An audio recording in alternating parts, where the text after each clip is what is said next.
Peace, peace, peace. Peace and paradise to all American Aborigines. Chief Holidays in the building. The troop is here. Hey, man, we got a late night bill, man. Y'all know I got insomnia. I'm up, man. So we up kicking it, man. I feel a little feisty tonight, man. So y'all see the title, Who Wants Some Smoke?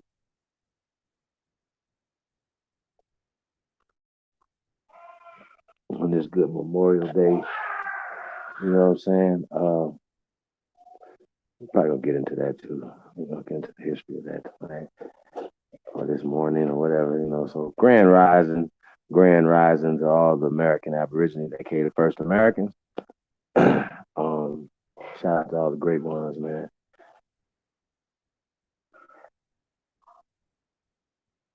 We up doing our thing, man. It's 3:37 a.m. Pacific Standard Time. So that would be about like what 6:38 a.m. on the East Coast. Wake up, wake up, wake up. Grand rising to all the great ones, man. Peace, peace to the tribe, man. How everybody doing? Yeah, man. Like I said, y'all see the title, Who Wants Some Smoke?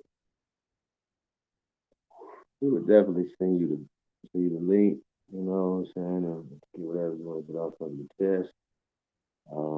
It could be history wise, whatever.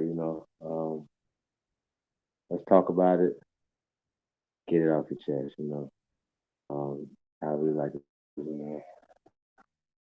since it's all up, having all this pent up emotions that you know what I mean? You can't sleep, you can't wake up, they stay thinking about people you shouldn't be thinking about. You know what I mean? Yeah, man. So peace, shout out to everybody, man. Hold on 1 second, y'all.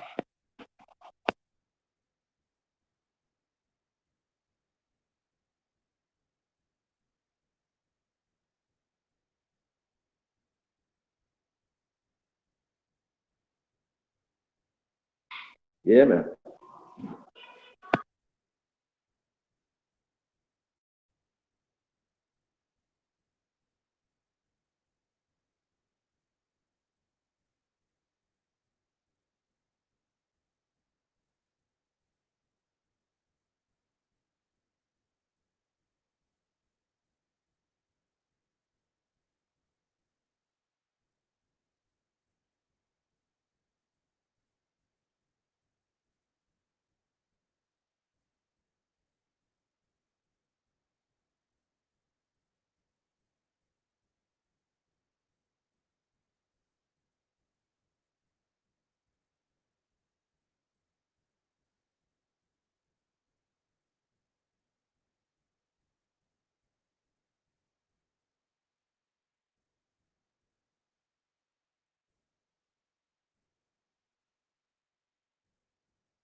Yeah, man, we getting it together over here, y'all.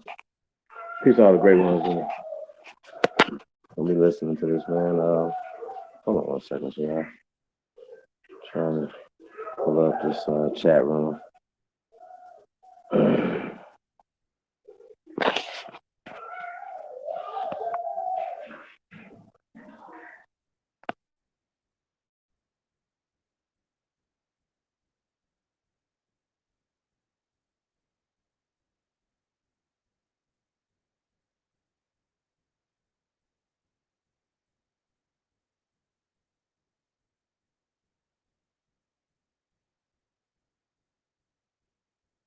Grand rising, grand rising. Wake up, wake up, wake up, wake up. Yeah, man, it's a good thing, man. A lot of people waking up, man, and I we got some people that don't necessarily like the battle. You know what I'm saying? It's just like You have some people that don't like battle rap. You got a lot of people that do like battle rap, right? Some people don't like to see, hear people just going back and forth without a beat and stuff like that. Me personally, I'd rather hear the beat. I'd rather hear some songs who can make a great song or whatever, you know what I'm saying? Battle rapper, right? That kind of goes along with what we talking about, is battling with this information, you know what I'm saying?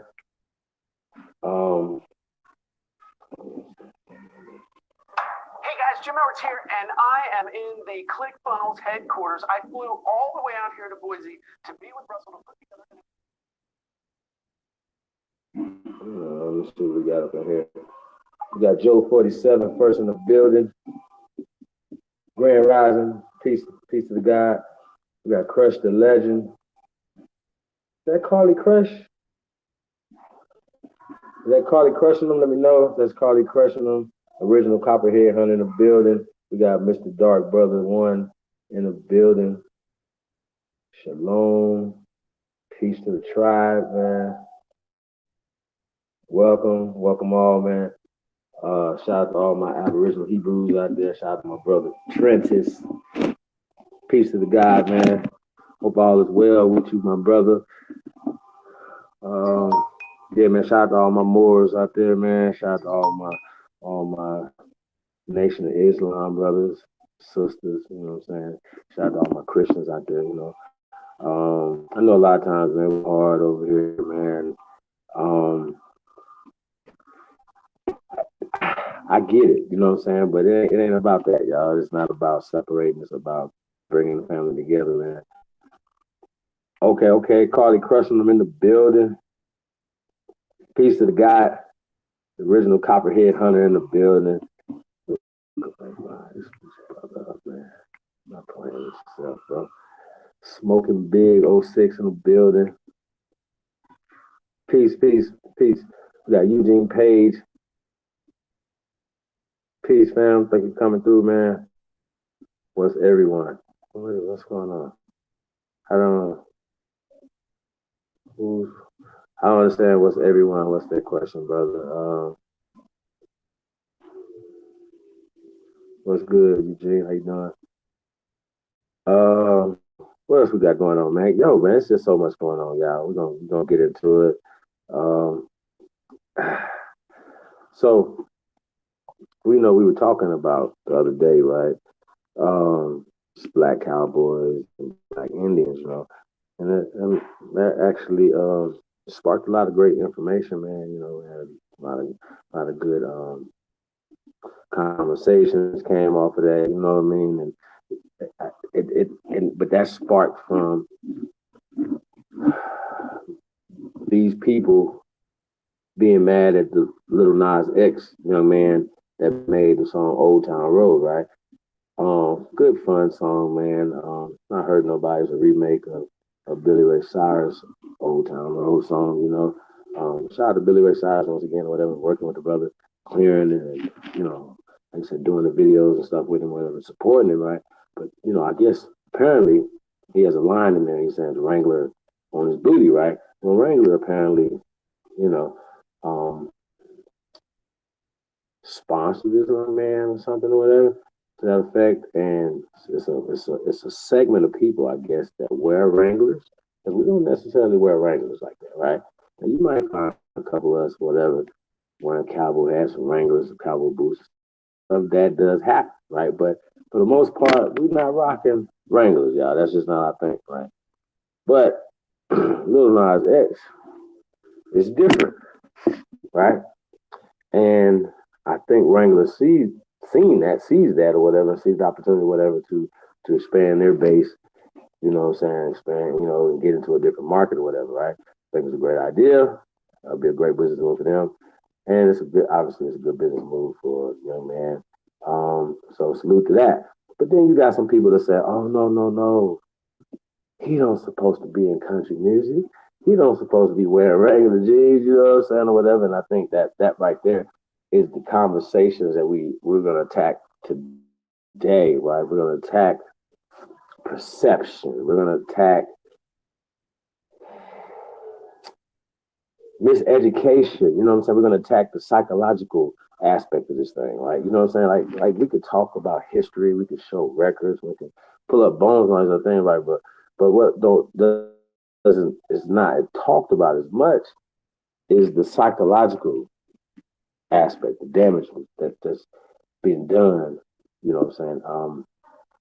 The words, words are literally creating psychological damage to people, right? And not just to us, right? It works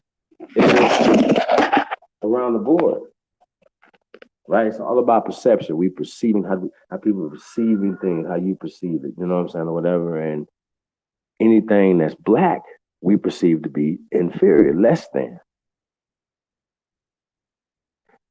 It doesn't matter what we try to come back and say, whatever, but we still see black in the negative kind of, you know. And maybe these are the reasons why we're not supporting each other, because of the psychological impairments that we have, right? Now, we have to talk about this, right? We can't just let the psychological aspect of what we got going on. You know, like this is a big part of it, y'all. We can't say no, this is not no, this is a major part of it, right? How we perceive ourselves, right? Now the conversation comes up with what do we call ourselves, right? So me, I come back to American. We could put all the fancy terminologies and everything, or whatever, but just Americans, right? And we talked about the origin of Americans, the tribes, you know, mountains, different things like that, or whatever, that already had Amarik, Amaru, different variations of America, Ameri, right? And the ka is added, right? So just like Africa, like these are just things that's added to them, you know, to the you know to the actual word, right? So we talk about what should we call ourselves, right? Now here's the thing: Africa is Latin, right? It's like America's Latin. But guess what? They found that was already here. That is word. Like they didn't name these tribes Amerique.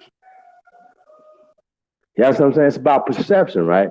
We perceive ourselves to be second class citizens based off of socializations, right? Like if a child don't know that, like unless you socialize with a little child, and I've seen small children saying stuff like the white man is holding them down, and I'm like, yo, you listening to your mom and dad and just the social programming that you've already been socialized to be socialized, right? But it's about perception. Once again, who are the real Americans? This is the conversation we're gonna have. Who are the real Americans? So you ask a Black Power person, whatever, say, yo, right? And I've been in that mind frame, right? Are you an American? A lot of times that's almost like, you know, to call yourself an American is almost being a coon, right? These guys, like we're considering ourselves to be Americans, first Americans. Some of these guys looking at us like we coons, but we're not claiming Africa. See the socialization here? We're claiming America for power, for social, political, economic power. That's it. Just socially being able to do this, to talk. But you know, like, come on, y'all. Like this is not. Come on, it's not hard. We're making this harder than what it is, yo. We really are. We're making this whole thing super hard than what it is, as opposed to really, you know, attacking this thing. You know what I'm saying? We learn languages, we get into all the other things, and just like addressing the elephant in the room. This whole slavery thing, this whole just being psychologically inept. And I know that hurts, but it's just a fact, yo. You know what I'm saying? It's just facts. When we look at how we move it, move differently if we're gonna get some different. You know what I'm saying? Like we have to move differently. They're not fucking with us like that. Still, we got up here. We got Copper Hot Step in the building. Big ups to my brother from across the pond. Peace to that. How you doing, Miss Ingram in the building? Peace, peace.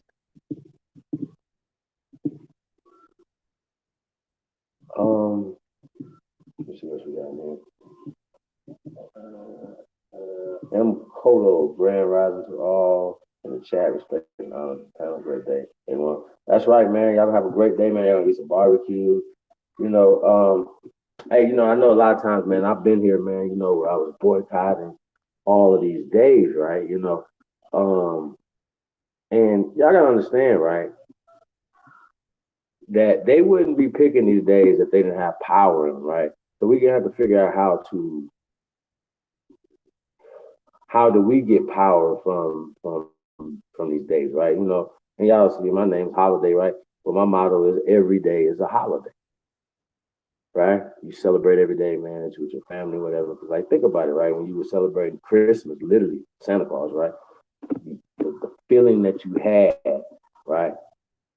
That feeling that you had, right, was real, right? You really felt the festivities and the camaraderie with your family members that that you usually don't have with them as much, but you feel in a certain type of way right now because of this day, right?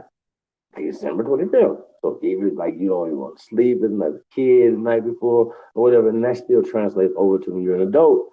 It's obviously you're not a child, things like that or whatever. So but those feelings still are there from when you're a child. Y'all see where I'm going with this? All right. So if you can manufacture, right, if you can get those feelings, right, for that day, why not being able to manufacture those on any other days, like the 20th of December or the 12th of January, you know what I mean, or whatever, you know what I mean? So yeah, that's the concept of that, man. Every day is a holiday. If you can figure out how to create that type of joy every day, could you imagine that? Could you imagine? Can't wait to wake up the next day to enjoy your life. Well, that's what it is, yo. That's what you should be doing. You should be can't wait, like can't even sleep. Sleep 2 or 3 hours, and you can't wait to get up to enjoy your family, enjoy your life, enjoy your, you know what I'm saying? Enjoy your whatever makes you happy, right? That's what it's about.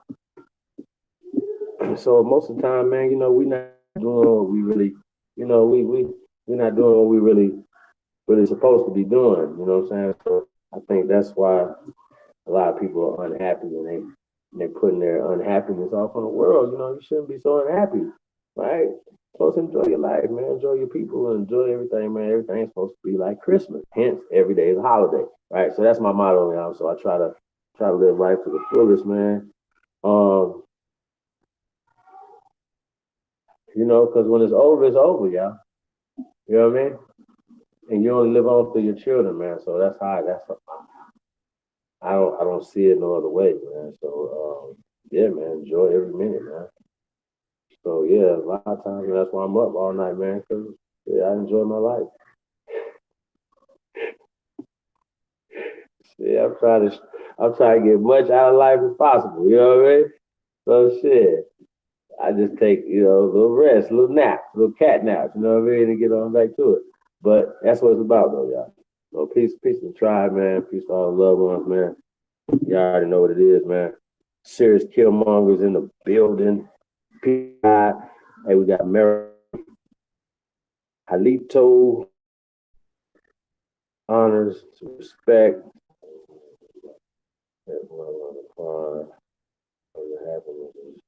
Grief. Huh? Part of your happiness is grief. Let me see. Huh? What? That? Oh, wait a minute. Part of your happiness is gone.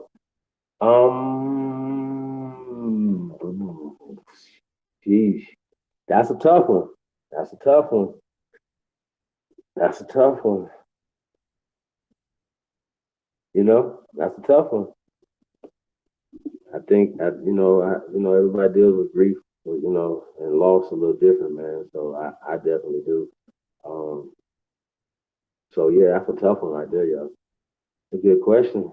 That's a definitely tough one. I mean, I think everybody got to deal with that differently.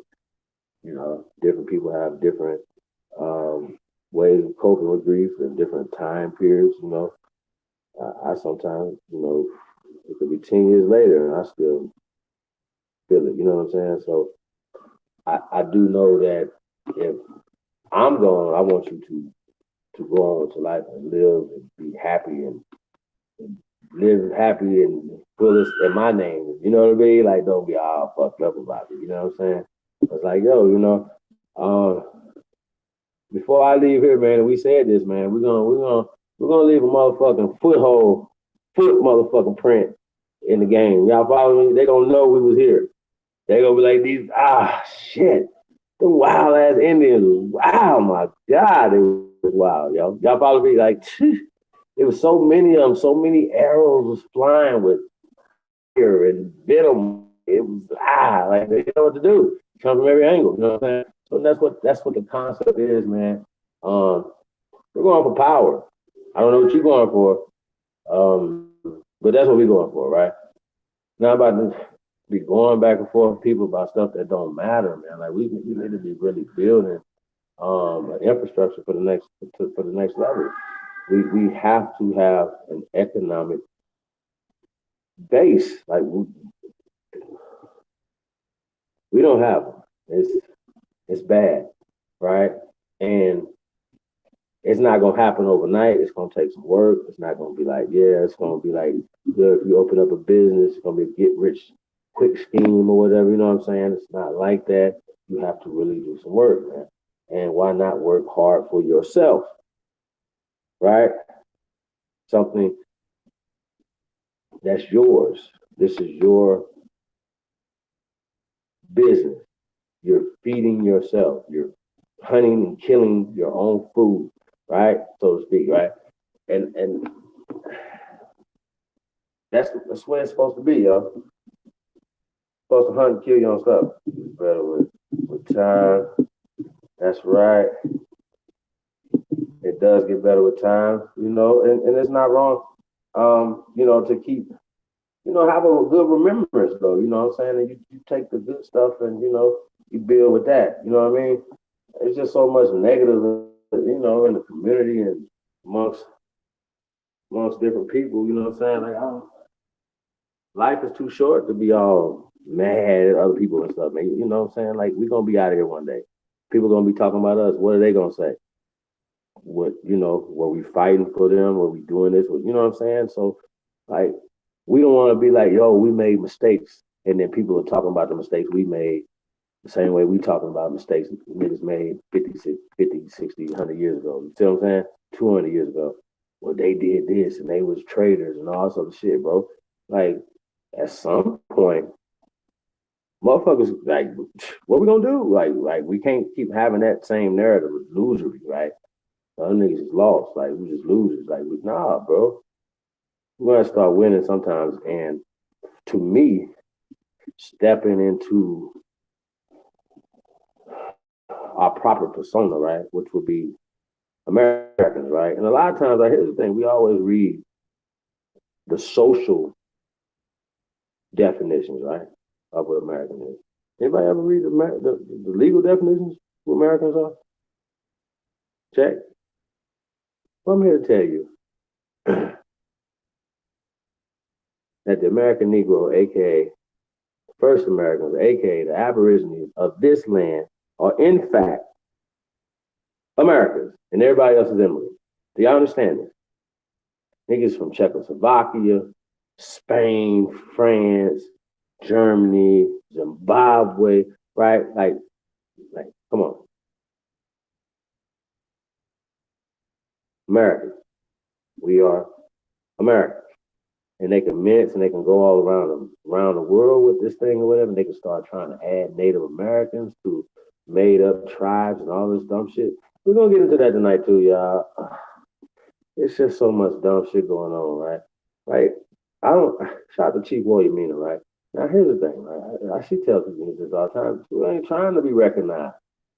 We ain't trying to be a part of the we renegade. We don't want to be a part of. Why would we be fighting to be a part of the people who historically have oppressed us, historically have traded and worked with the people against us, right? Why would we do that? Like, well, that don't make any sense. Why would I want to run to join these tribes with Billy Bob Thornton as the chief? That makes no goddamn sense to me, right? And then you got Negroes running around here acting like they done got accepted into a tribe, right? And now, right, that part. That's why I call y'all bougie Indians, man. So I don't. This ain't for you, right? We wild Indians. We don't draw for that. We ain't going for that. You know what I mean? We over here. We building our own thing.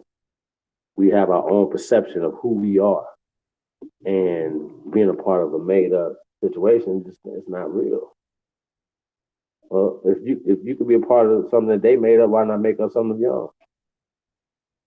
I mean, that's a valid question, right? You can still be a wolf.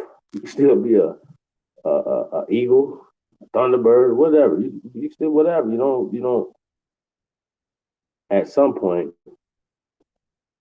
we're gonna have to start over. Period.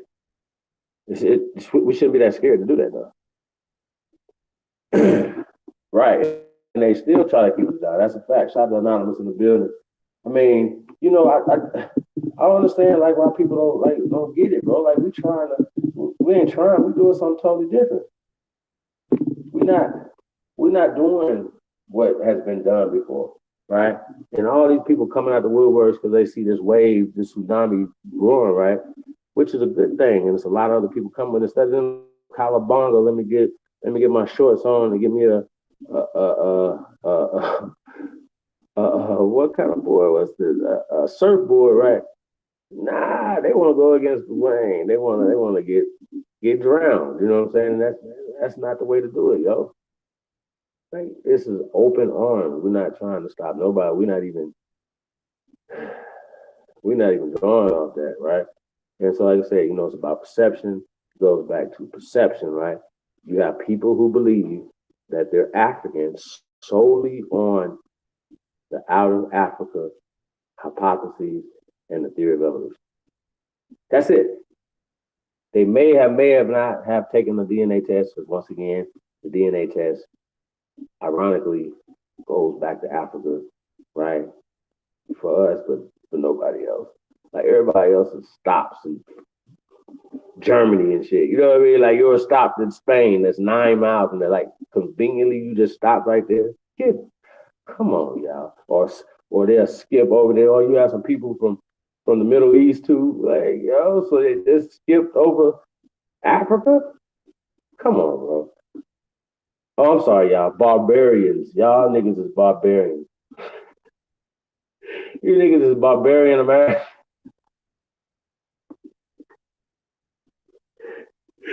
I had to go to Key Bay. He pulled that map up on y'all the other day. I forgot about Barbaria. Y'all are barbarians, man. The Barbary Coast. Everything was called Barbaria over there, yo. Oh my God, I forgot. That's like probably like to 1890s. Oh my God. So wait, hold on, y'all. So check this out. Okay, so these niggas is barbarian Americans.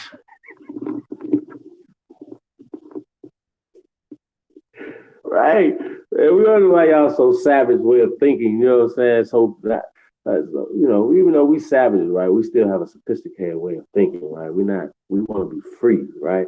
That's what we mean when we say, we savages. We don't want to be held to, any of these shackles and chains mentally, physically, emotionally, socially, or any other type of ways that you guys hold people down, right? Or them hold themselves down, right? Like we just don't think like that. We think outside the box, right? But barbarians, right? Y'all are some Neanderthal like type creatures just walking around this motherfucker. And you believe everything. You believe that theory is a fact at the same goddamn time. Like, can y'all? Hey, y'all remember that? Remember that the other day? A theory and a fact is the same thing at the same time. Like how? Wait, how? Wait, how? How can a theory and a fact be the same thing at the same time? Can anybody talk about that? Is that real? What do you say, Anonymous, about Barbarian?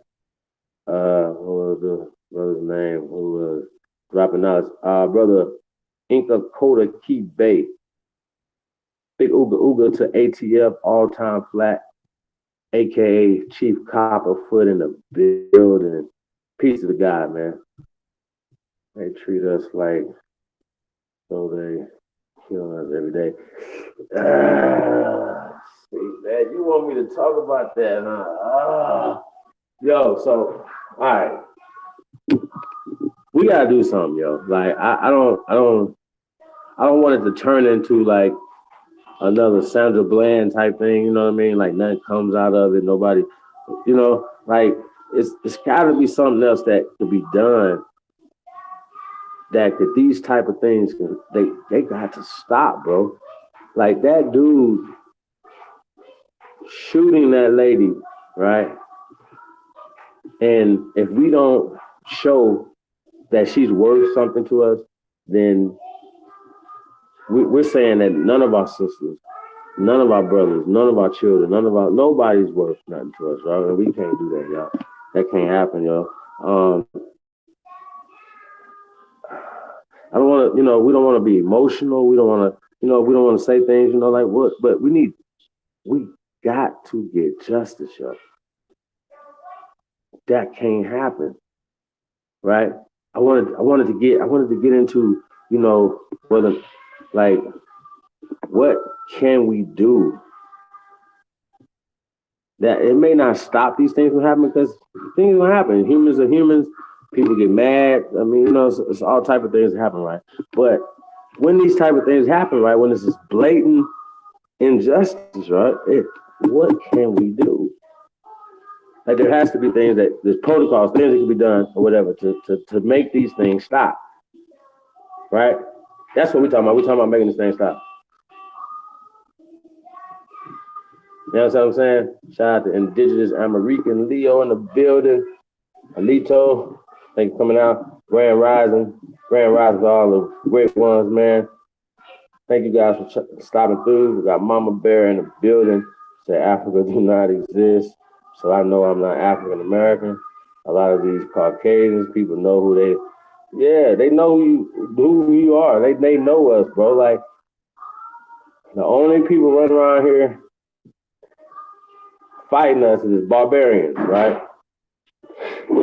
Conan them is running around this motherfucker Kunta just Conan and Kunta running around this motherfucker like, you know what I mean? Cutting people's feet off. They can't run nowhere, can't move, can't do nothing, right? You just handicapped, right? You mentally enslaved, bro. And that's what we're talking about. We're talking about the mental conditioning, the perception that you have. Fuck everybody else's perception, right? The perception that we have is we're not worthy to do business with. We're not worthy to circulate our dollars, even though we can even come up with our own fucking dollars. But these are specifically spent with us, right? Niggas will be like, nah, man, them dollars ain't worth that. No, you know what I'm saying? You feel me? Like we gotta put on our own value on our shit, man. And they have the nerve to say they're not gonna put Harriet Tubman on them dollars, on the money, right? Wonder why not? Y'all ever ask that question? Because y'all already know my stance on Harriet Tubman. This is all a fabricated fairy tale story. Just like anything else, Why they got you over here looking at this, right? They over here stealing the gold, doing everything else, creating laws or perceptions that you think's a goddamn law, but just perceptions, right? You know what I mean? So, man, yeah, man, y'all gotta be careful, man. Don't let these people fool you, man. Don't let them fool you. They are here to fool you. Seriously. So, Eugene Page at the Bureau of Indian Affairs. It's the Bureau of Indian Affairs. Those bastards control who gets included in and constantly recognized. Well, they know who we are, though. Like, see, here's the thing. You have this thing, right? That they don't just know that the people on the reservations, the AKA the mestizos, are you know, indigenous to this land. They also know the copper colored people, aka our grandparents, who, right, they classified them as colored people, right, which comes from the copper colored races of people that they found when they came in. Period. Colored. COLOURED. Colored. Not like color. COLOR. Add the U in there, right? Add the U up in that boy, right? So yeah, you just hey, why? Been trying to hear our tribe business recognized for years. That's my goddamn head. Yeah, I don't know. I don't know why. It's not that hard, bro. Like you might be going about it the wrong way. You know what I'm saying? There's definitely laws and things in place or whatever. But here's the thing, right? I don't know, like, what do being recognized get you? It's Kyrie Irving, right? And that Sioux tribe he's a part of, is he tax free, tax deductible? That's the question, right? Let's think about it. Imagine how many athletes and and entertainers start saying they Indians, so they gotta pay taxes on all this money they make. Can you imagine Floyd Mayweather talking about he come up in the ring with a goddamn Montezuma fucking costume on or something, you know? Some Jaguar costume on or something, right? Because he's already kind of he went there when he fought De La Hoya. You remember when he came in the ring with the Mexican shit on, and they got mad, but then one of the older Mexican guys was like, nah, he's actually paying homage to the real Mexicans in this motherfucker, aka us, nigga. How about that? So we got Diva Glam Weave in the building. Said all these organizations know who we are.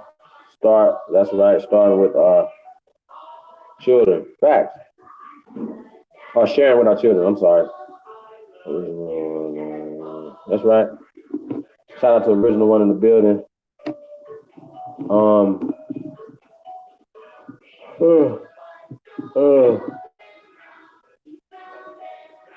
Shout out to Diva Glam, though.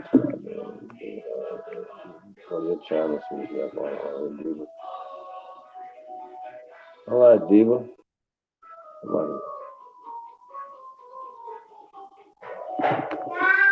You fuck with Harris Spencer. Okay. PC says they don't want to put her face in the bill because they don't want us to be proud.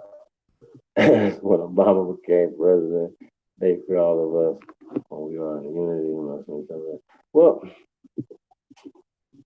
okay, so why we didn't? Okay, so if Obama was the great hope, right? If that was it, that did it. We made it, y'all. There it is, right?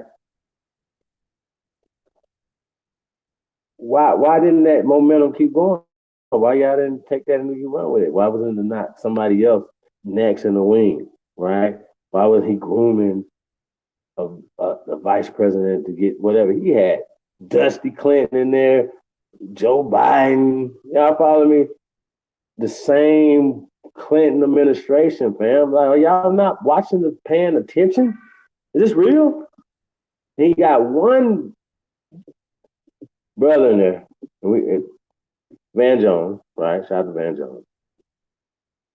He ain't did nothing that I said, well, man, I don't fuck with that right there, right? You feel me? Even though I understand where he's at, what he's doing, I'm sure Van can have a whole other conversation off the books. Like, we could talk. See, here's the difference between everybody else, right? We can say what the fuck we want to say to a certain on YouTube, right? But y'all got it. Y'all feel me? Like nobody tells us what to say. We can say what the fuck we want to say. That's great. That's called freedom of speech. I think everybody should have the freedom of speech, bro. Like, no matter what it is, right? And here's the thing: you have to be able to accept the consequences for what the words and things that you say out your mouth. That's it. So sometimes you might have to watch your mouth, man. That's all I gotta say. You might have to watch your mouth. Feel me? She said Obama was pacified. Facts. Now that I called my local branch where I'm from and told I think there's a white man there, the head of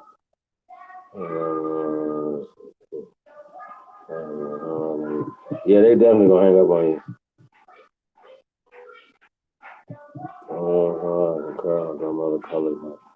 Color by paper. Yeah, see, no. See, they know definitely on the color thing, right? So there's already things in place. They know that they didn't go to Africa and bring people over here, and y'all have to understand, right? The second president of this country, this corporation, right? Thomas Jefferson outlawed the importation of Negroes into the colonies of America at the time. Now, they didn't have all of the country in 1808. They only had 13 or 14 colonies in 1808, okay? So they didn't have all they got now, right?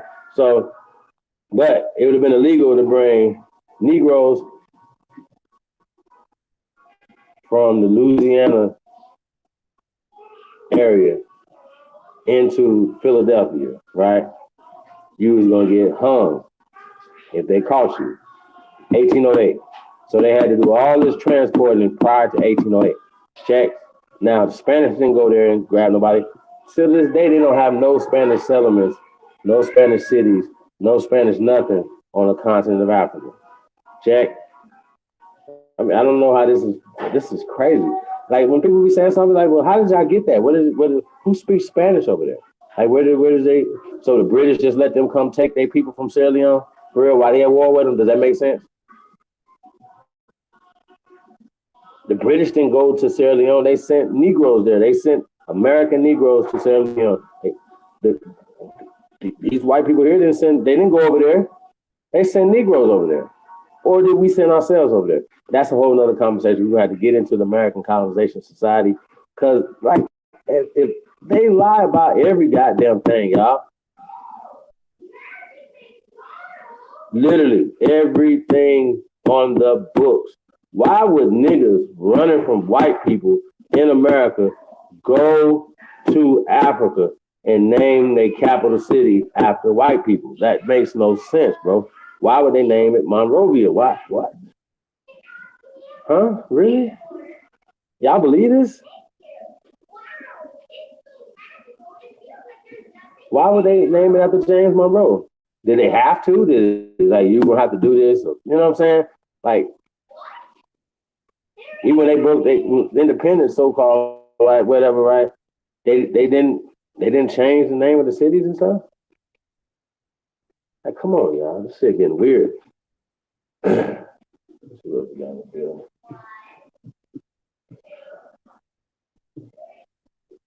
Yep, violence is created by fear. Violence is violence so much today in Chicago. Oh, so it's an easy fix, huh?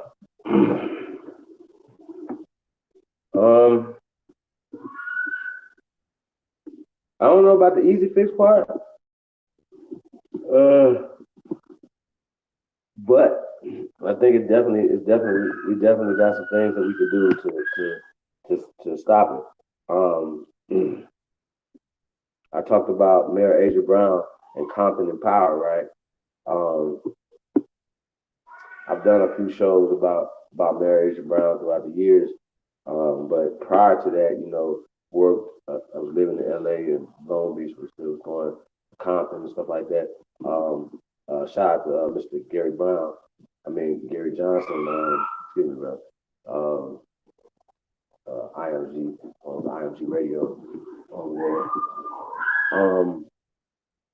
Yeah, so so they're doing my thing or whatever, but yeah, just definitely working to get like I said, we work with politicians and things like that, so just helping them be a part of getting Mayor Asia Brown in office and obviously, supporting her, endeavors and stuff like that or whatever. So yeah, so shout out to Mayor Asia Brown. I think she moved on, into some other positions and stuff like that in government, but she's definitely when we're talking about confident power, right? what she did was so great, right? With the help of the people, right? Now, Compton Empowered was actually something that was brought to her by um, OGs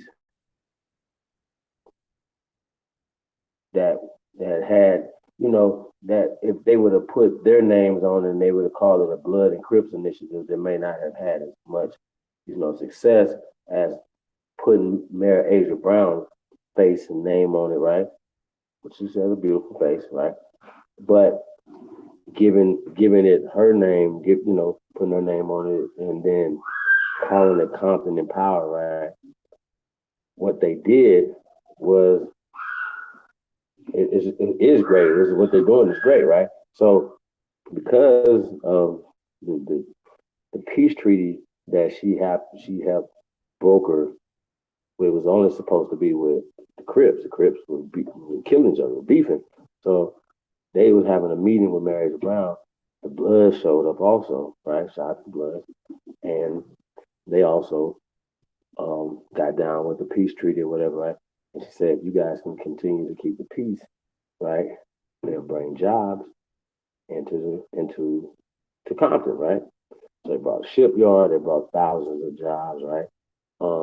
They built the shipyard out there, whatever. The shipyard's up, and like I said, I don't say like 6,000 jobs for brown people, right? Um, Also, she changed the laws where you can have a non-violent felony, right? And you can get city contracts or you can work for the city, right? So you help people obviously get jobs, whatever. So from her creating jobs, creating hope and that energy that she brought to the city of Compton, right? She took the city of Compton from the absolute worst municipality in the United States of America to a thriving city, right? With the city manager cock blocking everything she's trying to do, right? With the city manager the whole time, right? Okay, which is, I think is illegal.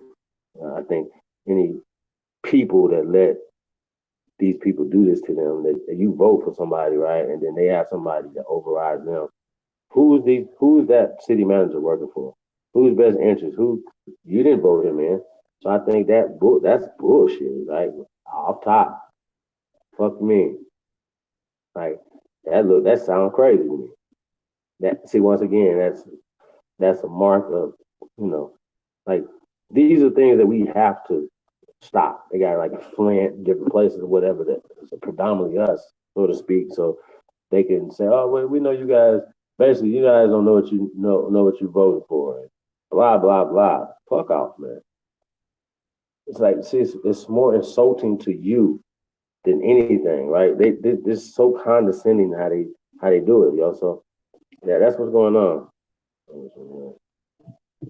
Yeah,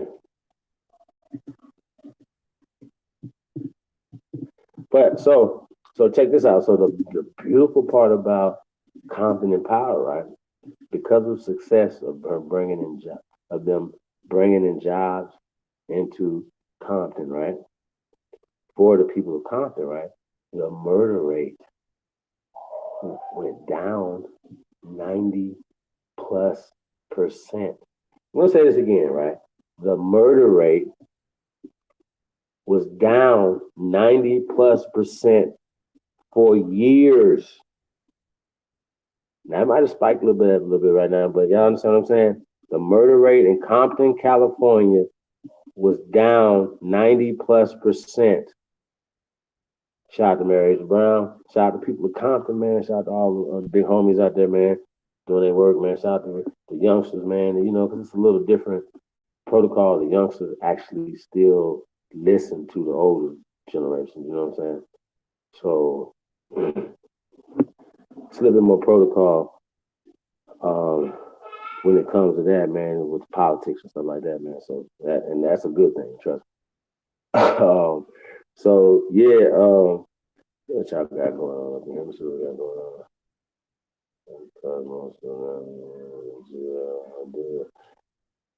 Yeah, trust Obama. You shouldn't. Yeah, as much Oh yeah, that's a fact. And I mean, he wasn't American Aborigine in the first place. Let's keep that real. Can we keep that real? Right? Okay, so our interest wasn't his interest, and that's a fact. I don't know why people expect other people. We expect Trump to come in there, and his interest supposed to be our interest. Fuck no. You know what I'm saying? Shout out to Kanye West, man. Shout out to Kim Kardashian West, man. Fuck. I still think that's a great thing, man. You know, like, hey, man, free Larry Hoover, man. Like he went in there and bro, Kanye, he like none of y'all would have did that.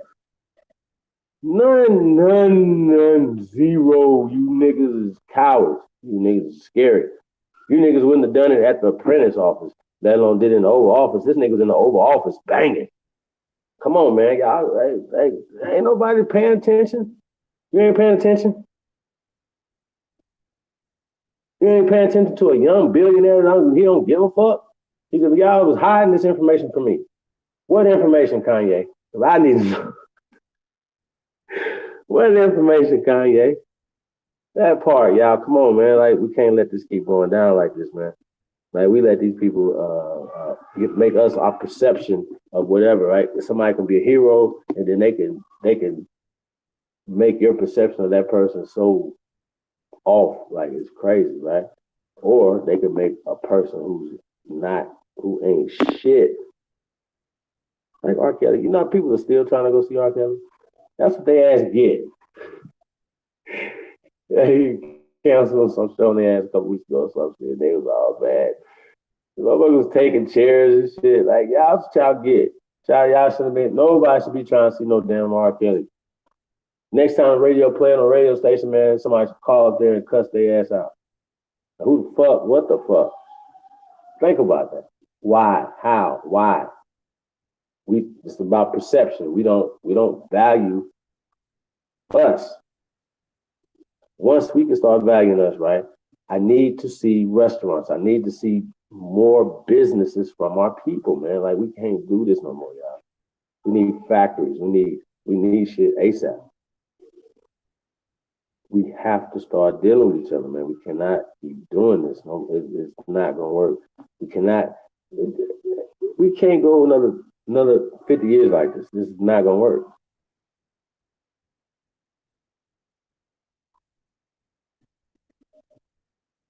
Seriously, think about this. It's not gonna work.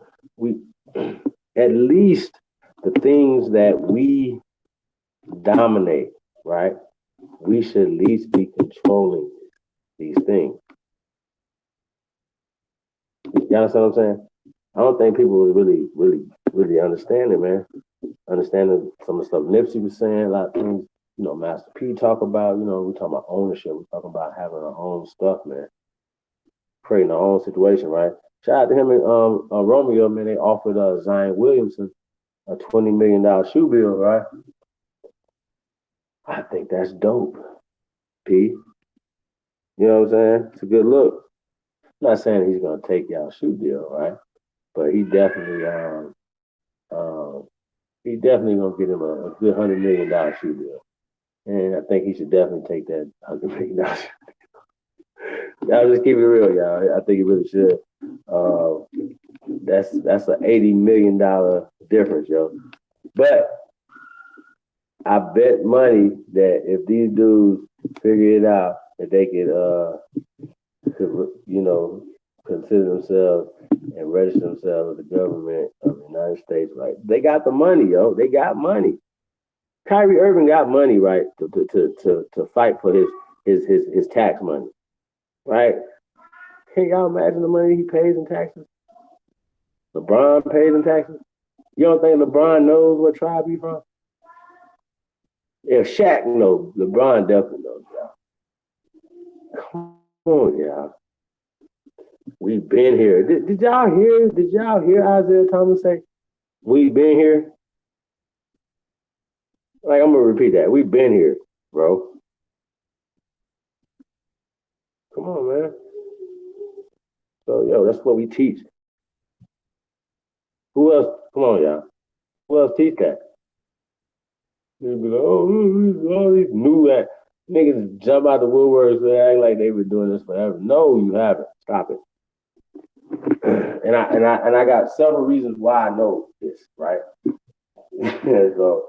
so no, I'm not about to let nobody do that. Shout out all my comrades in the arms, man. You know what I'm saying? Peace to all the people, man, that rock out with me, man. We definitely fuck with y'all, man. We're gonna keep doing our thing, man. It's a lot of hate going on out there, man. But I think though that you ain't got no haters, man. You ain't doing that, man. So I say get y'all hate up, man. Get y'all hate up, baby. Cause we about to give you a whole bunch of shit to be hate. You think you hate me now? Remember that song Puffy and Nas? You hate me now. Straight up, man. I don't know what to do, man. You're gonna be sick. You're gonna wake up with the flu, nigga. You're gonna be like, this nigga, cheap, try data, nigga, what Lotus doing? Hey, y'all, I'm sorry, y'all. This been a weird day today, y'all. There's a bunch of weirdo shit going on, man. Bunch of weirdos shit, man. So, oh, man. I don't even know. I think they wanted me to address them. I said, nah, you know what? I don't even think you niggas matter that much. Like, you know how like you forget people exist? Because like, I don't be thinking about men every day. Like, you know what I'm saying? I don't wake up like, oh, man. I might think about y'all girl, nigga. I ain't think about you. Leave me alone, man. Mind your business, man. How about that? This is crazy. Niggas be all over here. Swerving drunk in your lane. Nigga, stay in your lane. Your lane is over there. Nigga, Ninja Turtle lane. Saya L, man. What it do, bro?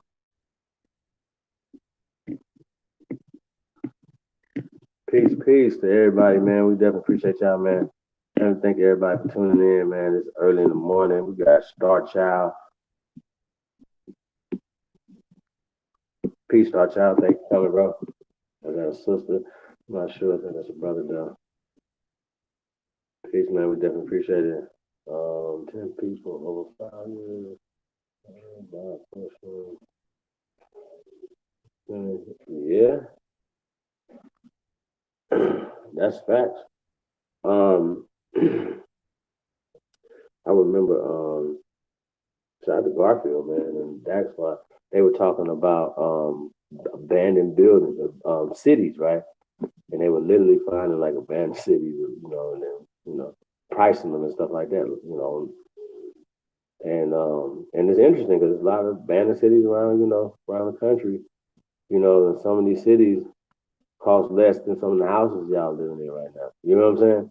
Oh God, like think about it. You got a whole city, you buy a whole city for the price of the house you're living in, right? With some change. So yeah, but it'd be a lot of work, man. You know what I'm saying? But I know that we need to start making some type of moves. You know what I'm saying? I think that'd be dope. Yeah, that'd be dope. Me personally, I would want my city right next to, like, literally, like a driving this, like, right next to damn near like the suburbs of another major city. Just me though, right? You know what I'm saying? Super close. So you have access to the airports. Like this, you don't have to necessarily invest in a super big airport at first. You know what I mean? People can come in, get to your thing kind of easy. You know what I'm saying? So it'll help out with the building process of that town. You know what I mean? So, but that's just me though. Not want to live in the wilderness and shit. You know what I'm saying? What you say? What you talking about? Okay. I mean, right. That's right.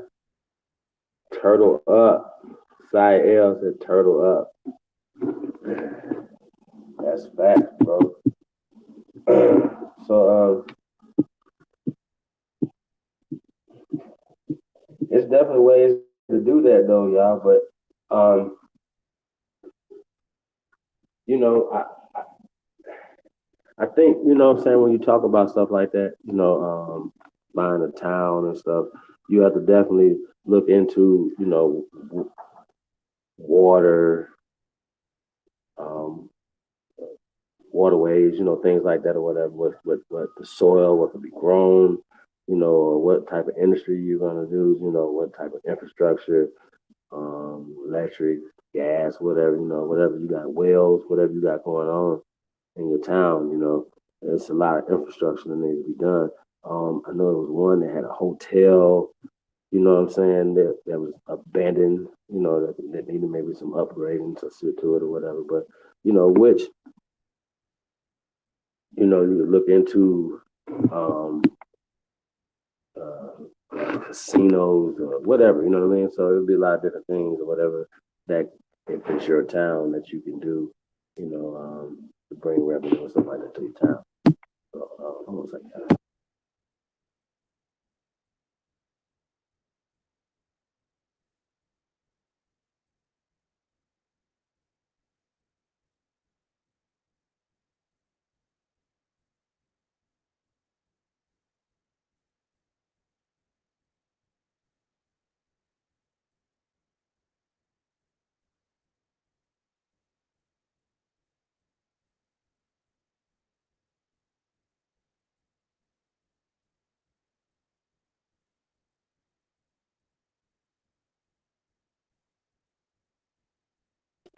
Say we need to start saving silver and gold, Mama Bear. Uh, um, mic check, mic check. I guess a one if I'm good. Mic check, 1 2 1 2.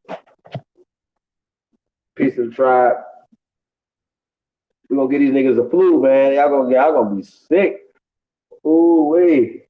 Y'all gonna be sick, especially when we about to we owe y'all a 30-day live stream, man. So we're gonna set our own record. Then we went like 2 weeks accidentally one time, like we just going right. But yeah, so we're gonna do about a 30-day live stream, y'all. Shout out to Ty Davis, Cyborg, man. We're gonna put that thing together real soon, so be on the lookout for that. Be on the lookout for the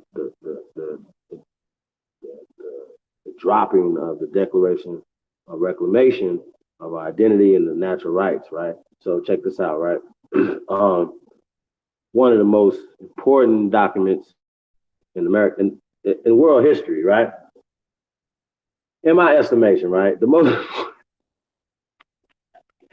hey, y'all know I'm trying to be like, yo, this is bottled water right here with my face on it right here. This is the absolute best bottled water ever, right? You know what I'm saying? So you gotta sell it, right? So here's the thing, right? This is the absolute most important document in world history, right? And people say, well, what do you mean? Well, I just said what I said. That's what I mean, right? This is the most important document in world history, right? So shout out to Libra Son, man. For sticking with it, yo. You know what I'm saying? Because they ain't get as much support or any support like that. You know what I'm saying in the beginning, man. But yeah, man. So shout out to you, man, for keep staying sturdy, man, and keep at it, man. Staying consistent, and that's what you have to be, man. You gotta know. You know what I'm saying? You can't be like, oh man, maybe no. You gotta know what's right. You know what I'm saying? The ancestors or the energy, whatever you believe in, right? You gotta know what you're doing is right, right? Like think about it, right? We have to know that what we're doing is right, to keep doing this. So that's what we're doing, right? What's that right there? Watch out and post petition in the chat. People support. Absolutely. Shout out to is that Alika? Alito. Peace. Thank you for coming. We need to share blood.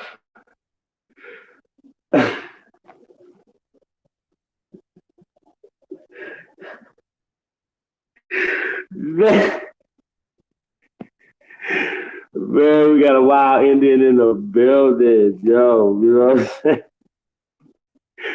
Oh shit, yeah. Yo, hey, you get a motherfucking award. You get the award for the day for that. You know what I'm saying? Like, oh God, like you really do. You know what I'm saying? And, which, well,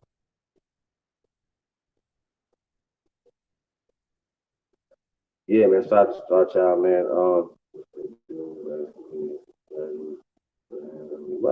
What's going on? What's going on? Who did that, Eugene?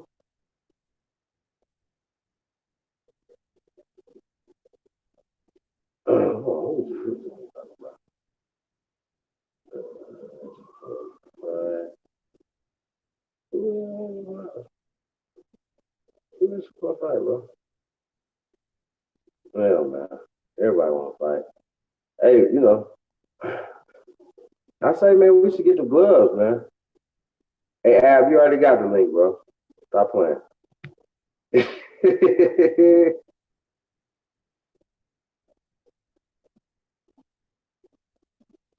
Hey, yeah, Eugene. Now that would make me mad right there. It's like, bro, what are you mad? What are you mad at me for?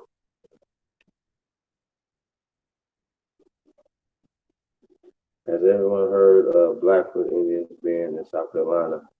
Um, I actually haven't.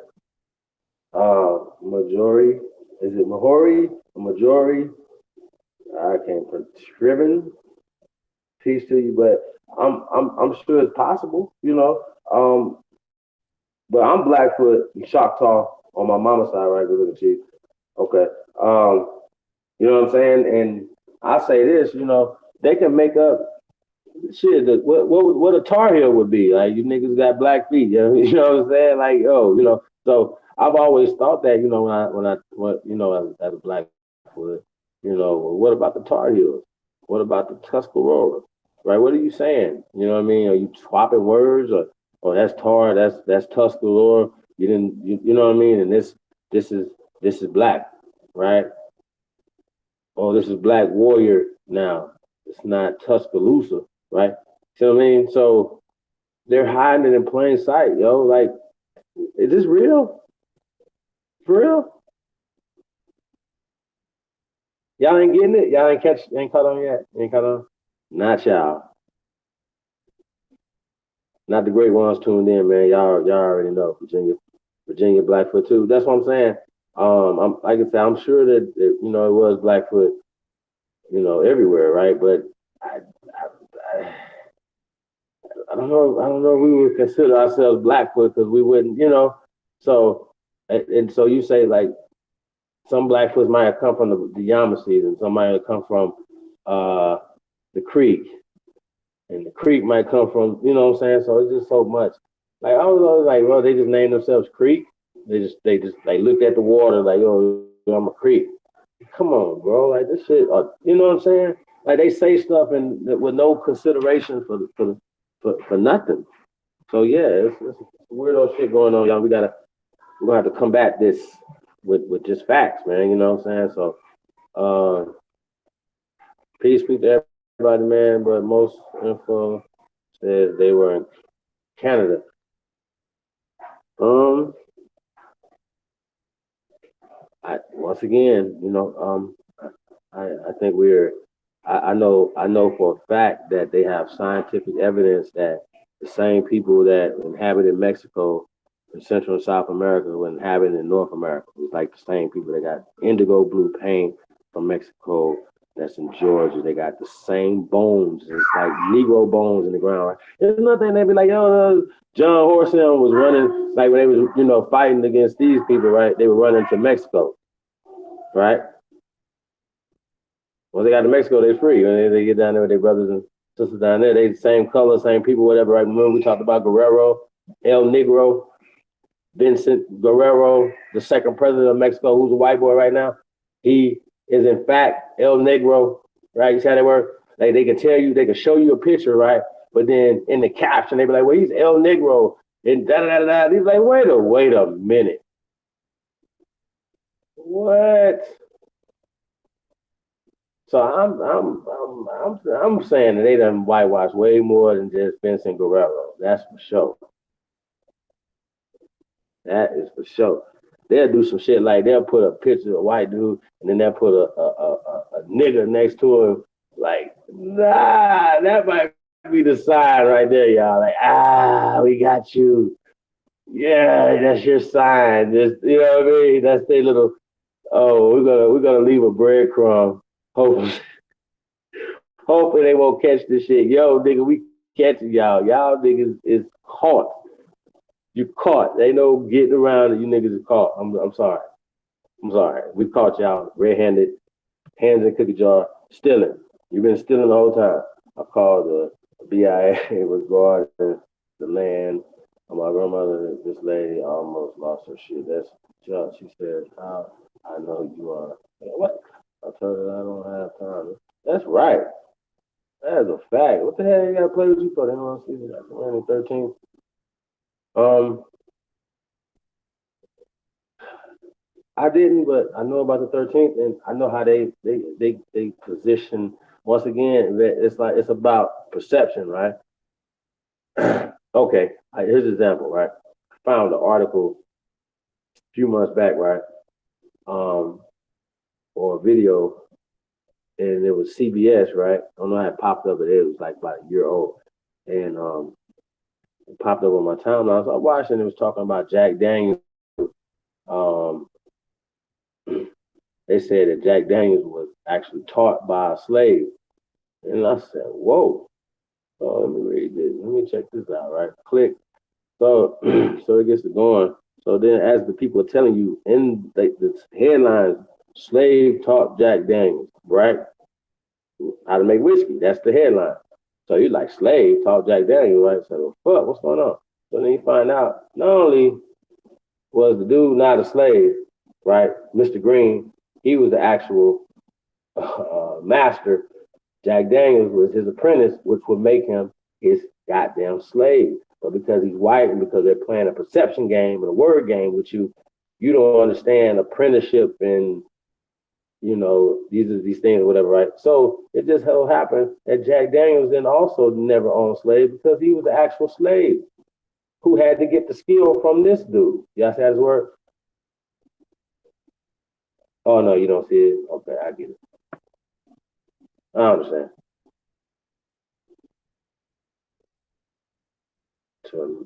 Tallulah.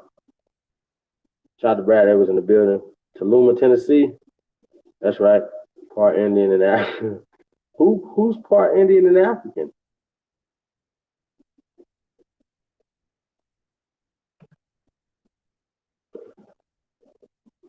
Who's that?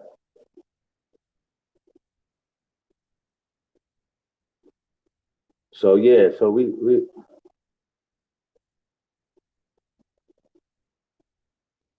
shout out to America. Is Kimmin in the building? Nah. They up, man. We up, man. Wake up, wake up, wake up. Grand rising to all the great ones, man. Tuned in, man. Y'all tuned in to the greatest of all time. The truth is in the building, man. Y'all can respect that or check that. I don't really care. Aboriginal Power is gonna be coming in real soon, man. And I think got a few other people, man. So y'all should be saying that. If it's not in there, man, I text it to you something. But it should be I email it to you, so it should be in your inbox. Okay. Yeah, man. Thank you guys for always sharing, man. Great information in the chat room, man. Especially, personal information about your families and stuff like that or whatever, man. It's just really dope. You know, any like questions, stuff like that, man. All that's dope, man. And I'll definitely tell you if I don't know something, I don't know it, and I'm gonna point you in the right direction for somebody I think will know. That's it. I'm not the nigga that be like, man, I think everything is, I know everything. I'm so smart, and I say something that's not accurate, right and exact, just because I'm trying to act like I'm so smart. Fuck out of here.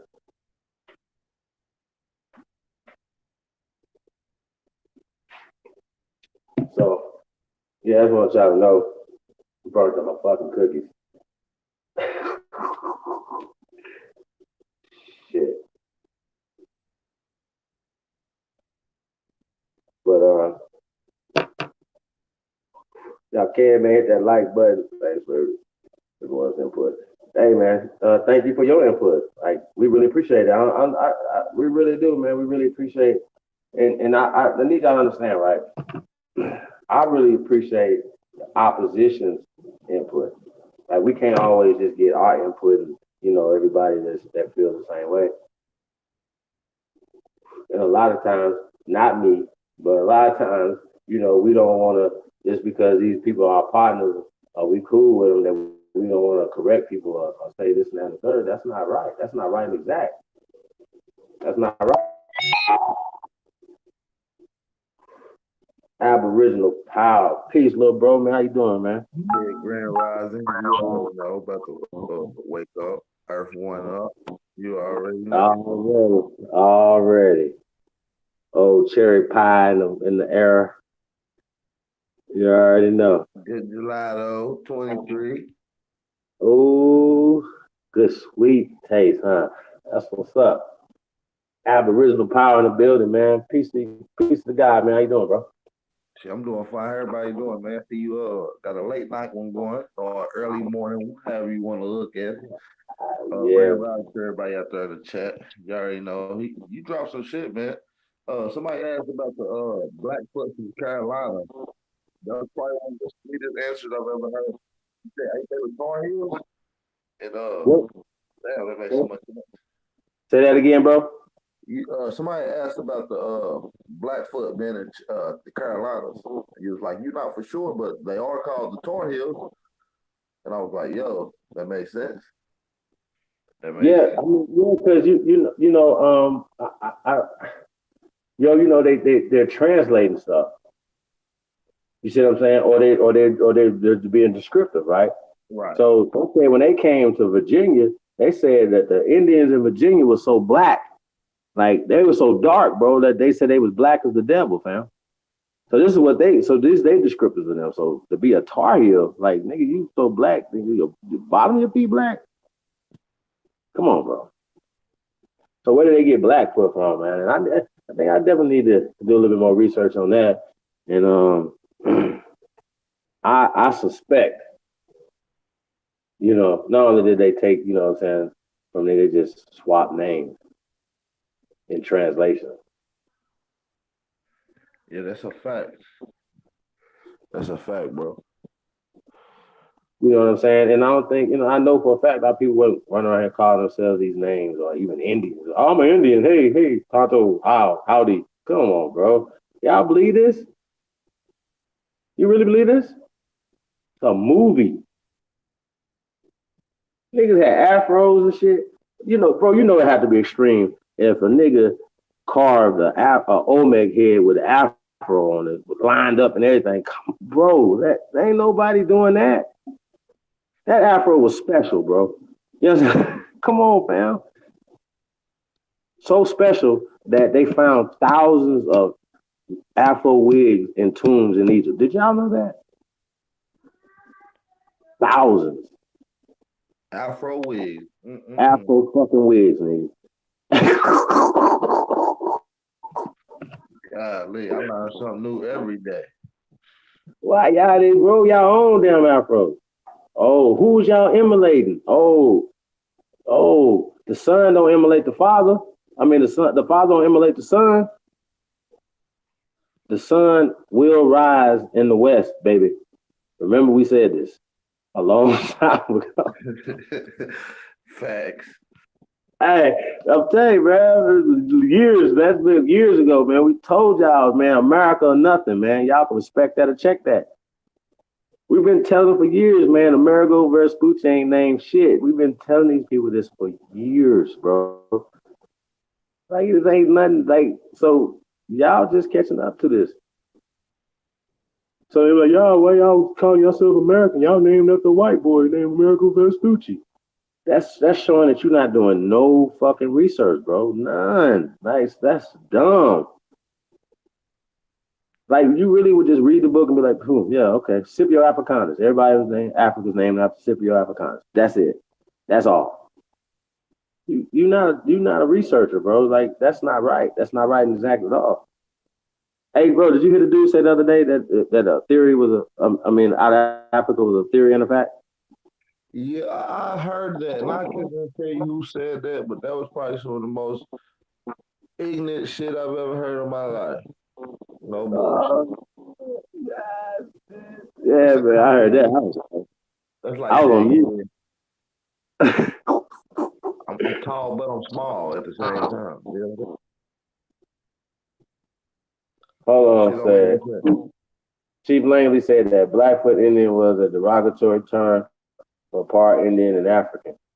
Mm, I'm not gonna necessarily all the way agree with that, but the derogatory term for sure. Black is a derogatory term, absolutely. And once again, they would put, let's just say, an African spin on anything that's dark in America, right? Um, they talked about the boat, the Clotilda, where they think they found this boat called the Clotilda, or whatever, right? But this town in Alabama that's now it's called Africa Town. Well, guess what? It wasn't called Africa Town until the 1990s, yo. Here's another thing too. And supposedly only five so-called people came there, right? From Africa, right? Well, these people wasn't from Africa. They spoke Angolan. So Angolan is a dialect of Portuguese. It's a language. Remember, you guys always letting these people take a language and create a whole race of people around languages for you. Well, that's what Angola and Congo and all that shit didn't exist then. They're writing and putting these terms back in. Like, come on, bro. Like, it's about perception. We're going back to perception. They're creating your perception using words. I don't know how is that, bro? Is this rocket? Am I tripping? Am I tripping? Am I saying something that is not right, brother? No, you on point, baby.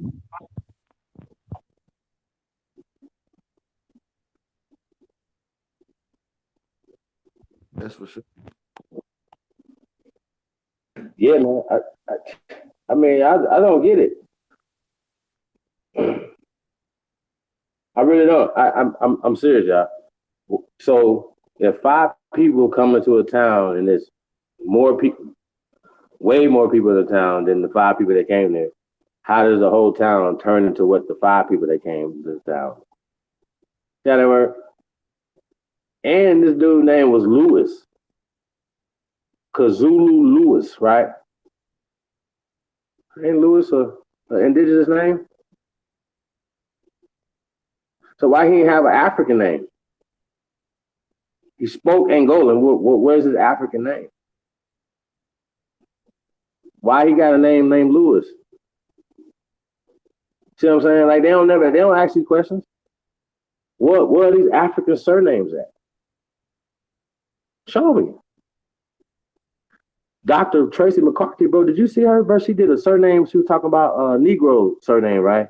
Bro, she was showing records from the 1500s of Europeans coming here with a surname Negro. Yep. They came here in the 1500s and they was going to visit the Amazon. A couple years later, they try to come back and visit the Amazon. There was no people there.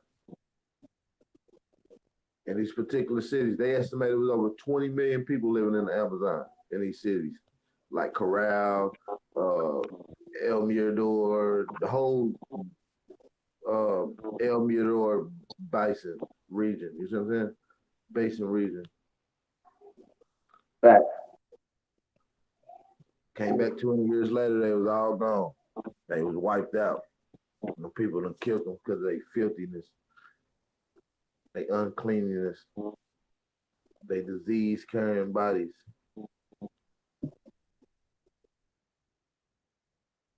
That's shit, man. So you heard about them trying to boycott your boy, Lil Nas X? Yeah, they mad because he made it to the top chart, which I don't really listen to country music, but they always gonna hate on the American Negro. Hell, I think they trying to make him the face of Wrangler jeans. Them honkies ain't gonna like that. They wear them Wrangler jeans like crazy.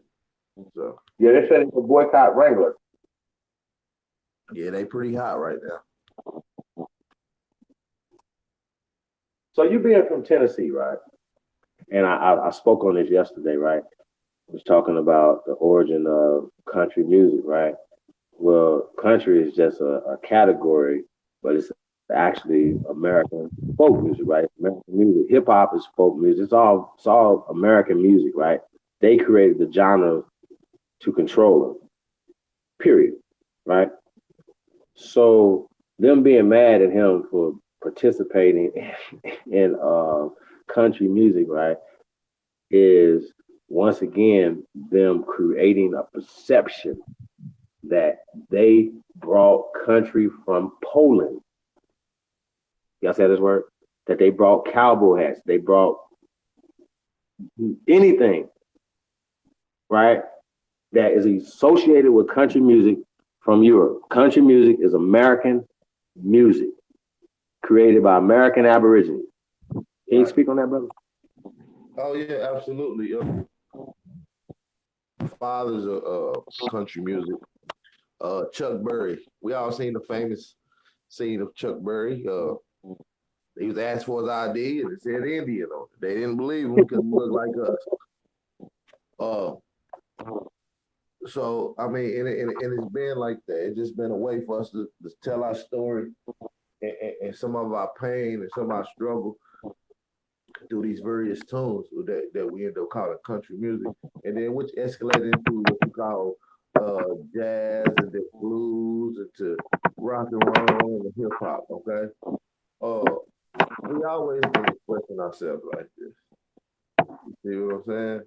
So being in Knoxville, Tennessee, where I'm right next to the where I was right next to the University of UT. I'm up north right now, but being from Tennessee, like you hear a lot of country music. You know what I mean? Especially Nashville being one of the country music capitals. Uh, it's something that's common around. I don't really listen to it, but my folk grew up listening to that junk. So country music is country music. Nas X just did what he naturally felt in his soul. It came natural to him. That's why he went to the charts without even thinking. It was natural.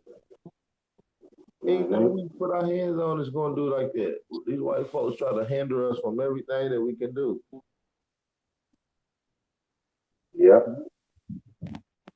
I mean, I remember. I don't know. I don't know. We was in a back chat or something, or we was on the phone or something.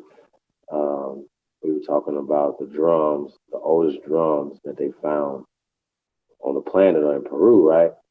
And they always want to tell us that Africans had the drums and all this other stuff, right? And I remember when I was African, right? I thought music and all this stuff came from Africa too, right? But in fact, it didn't. And the fact it comes from America and is another reason why we're so great at it. American music, Americans dominate music globally. Tell that word. Right. That's not an accident. Like it's been happening forever. It ain't just start. Like it's been happening forever because we invented music. We invented everything. That's just what we saying, bro. Like bro, what do you think about people that say that they came in and started this? What do you think about that, bro? That is like, see, you know what I mean? They give you the visuals as if they do. You know what I mean? When they show country music, you know who you gonna see at the face. All these Europeans, these pale face, these honkies, or whatever you want to call them. You see their faces, okay? And it's just like other things that goes along with cowboys and country music. But the first cowboy was black. You see what I'm saying? The Lone Ranger was mimicking Bass Reeves, which was a black man. That's why you think he had a black mask over his face? Uh-huh. Oh, Uh-huh. so they try to emulate and switch and give us the illusion that these people was the first to do these things, but they was. Okay. So, and then we stop taking pride in certain things. You know, we That's a fact.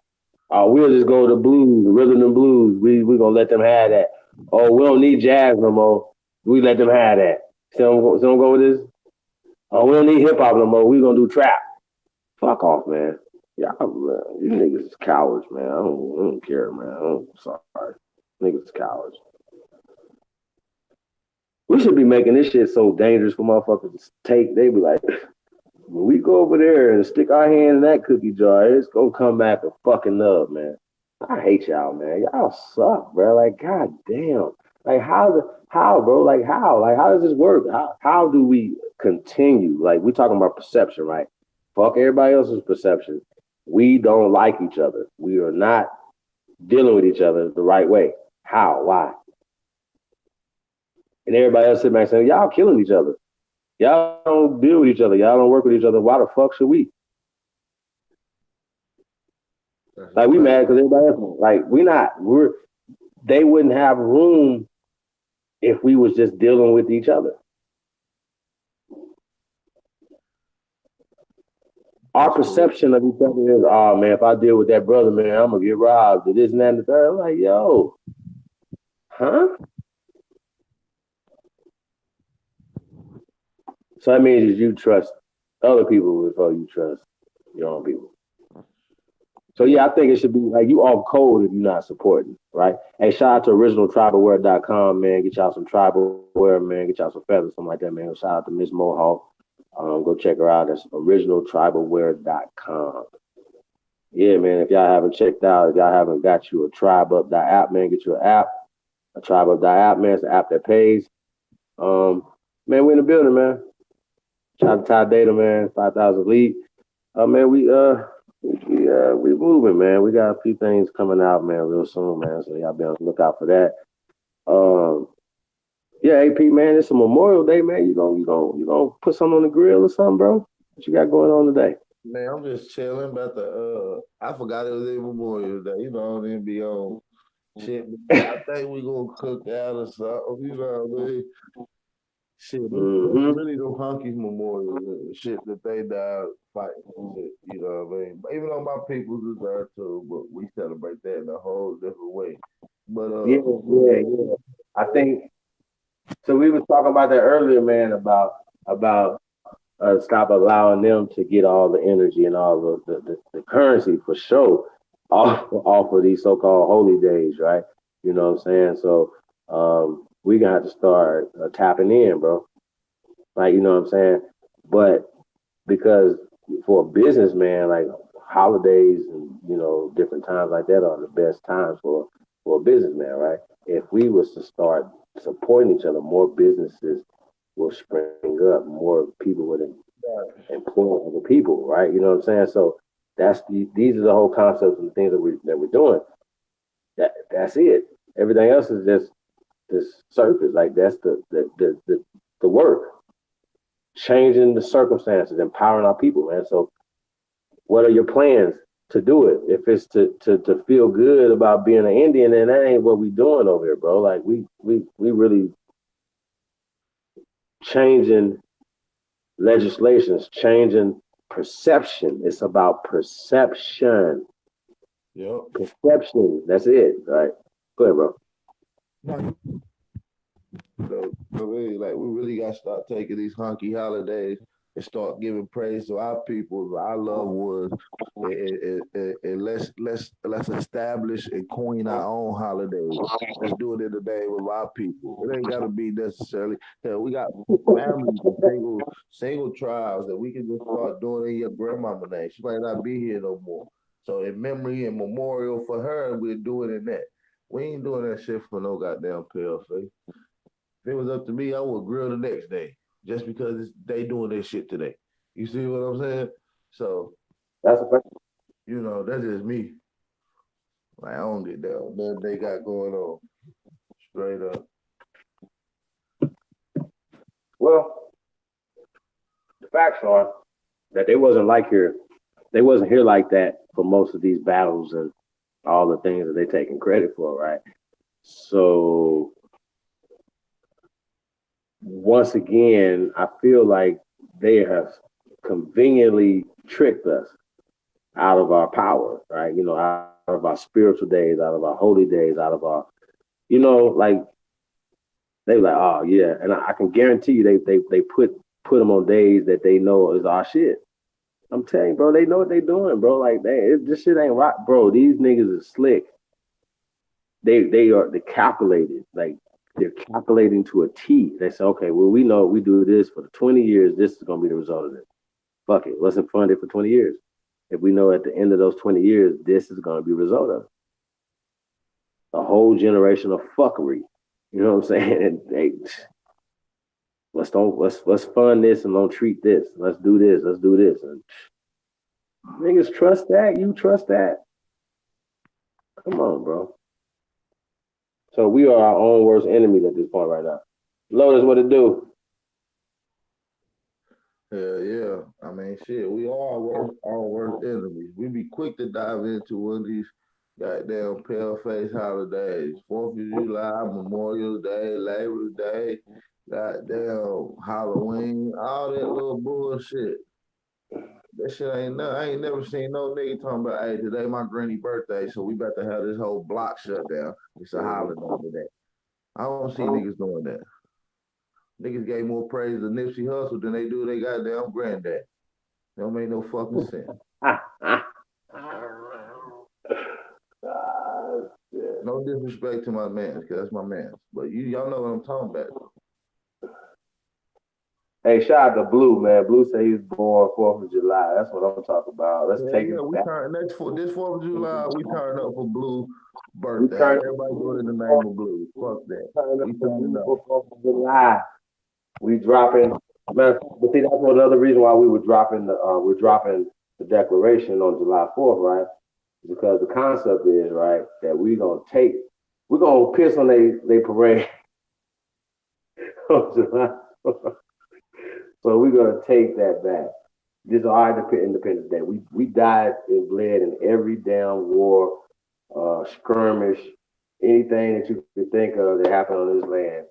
Our people died in it, and they should be recognized first. So anything, especially Memorial Day, is the first American Day. You know what I mean?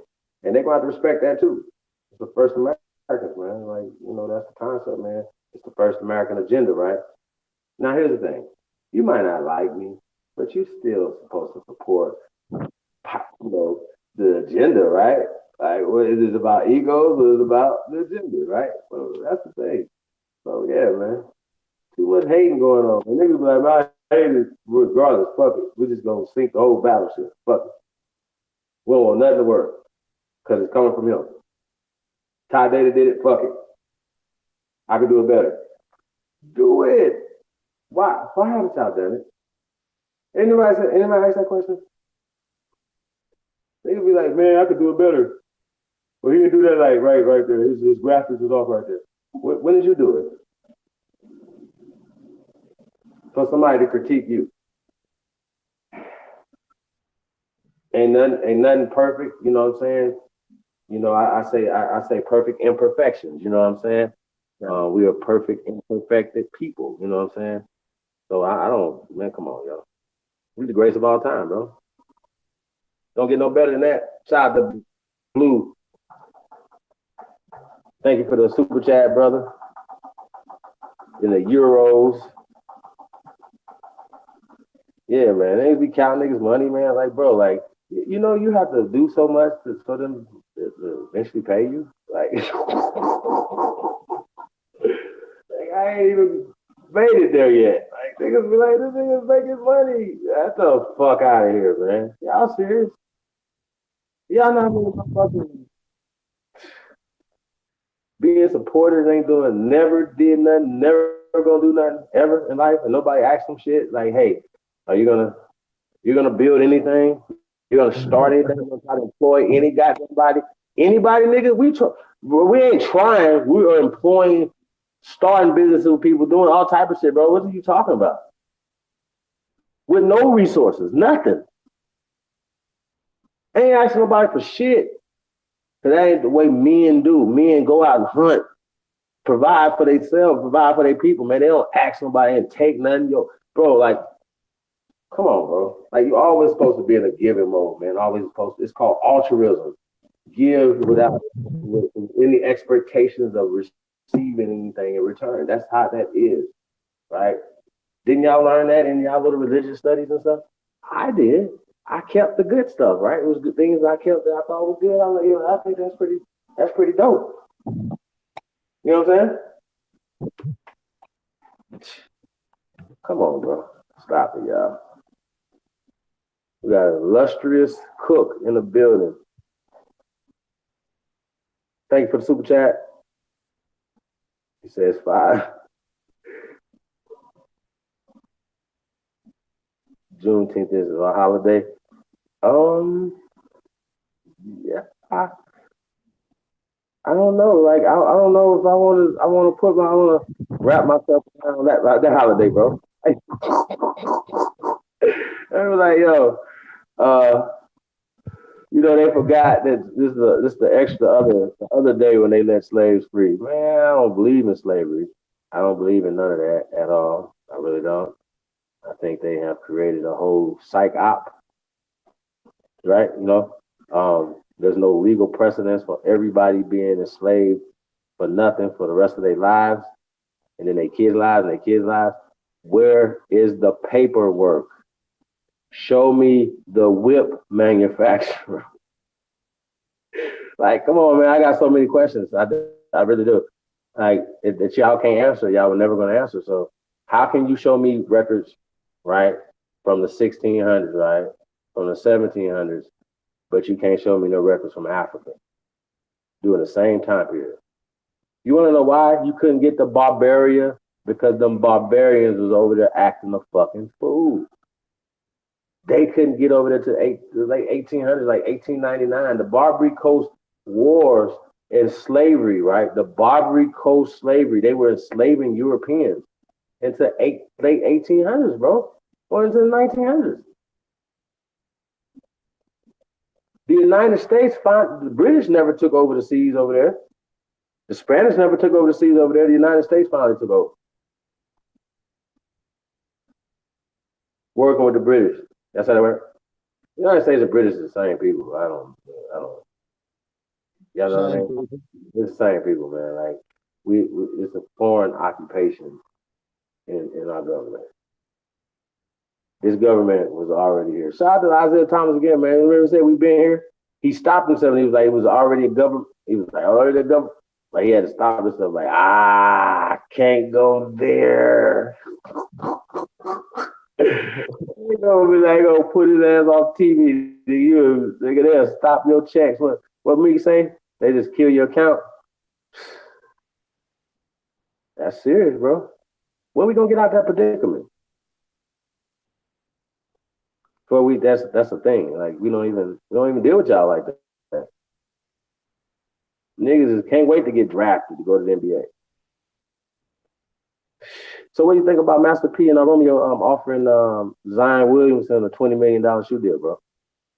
So what now?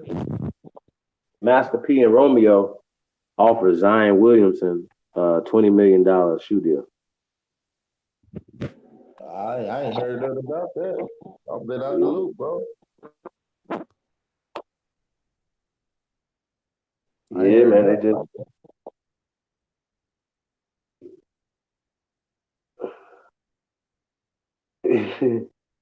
Chad Burr, I said whips are indigenous. Yeah, that's too funny. Let me see. That's pretty much everything we use over this motherfucker is indigenous to this land. Yeah, the Africans didn't bring shit because I don't even think they came to the late 1800s. By then, the American Indian done reinvented everything that we use.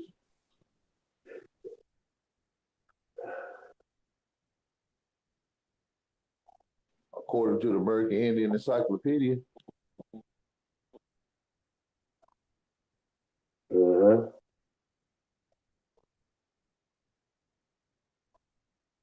So yeah, man. That we was also talking about the encyclopedias and the fucking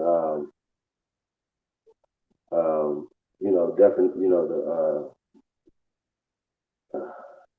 the dictionaries, right? Those are social books. Those aren't legal. And legally, we are the only true American. Everybody else is immigrant. So they already know legally who we are, bro. We have to step into that persona. And when a so-called Native American or somebody step forward and try to say something, the actual technical term for them is mestizo. They're they are a result of miscegenation. Period. It's not, they don't have hundreds of years of being here on the land, right? Because if they did, they would have the numbers. They would be like, number 2 in population or number 1 in population, right? But because they told us this story that they killed 90 million of them, right? Right? Or us or whoever, right? 90 million of us, right? I just asked the question, what do they do with the bones? Where the bones at? True. You can't bury diseased people, right? Because you're gonna fuck up the land. So if millions of people were killed with smallpox, right? You can't bury them. You got to burn them. So then you'd have to burn down half the fucking America just to burn these people, right? Because you ain't got no gas. Come on, bro. Like it's not practical. They killed us with their pen. It's called paper genocide, right? This is what we're doing with the declaration is at least letting them know we know, right? Fuck, like, come on, y'all, we know. It's the least we could do. You know what I'm saying? Yeah, and it's a chess move, right? To see, this the move we're gonna make, and we'll see what the chips may fall after that. So yeah, man, that's the concept of that right there, man.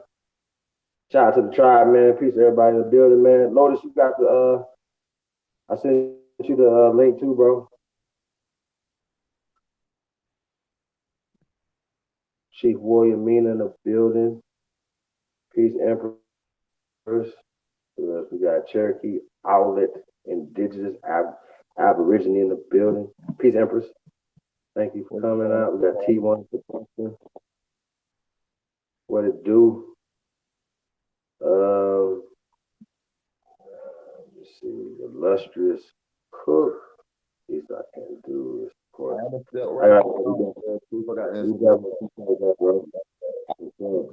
We definitely appreciate it, man. Yeah, man. I'll be right back. That's all good. God Body Malachi and the Chief. Peace and love. How y'all doing? Great. How are you, Empress? That's what's up. I'm wonderful. After yesterday, I survived. You say after yesterday? Yes. What I was seeing in the back chat, I was very concerned. Oh yeah. Yeah, that was some shit. Yeah.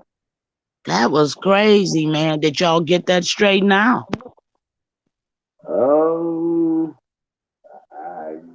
It need to be straightened out, Chief. Bullshit.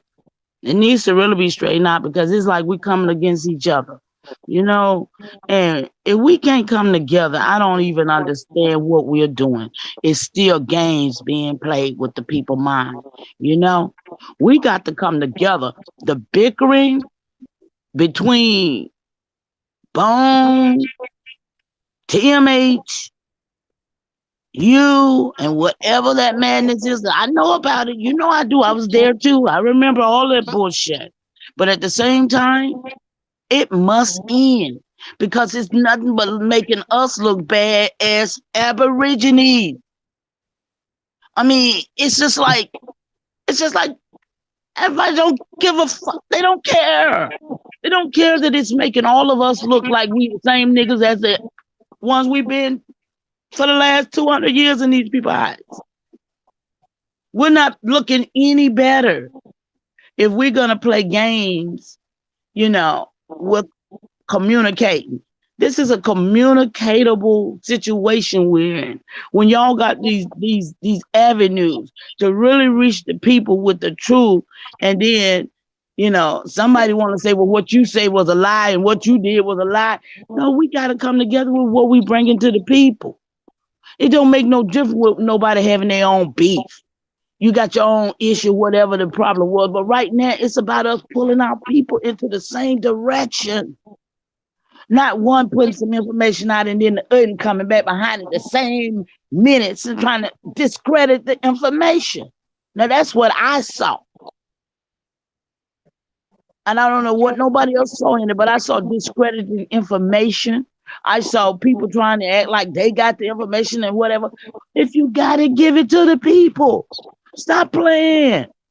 We're long overdue. We're supposed to been had this stuff in place for us. People still going having babies in the hospital. People babies still being put in the system, getting their feet stamped, getting liquid silver put in their eyes. So by the time they get 30 and 40 years old, they got to wear glasses. Come on, y'all. Y'all know what's going on really in our world. When babies are born, they're getting shot. Getting shots that's going to give them spinal problems, shoulder problems. Why you think so many women's having shoulder rotator cuff tears? The bras probably they wear with the wires all in them. We don't understand what's really being going on in this world with us because we are the ones that's being genocided. If we say everybody's different and we the best, then why don't we understand that everything that they're doing is affecting the best? It's not going to affect the ones that don't have what we have. It's affecting us. And then everybody talking about some damn holiday. I know that's your name, but but the holiday for real, y'all. We need to counteract every one of these holidays and make our own. Everybody, oh, well, it's because everybody off. Well, hell, you're working for free anyway. Take off. Y'all some scared niggas, man. I'm sorry, but there's some scared niggas we working with too. They won't even take a chance to make it happen. This YouTube got y'all messed up. TV had you. Now YouTube got us.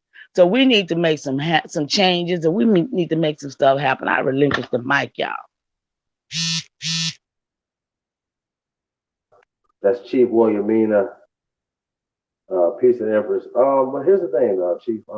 I don't have a problem with anybody. I don't have any beef with anybody. I wish everyone success. You know what I mean? There's nothing wrong with a little friendly competition. You know what I mean? So that's how I look at it. I just look at it as a little friendly competition, and it's nothing. You know what I'm saying? Nothing to a giant. You know what I mean? So yeah, I'm good. I don't have an issue with nobody. So everybody's good. Don't make these niggas famous. You know what I'm saying?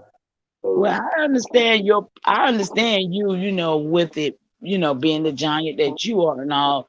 And it's not really about you, Bones, and TMH or Kip. It's about the people that follows you. Excuse me. It's the people that follow you, and we love you. We don't want to see nobody slandering nobody's name or saying anything or trying to. It just don't. It needs to be stopped. That's all I'm saying. Yeah, we are people that we. You know what I'm saying, Mama Chief. Everybody that knows is involved in this situation, right? From day one, day 2, day 3, day 4 of this, right? Day 5. I was humble. I was like, yo, man, like we can fix this. It's not a big deal. Blah blah blah blah blah, right? So then, any other time that this came up, you know what I'm saying? I was like, yo, bro, like it's cool. Let's it ain't that serious. Like, what's going on? It has to be a miscommunication problem, right? Mhm. And that was my position, right? So, and I still kind of feel that way a little bit, but at some point though, I can't. I gotta keep it pushing. You know what I'm saying? Like I can't. I don't even know why we even still having this conversation. You know what I'm saying? Months later, you know what I mean? Especially Right. if I talk to you and we say, hey, man, it's cool, everything, whatever, right? I don't. I'm not. After that, we get off the phone or whatever. I'm not talking about you, to nobody. I said what I had to say to you, even if it was in anger. Like boom, boom, I got that out.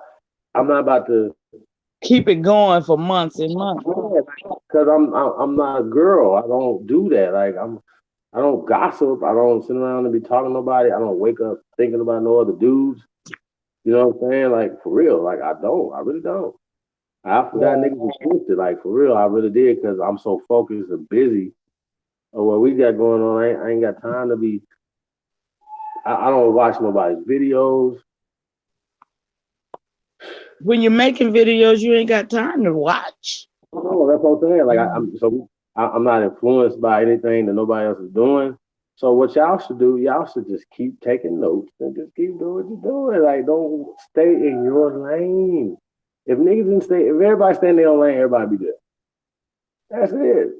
So that's all. That's my only advice. Everybody stay in their lane. You don't know how to. You know what I'm saying? So I'm good. Well, I just want to see peace with Yeah. my people. And I mean, like I say, it felt to me almost like that average when we was doing the slave when we was doing the short bus and stuff. It's starting off like we finna debate and be fussing with Aborigine people, and it's just like, when do we get to where we are on one accord with each other, where we can make something really happen for our people? Because this is the time. 2019 is the time. 2020, 2021, all of their plans that they have for us going to be implemented. And if we're not known to the plans that they have, we're going to be caught in their trap while we're playing internet, YouTube, and got everybody distracted on getting this. They not understanding what's going to happen to them in damn 2021. And that's a problem. Yeah, that's a fact. That's a problem. Ain't nobody talking about what these people already done planned for us. Everybody just want to keep on bickering and bickering over a little small thing. And they're keeping our people where our people finna get in a trap. And that's fact. Shout out to Eugene Page, man. Thank you for the super chat. We definitely been here, man, before 1492. That's Johnny come lately. And just even talking about time, right? And did y'all know in North Korea, right, that the North Koreans actual date is not based on Jesus, it's based on the grandfather of the dude that's the emperor or the whoever right there right now, right? Kim Jong-un or Il or whatever, right? His grandfather's birthday will be year one. Y'all follow me? They on a whole nother time than we are. We still following Jesus time here. Y'all see where I'm going with this?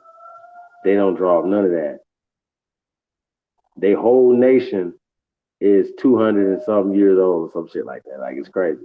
So I think that's dope. First off, number one, y'all already know how I feel. Like it's dope.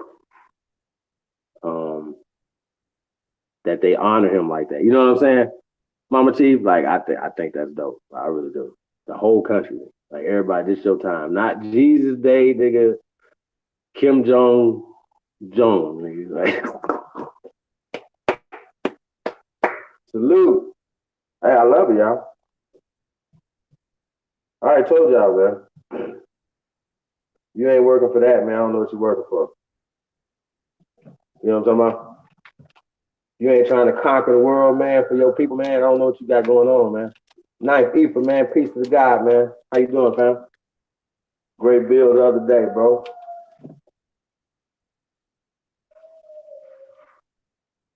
Ram Rich in the building. He said he's California by way of Mississippi. I'm Vegas by way of Mississippi. Peace to my Mississippi brethren. Peace to all my Mississippians out there, man. Gulfport, Mississippi in the building. GPT, stand up. Shout out to all my South Florida boys. And we got Cherokee Outlet, Indigenous, Aborigine, Peace, Empress. Thank you. Said would like to help build. We're in Georgia. You said Bill, where in Georgia? Is that the question? Or you say you're in Georgia? Well, Mama Chief is on here, and we talk about Peoplestown in Georgia, in Atlanta, sis. So that's something that we're focusing on. Shout out to Dr. Simmons, focused on building, revitalizing, and I don't even know if it's called a gentrification or regentrification or whatever. I don't know what we need to do. We need to have a reconstruction, a reconstruction, of our infrastructures. You know what I'm saying? So we got towns like Peoplestown, and any other historically, let's just say historically black, towns. You know what I'm saying? And y'all know a lot of towns that, or just size of towns that are shut down, no pharmacies no more, and things like that. Old baseball stadiums, and it's just the whole infrastructure is just dilapidated, right? Well, we got to revitalize it. We got to give a perception. It's about what perception do we give. Y'all follow me? What do we a plan for us, building us, stopping crime and littering and certain things or whatever for us and our thing or whatever, right? Just the perception that we have for self is needed, right? Yo, man, salute, double salute to the brother, Dwayne Wade, right? I seen TMZ try to catch him up today or something, right? He walking with his beautiful wife, Gabrielle Union, salute. And the brother was like, they was asking him about Paul Pierce, right? Now, Paul Pierce had made a statement and said he was better than Dwayne Wade in his day, right? False. Paul Pierce is dope. Don't get it twisted. Salute to Paul Pierce or whatever, right? But he was in his bag and he said what he said, right? And he said what he said, right? And so that was that, right? Y'all follow me? That was that. He said what he said,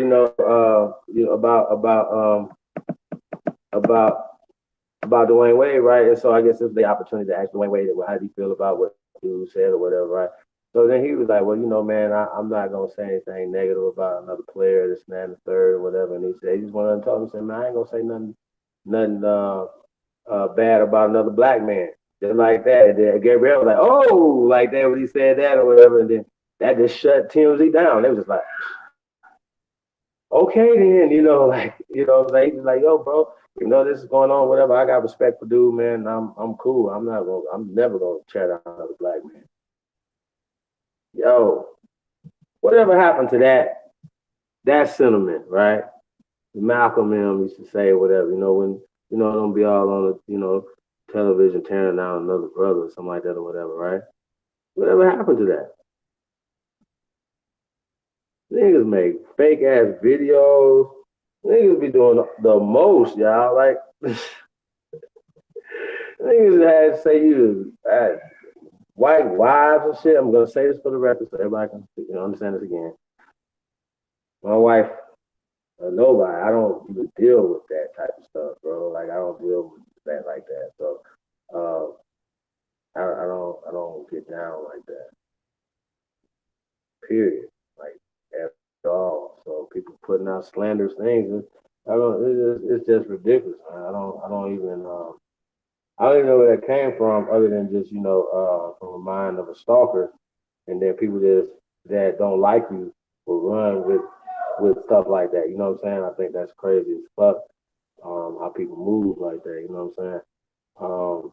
I don't get down like that at all. No shape, form, or fashion. My people from Jackson, Mississippi. Oh, so we got Jackson in the building.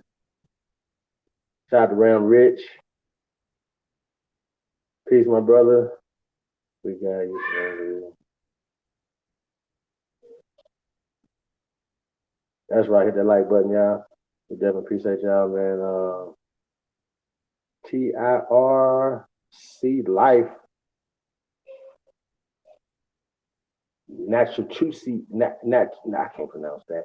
Natural Chusi language, right? Yeah. Like, I'm from Mississippi.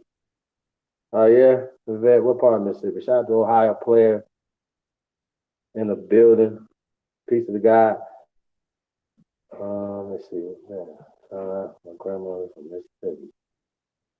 Stop playing that. Let me see where you from. Ohio player from Jackson, Mississippi. No national debt. Chief, you still in here? This is a so message. Oh wow. Hey, listen, y'all. I don't know. I wish everybody the best, man. Pike County, Magnolia, Mississippi. Stop I'm playing, still with man. you, Okay, cool. King. I'm still here. Hey, Ab, do I need to resend the link, bro? Yeah, I'm gonna roll up.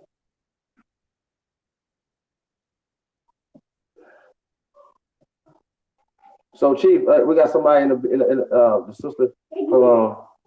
The sister was asking about building in Georgia.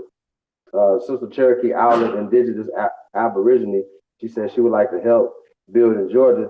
So, Mama Chief, can you definitely drop your email in the way she can reach out to you?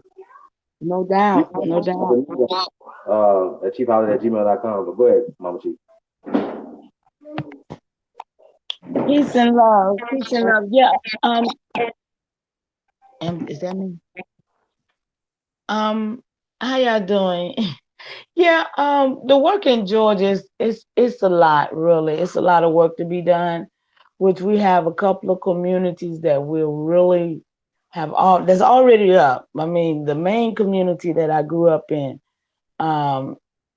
it's like 3,300 people there, been there, people been there, never left. However, now at the point of time they want to gentrify it.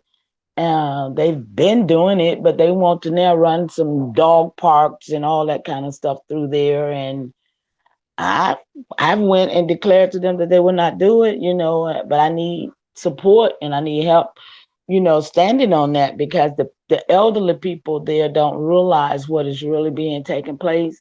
They think, oh, that'd be nice, and stuff like that. But they don't realize that once these people get there, they're going to fix it for them and they're going to, fix it where they got to move because they can't afford to live there any longer.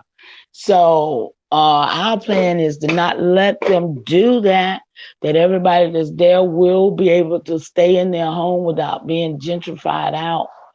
And then we have another property that we have our office on, which we have a state-of-the-art laboratory, and we need workers to come, and so we can make our own product, toothpaste, lotion, soaps, stuff like that. Then we have a call center. I need 5 workers. I absolutely need 5 workers ASAP so that we can open up this call center and start getting businesses that we'll be running through our call center. I don't really know how, the whole thing works, but I am they put me in charge of doing it. So I'm just appealing to my people to come on, let's do this. That those 2 places will be a model for us, for all the cities and states where we are at.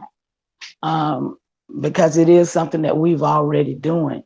Dr. Simmons been holding it down for 25 years and I've been with him now going on 4. So, it's the work to be done. It's just that we don't have the people. Our people are not really, our minds is not there. We're so colonized. And we got to really get out of the colonized mind, my people. And we got to be industrials, not corporations. Don't think about corporations. We got to be an industrious people. We have 3 big warehouses in the community of People's Town. We have colleges. It's Freedman's land, you people. You know, so it's ours. Relinquish the mic. Oh, okay. Shout out to Cherokee Outlet. We definitely appreciate that input. She said she has experience in customer service. Salute to that. Yes. Reach out to Chief Warrior Mina. Reach out to myself. I'll link you up with Chief, and you can and you in Georgia already. You know what I'm saying? Definitely. Yeah. So shout out to the sister, and thank you for the super chat too, sis. We definitely appreciate it. Thinking people work from home for a call center. Absolutely, vet. You got this thing called Arise, right? And I found out about Arise from Sister Monica Lamb of the Dagger Squad over there with years ago over there with Garfield and right. So shout out to Sister Monica Lamb, man. Definitely very powerful sister, man. Also peace and love to her.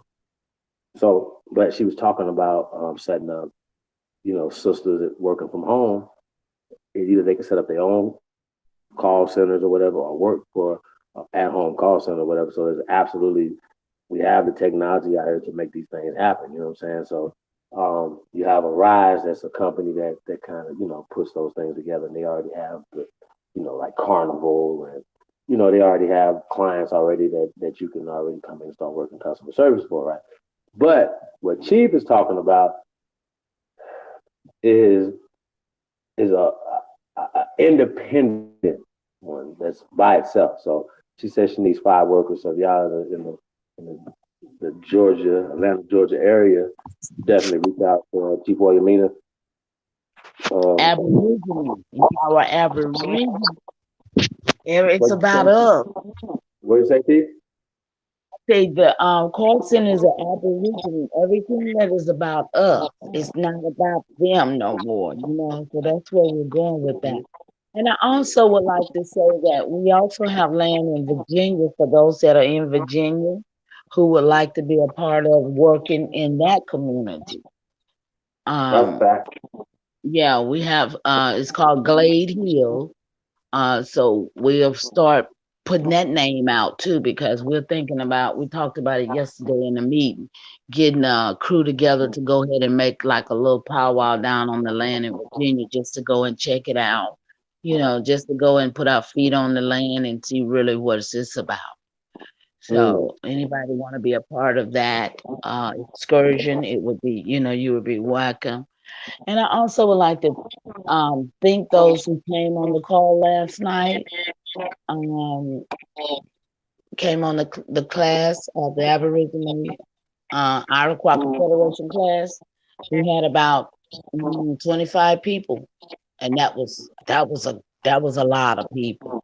Okay, and I just want to thank you guys for coming out, and I'm almost sure, I know you did. You got some answers to some questions. So join us back again next Sunday. You're welcome. Peace and love. Man, shout out to Chief Williamina. Peace and love, Empress. I'm always smiling when I hear you speak. It's just, you already know that's love right there. You know what I'm saying? That's why we call you Mama Chief. So salute to you. And all the hard work you're doing. Like most people be retiring right now, Mama Chief. You just like you just getting started. Where you get all this energy from, Mama Chief? I am just getting started. Just getting started. Ancestors got you going. That's what I'm talking about, y'all. This right here, it does, man. It makes you feel younger, man. It's like I don't even know what to tell y'all, man. Like I feel so good right now, right? You know what I'm saying? This time in history, man. Like most people will be looking at this hard work like, oh man, this is a lot of work. Not Chief. See what she doing? She rolling her sleeves up, y'all. Y'all should have seen that at that city council meeting, man. Banging. you had a crown on, like just banging them. Like come on, bro. They had to bow down. So man, that's work, man. Like, come on, like so that inspires me, right? So y'all be saying what's like who our teachers are. This is my teacher. Y'all understand what I'm saying? It don't have to be she pulled out something and this we don't. That's not what you just learn. You learn in other ways too, dummies.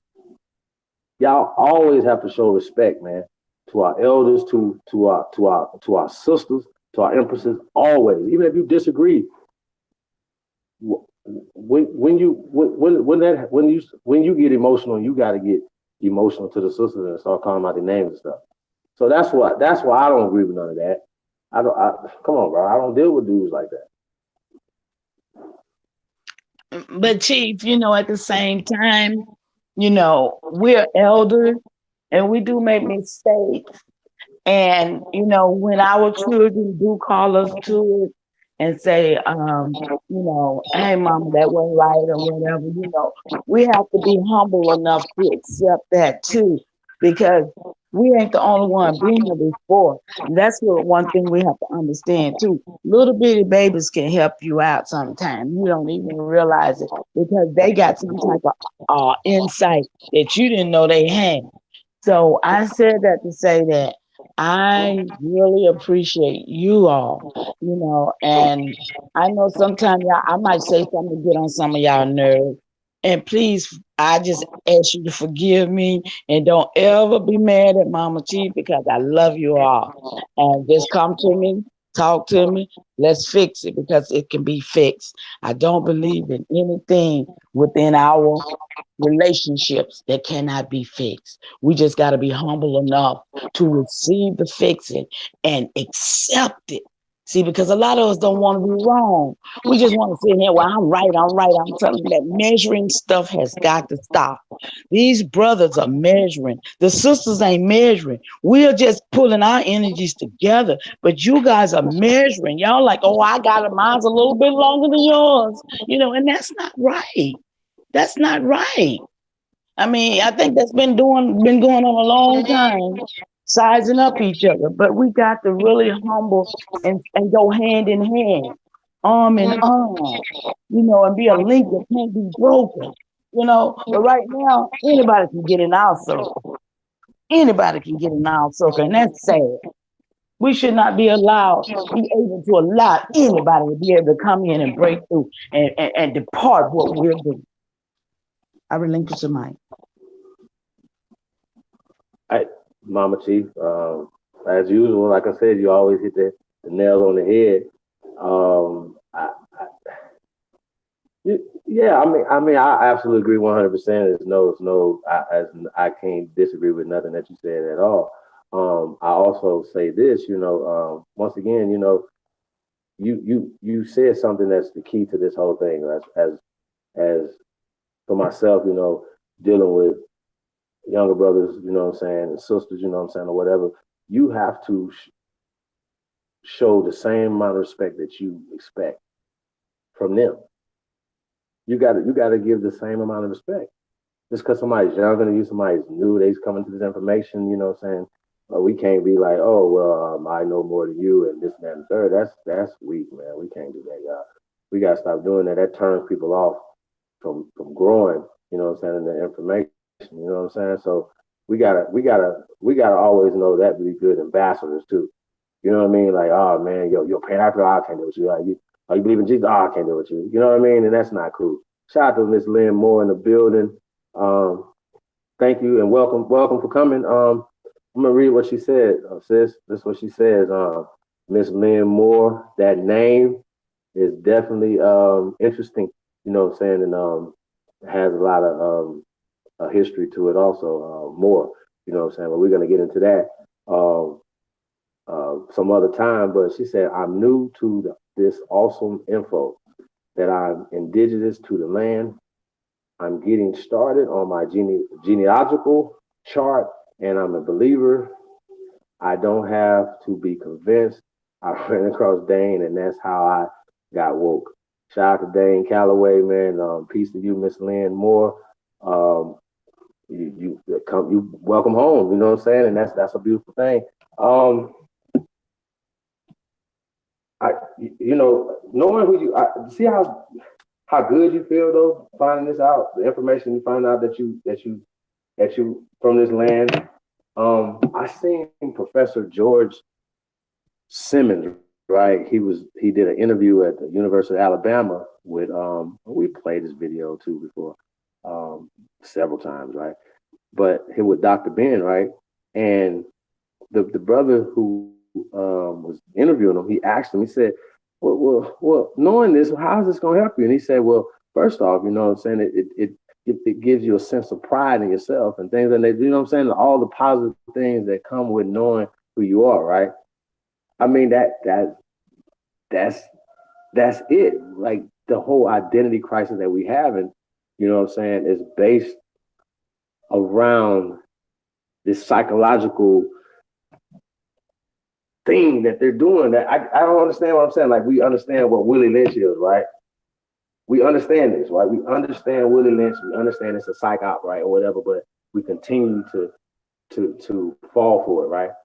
We continue to play along with the cast system, play along with these whole psychological things, and we continue to pass them down. That's what we have to stop doing. In order for us to build, we have to start dealing with each other. We cannot build without dealing with each other. Yes, we're gonna have differences of opinion. Cool. People not gonna like each other. What does that mean? I mean, we still not gonna build. Enough people can get together, whatever, and build and do what they got to do. All Asian people don't like each other. All Mexican people ain't like each other. They still building. They understand the difference. You know what I'm saying? You know, they understand who they're up against, right? Ultimately. And that's what we got to do, right? Okay, so we Aborigines, we believe in that we from America, whatever, but we're gonna separate completely from everybody else? Nah, man, that's what everybody else do. If you're trying to be about the truth, man, we said leave the labels at the door. Let's come on in. Let's get it. Let's build. Let's do something, right? And so you don't have to have the same opinion or same whatever as everybody else or whatever. You bringing your opinions, your information or whatever to the table, whatever might enlighten us on something. So I'm not one of the ones that don't want to talk to other people, whatever, right? I definitely want to talk to other people. So peace to y'all for that, man. Shout out to I am King Sosa in the building. Peace, King. Definitely, hey man, welcome. Thank you guys for coming, man. We definitely appreciate it, man. We got Tika. Oh my God. Some burden, right? Looks like Hollis, maybe burden. Okay. Thank you for the super chat. He said, we're in Georgia and the contact information of all types and categories that need help in the name of the contacts. Okay. I kind of think I got what you're saying right there, whatever you need. We're in Georgia, in Atlanta. And Chief Warrior Mina, I don't know, she'll put it in the chat room, put her information in the chat room. Hey, but like I said, thank you for that. What else we got in here? Through marriage. Okay, so you got that name through marriage. All right. Then, if you don't mind, what state are you from? Hey, you always welcome, Lynn, for sure. And thank Dane for sending you over. We definitely appreciate that. Shout out to Gretchen Helm in the building. Already hit the like button. Thank you for hitting the like button. We definitely appreciate it. Hey, if you haven't subscribed, please subscribe. And if you haven't hit the like button, the bell to get the notifications on for the live shows, man, definitely hit that. There's Chief Warrior Mina's email in the chat room. So hit her up, man, about the call center, about People's Town. And she got so much going on, y'all. So she got so much energy. So she definitely will get back with you in contact, you know what I'm saying? So shout out to Chief Warrior Mina. My grandfather was full of Cherokee, and his name is on the daughter of. Well, Lynn, that's so your grandfather would be either your mother or your father's father, right? And I'm pretty sure just like everybody else, right? Your grandfather didn't make a baby with a person from the continent of Africa, right? That is word, right? So your mother or your father will have to be Cherokee too, right? When they had you, that would make you Cherokee as well, right? And also, okay, Texas. Shout out to Texas. Um, um, yeah, man. Shout out to Struggles on, man. Peace of Struggles on in the building. We definitely appreciate you too, bro. We definitely appreciate you guys' energy, man.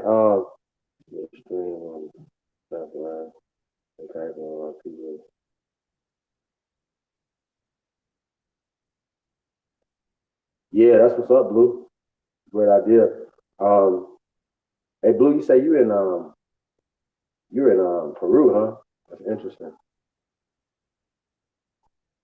Well, we're gonna have to definitely get you to show us some stuff out there. Let us know about some stuff out there. Because right now, your boy Brian Forrest will be out. That's where he lives at. He's been out there misrepresenting and once again giving his perspective. Right? They always giving their perspective on you know what I'm saying on our shit, right? And when they see something black, they be like, "Well, these people were African, or this was African, you know, this and that and the third. This came here, you know, through slavery and stuff like that." And I think that's weird. Shout out to Ishmael Bay in the building. Peace to you, fam. Definitely appreciate you. Yes, it is Ishmael.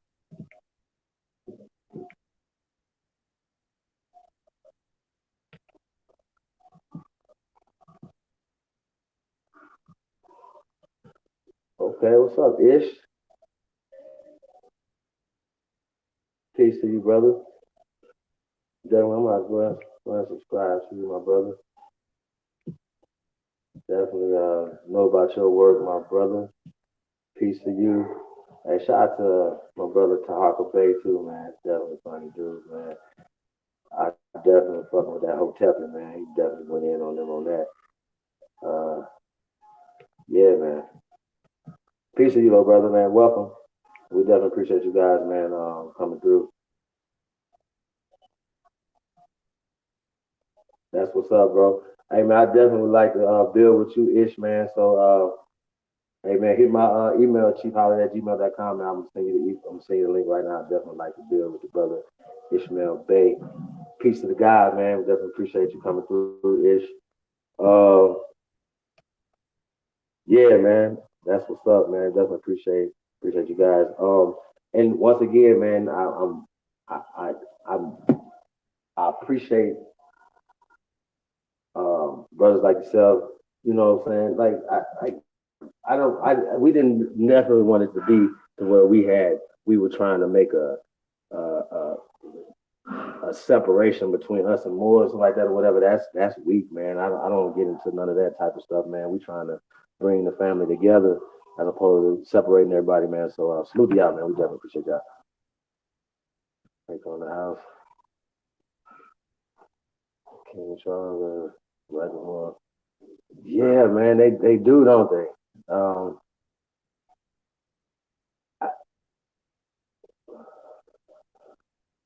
Okay, shout out to Joe 47 in the building.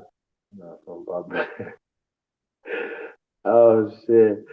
Shout out to Liz. She said she's not from Barbaria, known as Africa. They trying to link us. But yeah, I mean that's a fact, man. That's an absolute fact. Absolute fact. They trying to link us with Shaka and Kunta. You know what I'm saying?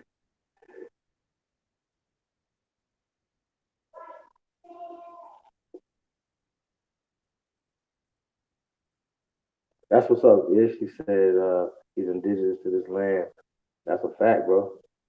Um, and I just happen, you know, to know that we indigenous to all lands, man. Like, you know what I'm saying? We are connected, you know what I mean? In a lot of different ways, man. They just told us everything in reverse. Um,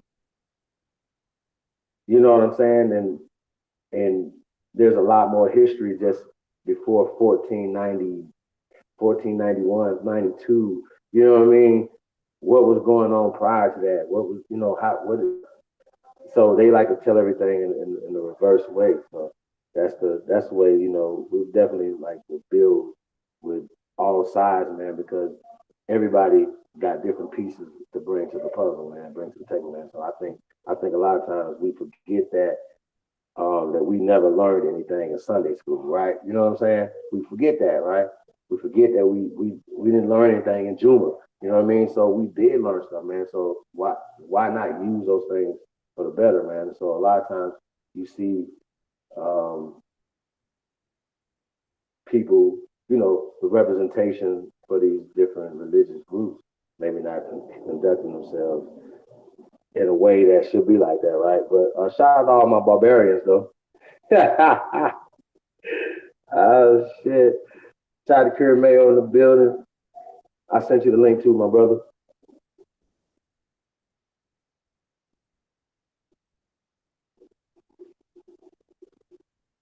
Yeah, that was dope. He did. Shout out to Cola Keith Day, man. He just broke it down.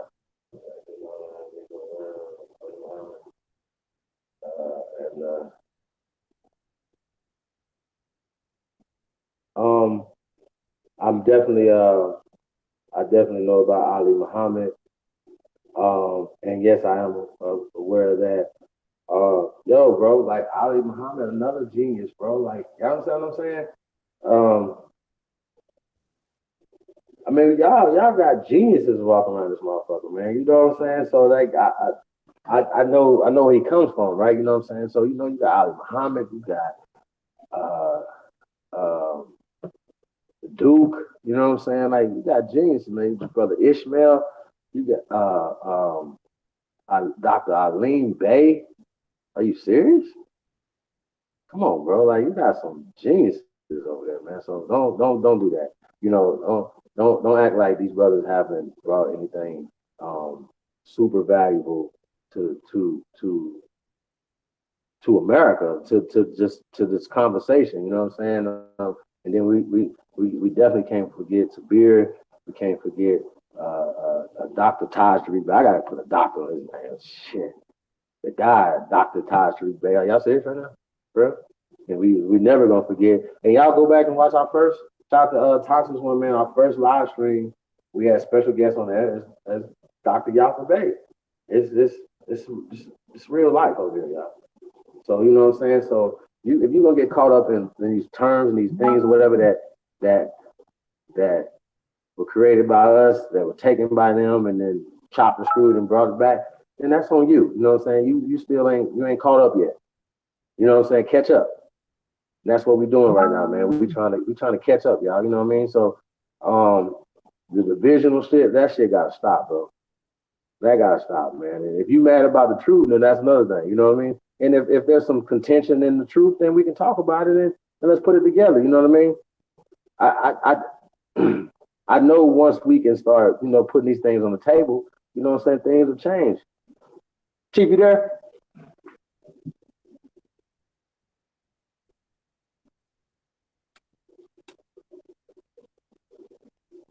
Yeah, man. Peace, peace, I peace. am. I'm here. I was reading in the chat. I was just making sure you said that. I was just talking.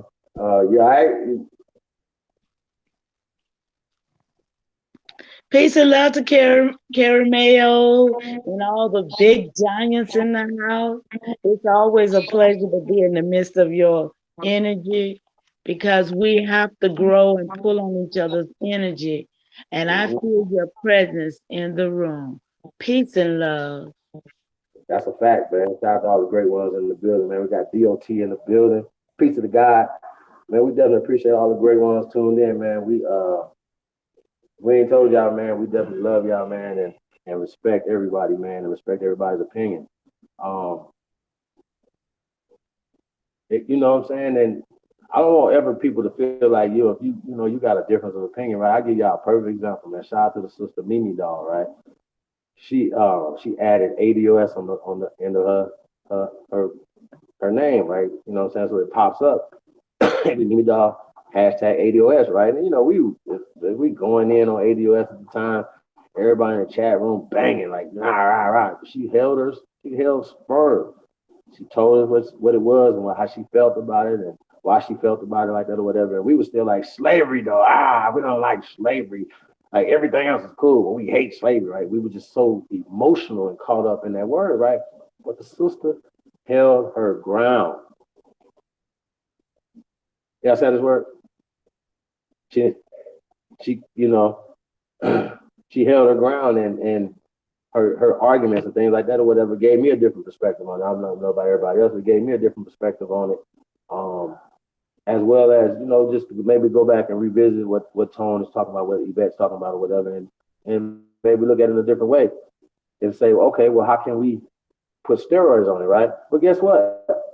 The steroids is the declaration, right? The Declaration of Reclamation is the steroids on everything that everybody's doing, y'all. Right? You know what I'm saying? So, and that's what we're looking to get support from everybody, right? Because at the end of the day, it's talking about getting power. Hold on a second, y'all. Go ahead, Chief. I just wanted to ask you if you could do a breakdown for me, because I'm not in the knowing of what your actually declaration is supposed to be for the 4th of July. Could you break that down to me and let me understand what's your purpose in assimilating or even doing something on this day? Because in my opinion, we need to just shut that shit down. I'm sorry. Okay, so all right, well, 1 second, Chief. I'm gonna come right back to that.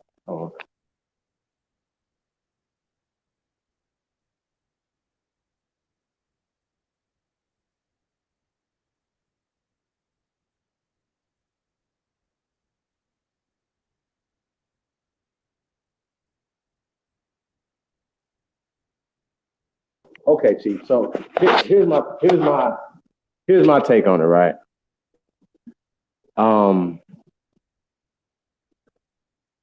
That for me, right, you know what I'm saying, in order for us to, let's say, okay, we're gonna drop this on this day as maybe a way of looking at shutting it down. You know what I'm saying? Giving it a different name, a different face. You know what I'm saying? This is our declaration on your so-called Independence Day. That's what I'm saying? And they're taking energy, you know what I'm saying, from us or whatever. So just kind of more like a counter propaganda. You know what I'm saying? Like it's symbolic to them, so we feel like, you know, why not? You know what I'm saying? So that was the idea behind it. There's no like nothing special for us to say, oh yeah, we want to do it on this day because of this. Nah, it's more kind of like more shoving it to them. That's how important documents is to me. You know what I'm saying? And what it means to what we're trying to do. You know what I'm saying? So pushing the first American agenda. Okay. Okay. So that's the whole thing. Yeah. So that's it. You know, just taking these days or whatever from them. Like, you know what I'm saying? They're capitalizing off of these days. But we're not.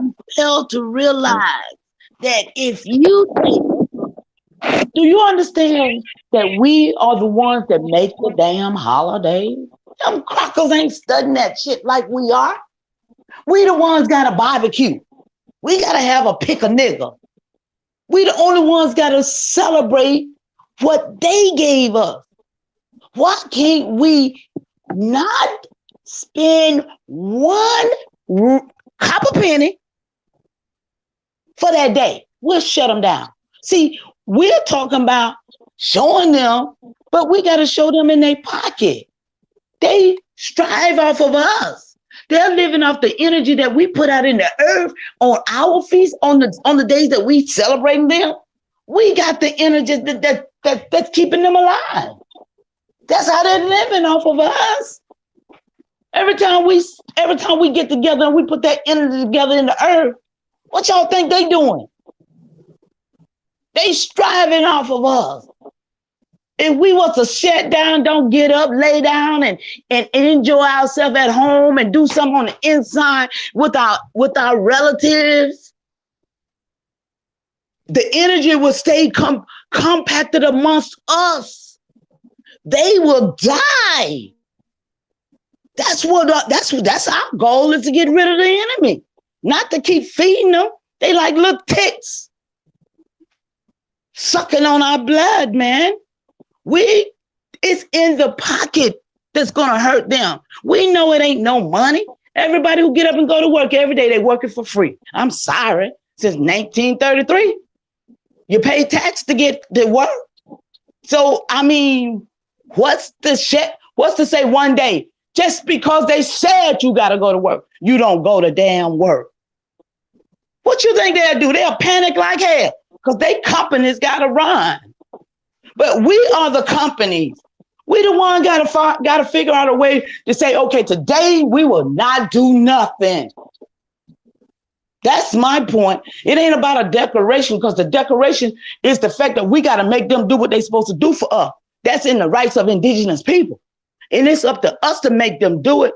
We sitting here reading it. Half of us ain't reading, but we ain't demonstrating. Go out there and make them do it. Go out there and tell them that's what they're supposed to do. I tell them every day I go out. I make sure they know who I am. I don't pay tax in my community. How many of y'all just go to the store and tell them, look, I'm an Indian non-tax? Constitutionally. I mean, these are things that we got to start doing in order to shut down this governmental system. I relinquish the mic.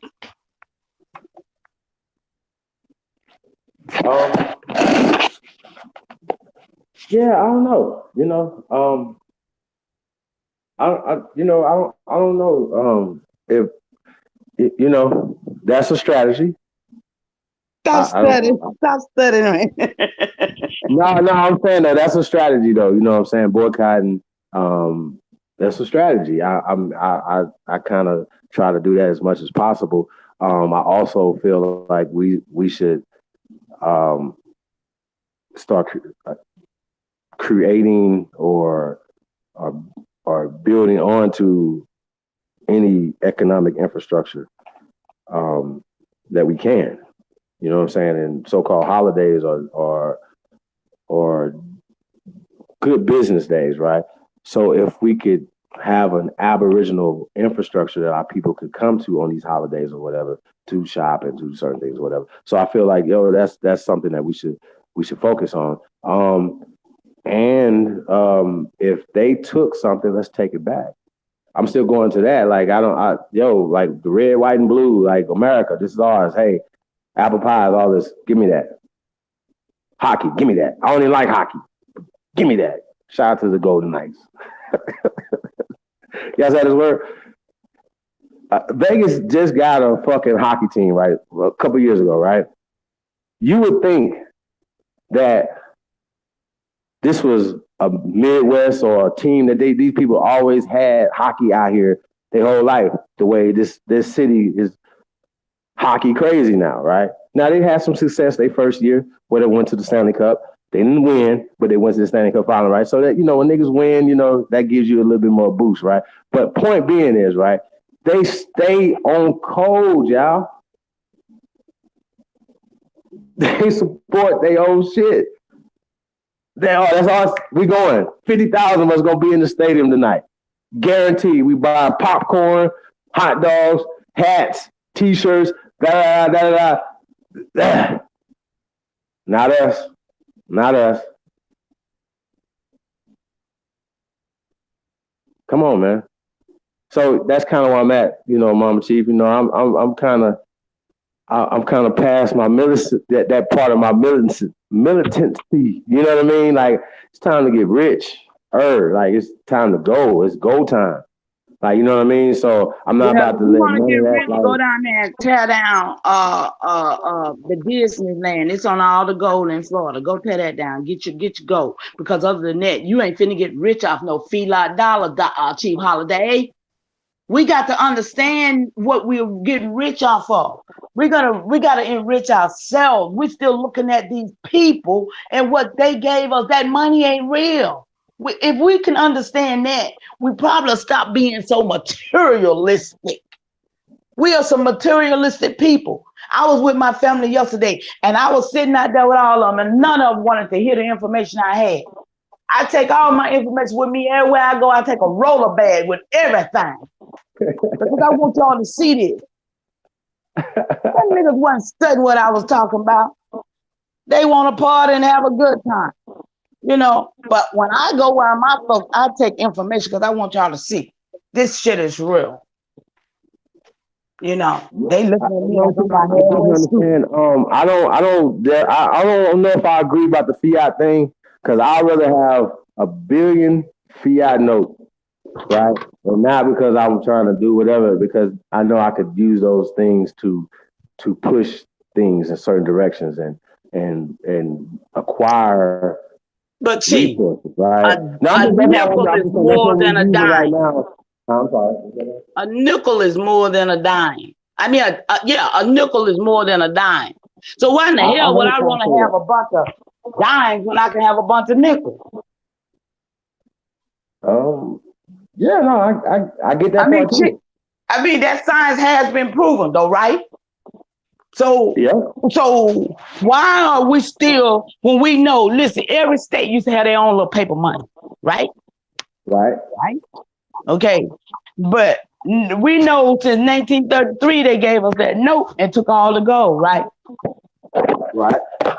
So everybody really is just working for free. That's why when they give you a loan or something, they ain't really gave you a loan. It's fraud. See, it's fraud. They ain't got no money to give us. That's just like bankruptcy. These homes, they ain't their home. They don't own that stuff. But we're being tricked enough to go to them and think they can give us something. We just got to learn what the truth is. That's where I'm at. That's what I'm talking about. And it ain't got nothing to do with them felines. It's got to do with what you don't need, because we are indigenous people, not taxed. They say Indian in the Constitution, but I say indigenous, non-taxed. That means we don't pay for jack. That's the point that we got to get to, where the money don't matter to us. We don't even need it. We're supposed to be able to go and get what we need. And that's the mindset that I want us to get on. We're Indians, non-tax. It don't mean that you ain't gonna put that little change on that. It means that I can walk in here and do what I need to do. And that's the point that we got to get in our hearts and our minds, that we are those people. We are the people. Chief, do you think we ready to run this country? I think the ancestors will appear, and I think they already are. And I think we will be able to do what we're supposed to do. We did it before. Hell, when we great ones. Who are we? I think I kind of have a different opinion on what power is. For me, power is not like power is to tax a motherfucker. Power is to, move people. You can do whatever. You know what I'm saying? Like, that's power to me, right? And so I think that most paradigms are not leading to power. Like, you understand my point? Like, it's just like, okay, you just talking, because ultimately that what you're saying is not going to lead to power, right? For me, I want to have the power, the ultimate power. How do we get to that? And those are the moves that I feel like we should be making. And if we're talking chess moves and things like that or whatever, we go. For me, you know what I'm saying? That's just how I think. But see, that's now, I used to be other ways or whatever, but that's just where I've evolved to in my way of thinking. You know what I'm saying? Like, okay, I see what y'all done. Y'all fooled us to not be Americans. I got it. This is ours. Happy 4th of July. You understand my point? So that's my thinking. Like, I'm not letting them have nothing.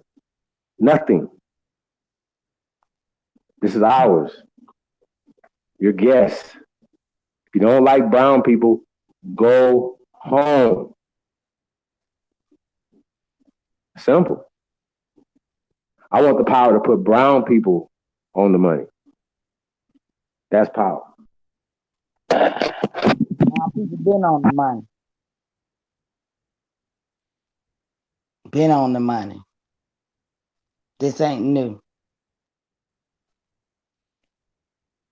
But I understand what you're saying, taking back. I mean, you know, it's about taking back what belonged to us, but it's the fact that if you allow the people who took it from you to be the one to give it back to you, then really what you're going to get still is a damn GMO. You're not going to get organic.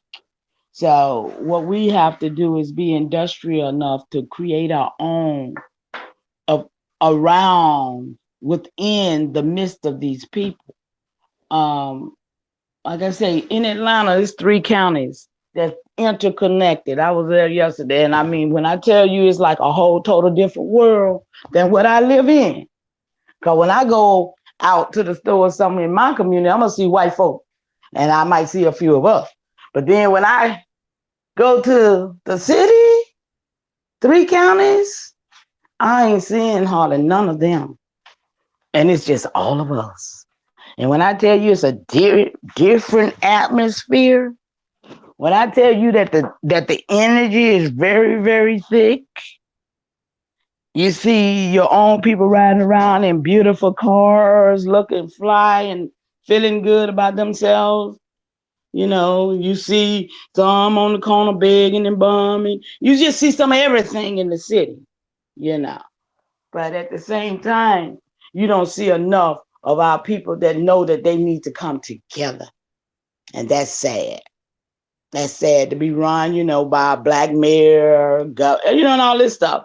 But yet we still can't come together as a people to make something happen. That's sad. That's sad.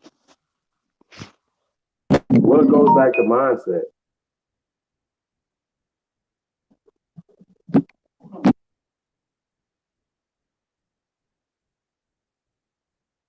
It goes back to some help. We need an intervention. We need a real divine intervention because all of us are on so many different pages. We on so many different stages. We don't, you know, everybody's acting out their role. But when it comes to talking about being a real player to the true player to the game, I don't see that. All I see is a bunch of people, you know, it's just like I say, I've been doing this now for the last year, begging people to come and help. I finally got about 5 people came last month. But it's people right here in this city. Why somebody got to come to this city? Hey, Mama Chief, you know what's going to happen? Once it starts taking off, it's just like everything else. People, even in your family, people, they don't recognize nothing until they see the success. That's true. That's true. You know what I'm saying? And that's and once again, it goes back to resources, right? Mm-hmm. Resources is security, right? You know, like how we're gonna eat, how, you know, electricity, things like that nature, or whatever, right? Security, right? So they keep people so stressed out or whatever, and you have to work and you have to work for them, essentially, because once again, our mindset is, I don't want to work for him. I don't want to work for each other. We want to go work for them. We're ready to work for them as opposed to working for each other, right? Working with each other. I want to build him up. Like, come on, man. You know what that is? That was that thing, that light against dark, fool against the young, you know. That's Willie Lynch. Yeah, that concept, you know, and I think all that stuff was just things to put us against each other, you know, in the fashion that it did. But we know that these things took place. So as us as a great people, we should be able to counteract these things that have divided us for so long. I mean, we all here now on this line. What's wrong with all of us saying, That mentality must cease today. That my people are not the ones that I don't need to be working with. My people are the ones I need to be working with. We need to change our concept of our mind or how we think about our own.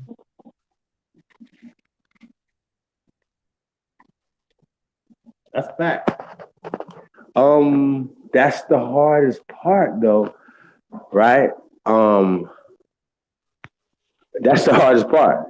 Think of, because they have spent billions of dollars to condition a lion to make that lion believe that he's a mouse.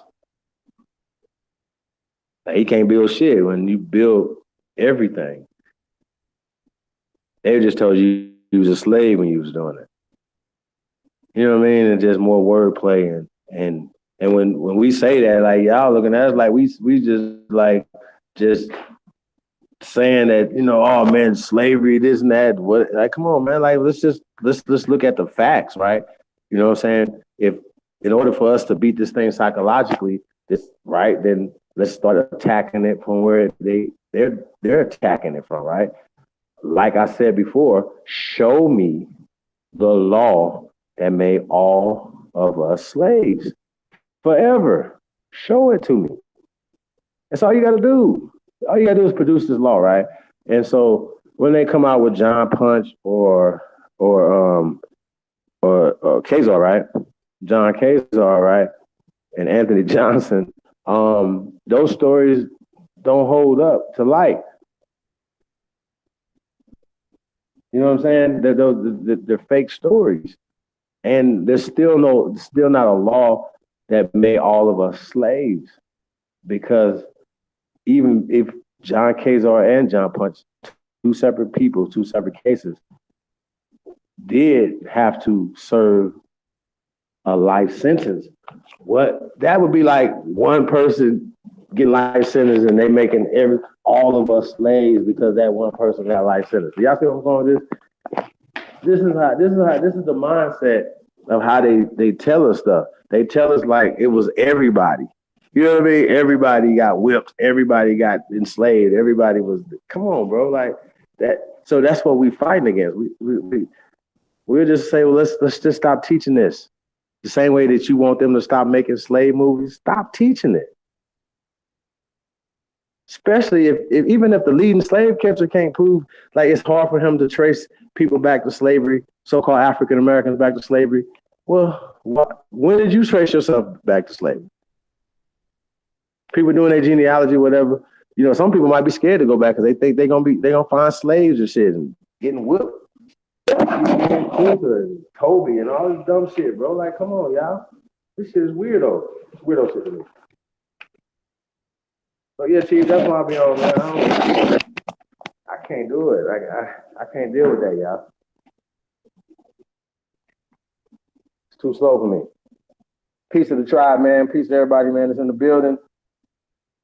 A shout out to the Empress Isha in the building. Peace and love, Empress. And we need each other. We eat city of areas of the map. Yeah. Yeah, I think it starts small, Empress. Like, we talked about this yesterday. And, shout out to Jesus Crisis, aka Buddha King, right? We were talking about Zyx Institute, man. Shout out to Q Butter, man. Let's just say it's small now, right?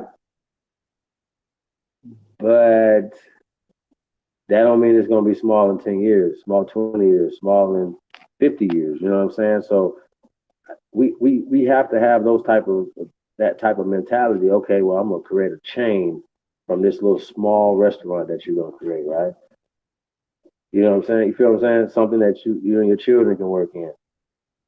So, yeah, I don't know. Like, we got shit to get out the pot right now. Like, and I think, it's time out for the sob stories like this, that, and this and that, and all these things happen, and this going on or whatever. These people gonna stop. Like, it's just, we got so many people paralyzed because they think if they build something, they gonna do them like Black Wall Street.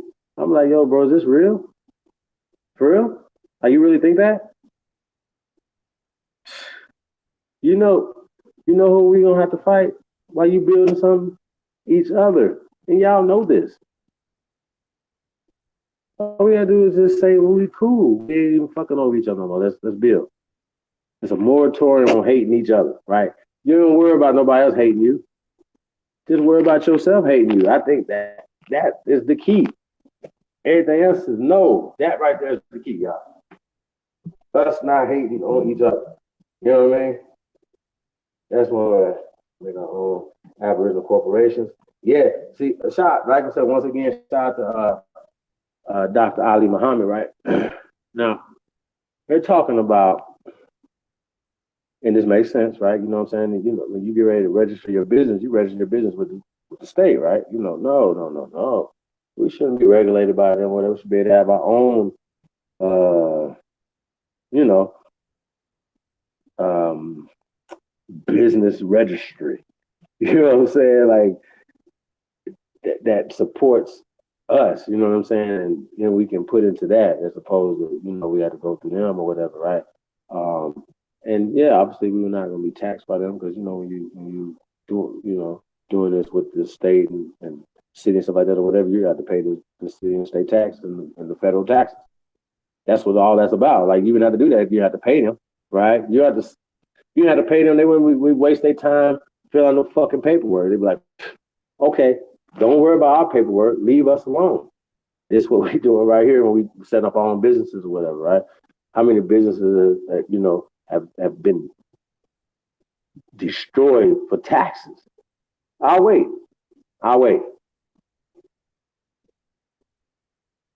Y'all don't think that's a part of genocide? That's a part of the whole destruction plan? Y'all don't think all that's illegal?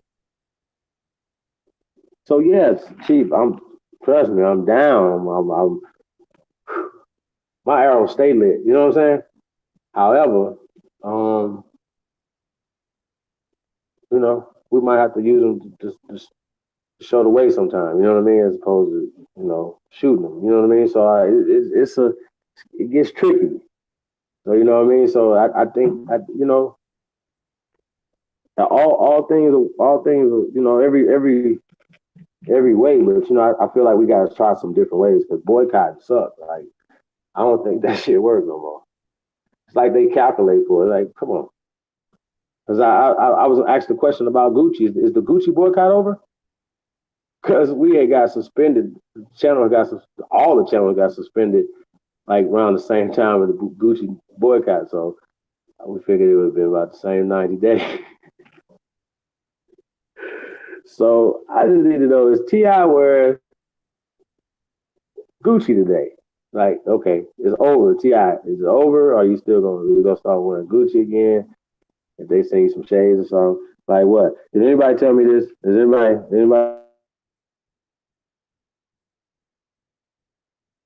boycotts? The NFL is still booming, right? Like, they ain't missed the beat. Gucci stock went up when niggas so-called boycotted them, right? It's still Gucci gang. Niggas, ain't nobody stop wearing Gucci, right? You know what I mean? So I don't know. Like, I don't know. I don't. What's going on? Are y'all gonna act like it didn't happen? It's just like, oh, we're not gonna talk about it no more. It's over. The Gucci boycott's over. Yes, ma'am. I don't wear Gucci. Me neither. But the point is that years ago, when we can say boycott, I just mean don't buy and sell with them. You know, I used to be a Hebrew, and as a Hebrew on the Shabbat, there were certain things that I did not do. I didn't buy and sell. I didn't cook. I didn't work for nobody. That was my rest day. That was my 7-day rest day. And I mean, I took it literally. You feel me?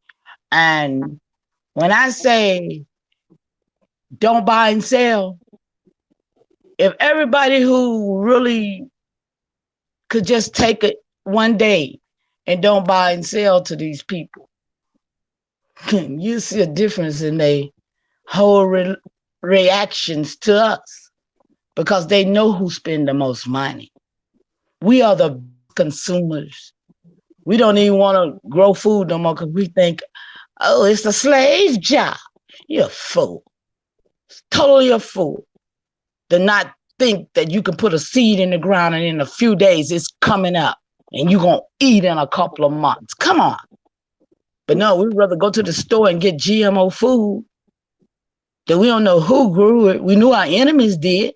So we know our enemy don't have nothing good for us. So what do? We still take from the enemy, instead of providing for ourselves. That's my goal. My goal is to provide for ourselves. That's why I'm fighting hard with People's Town. I'm fighting hard with everybody who want to say I got 220 acres of land.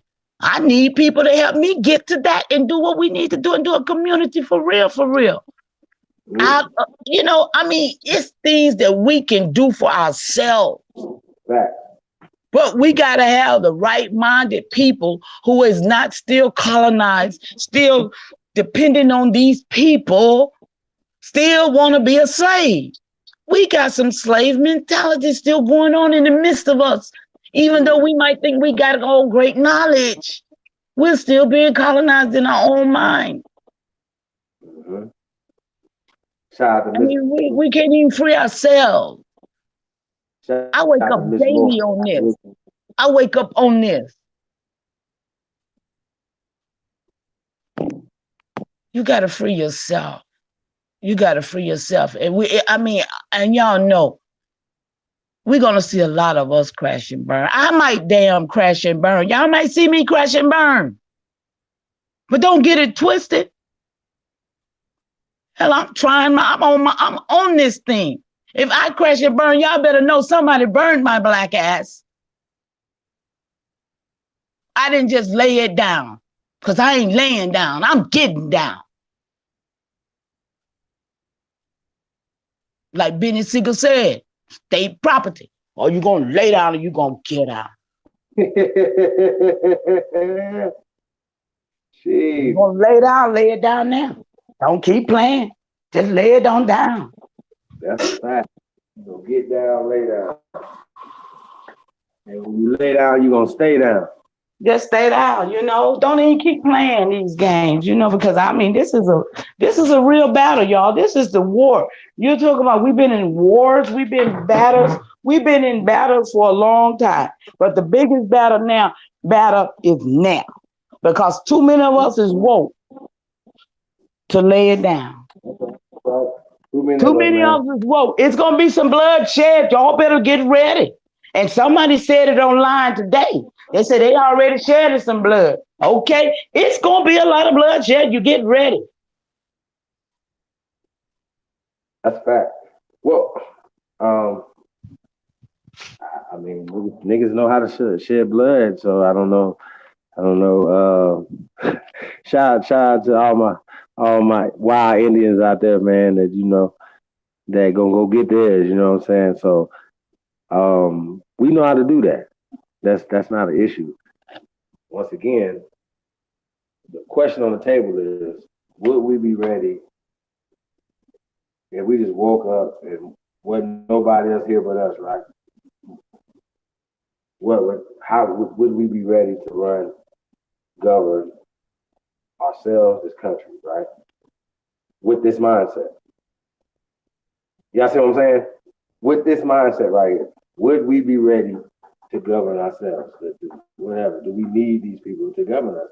And I know we don't, but it seems like to me that we think we do. Hey, can you please address that, Chief? Like, we just had Barack Obama in office, right?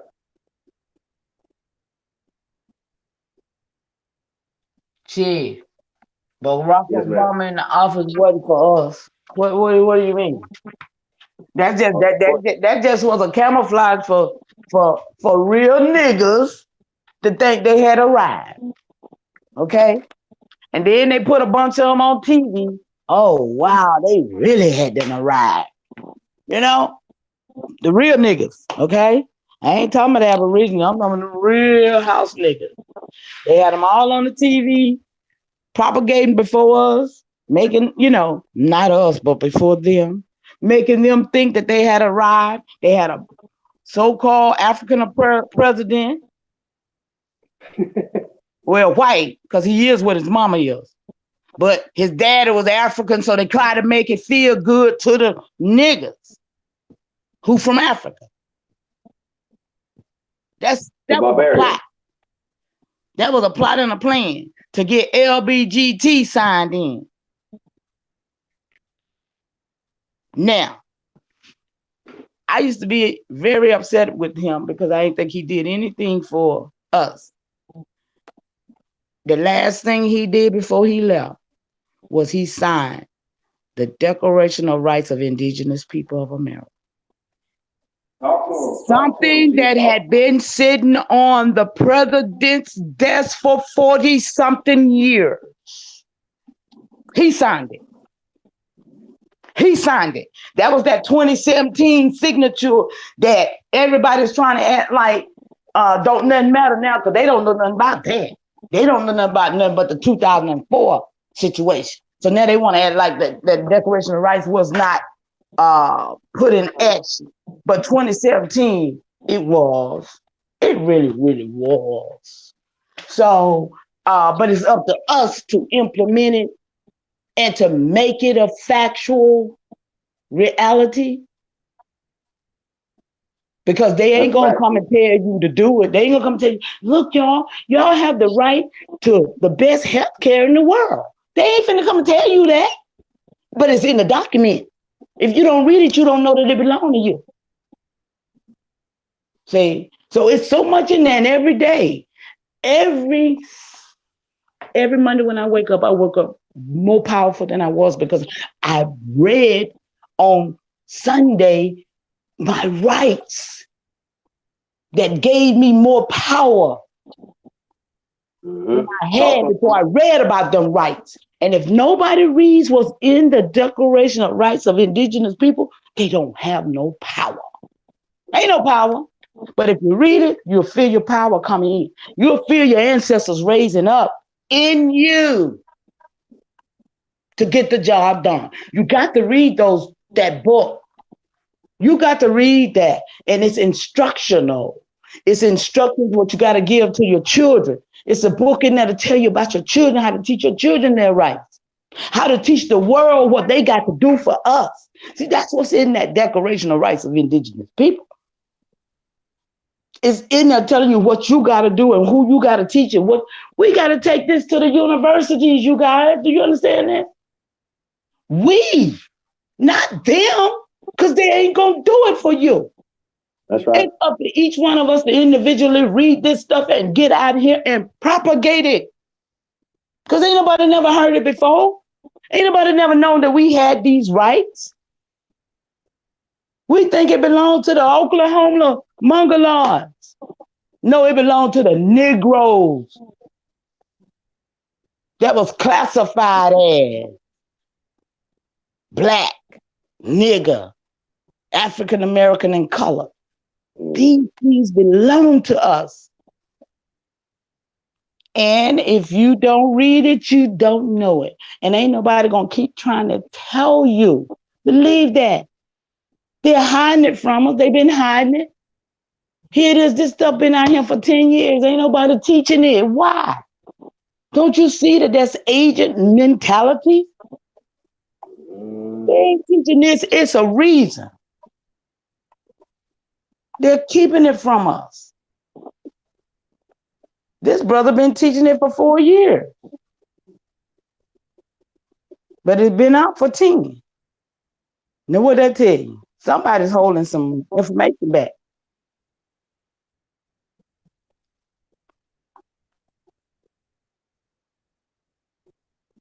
Well, yeah, Mama Chief. I mean, it's so much. I don't, I say this,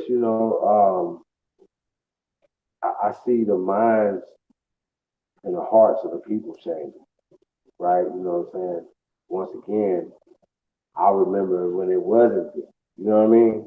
Like, not too far ago. Like, you know what I mean? It wasn't this much information out, right? You didn't have all these videos out, right? You didn't have all this information out. You didn't. It just wasn't there yet, right? So people didn't have the visuals. Like, you got so many people who are literally saying, "Yo," they make a video and be like, "Yo, bro, I actually changed. You know, it." Asked my people this and I did this, and they start doing some research about themselves or whatever, and then they come to the conclusion that they indigenous to this land, right? Right. So more and more people are waking up every day, and that's the best part about it to me. You know what I'm saying? And that this is the missing piece to the puzzle, because now when we have the conversation about putting our faces on the money, right? It don't sound so far-fetched now to the first American. Oh, that makes sense. Oh, yeah, that makes sense. We're not waiting on y'all to, we need, this is ours. We demand this. Like, we're not looking for handouts. See how that works? So I don't even say reparation, I say restitution. It's a different connotation. And reparations fall under restitution. That is work. So let's cut the chance. We get to the restitution. We can prove that these crimes happen, or happening, had or happening, right? You know what I'm saying? So we could pinpoint right here where these things are happening at, or have happened, right? You know what I'm saying? So people act like eugenics is not crimes against humanity, right? It's almost like you don't see nobody getting locked up. You don't see no doctors getting walked up out the fucking hospitals because of the eugenic program that they're a part of. What the fuck is going on? And anybody asking these questions? So they'll distract you with some abortion shit and make everybody feel bad for somebody shutting down abortion clinics, right? When they should have never had a fucking abortion clinic in the first place. Period. You're at the doctor. Why would you go somewhere else to see another doctor to do some shit when you can already have done at the doctor's office? That's private between you and your doctor. There should be no stats on this or nothing. Like, come on, y'all. Oh, is this meant to be right? No, it's not your fucking business. I'm a lifer, but at the same time too, it's your business. I'm gonna tell you what to do. Really?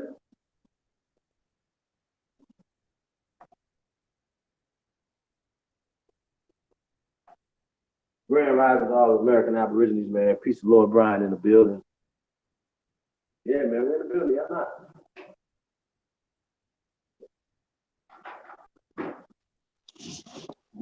Hey, Chief. Yes, Mama. I just wanted to share this with you guys. This is a draft resolution. Okay. The 2014, what everybody's posting, what they posted back when we was having our class the other night, meeting the other night, and they posted the Declaration of Rights of Indigenous People and tried to act like it wasn't really anything, right? That was because of 2014. That's what they have, that declaration. But let me show you this right here. This says draft resolution. Plan of Action of the American Declaration on the Rights of Indigenous Peoples, 2017 through 2020. See, what they got is 2014. Okay? 3 years prior to what they trying to act like does not matter because it has not been resolved. So here go the draft resolution right here, you guys. Listen. Plan of Action of the American Declaration of Rights of Indigenous People 2017 through 2020. Considered by the Permanent Council at its meeting held on June 14, 2017, and referred to the General Assembly with an ad referendum of one delegation to Section 8-4. The General Assembly, bearing in mind the Charter of the Organization of American States, the American Declaration of Rights and Duties of Man, the American Declaration of Human Rights, the American Declaration on the Rights of Indigenous People, and other inter-American and international instruments. In particular, the United Nations Declaration of the Rights of Indigenous People. All of those are different declarations now, you guys. Don't get that twisted. Understand me. Reaffirming that the American Declaration of the Rights of Indigenous People of America establishes that progress in promoting and effectively protecting the rights of the indigenous peoples of America is a priority for the Organization of American States, and mindful of the work undertaken by the Inter-American Commission on Human Rights, reappropriatorship on the rights of indigenous people. Resolves to adopt the following plan of action on the American Declaration of the Rights of Indigenous People.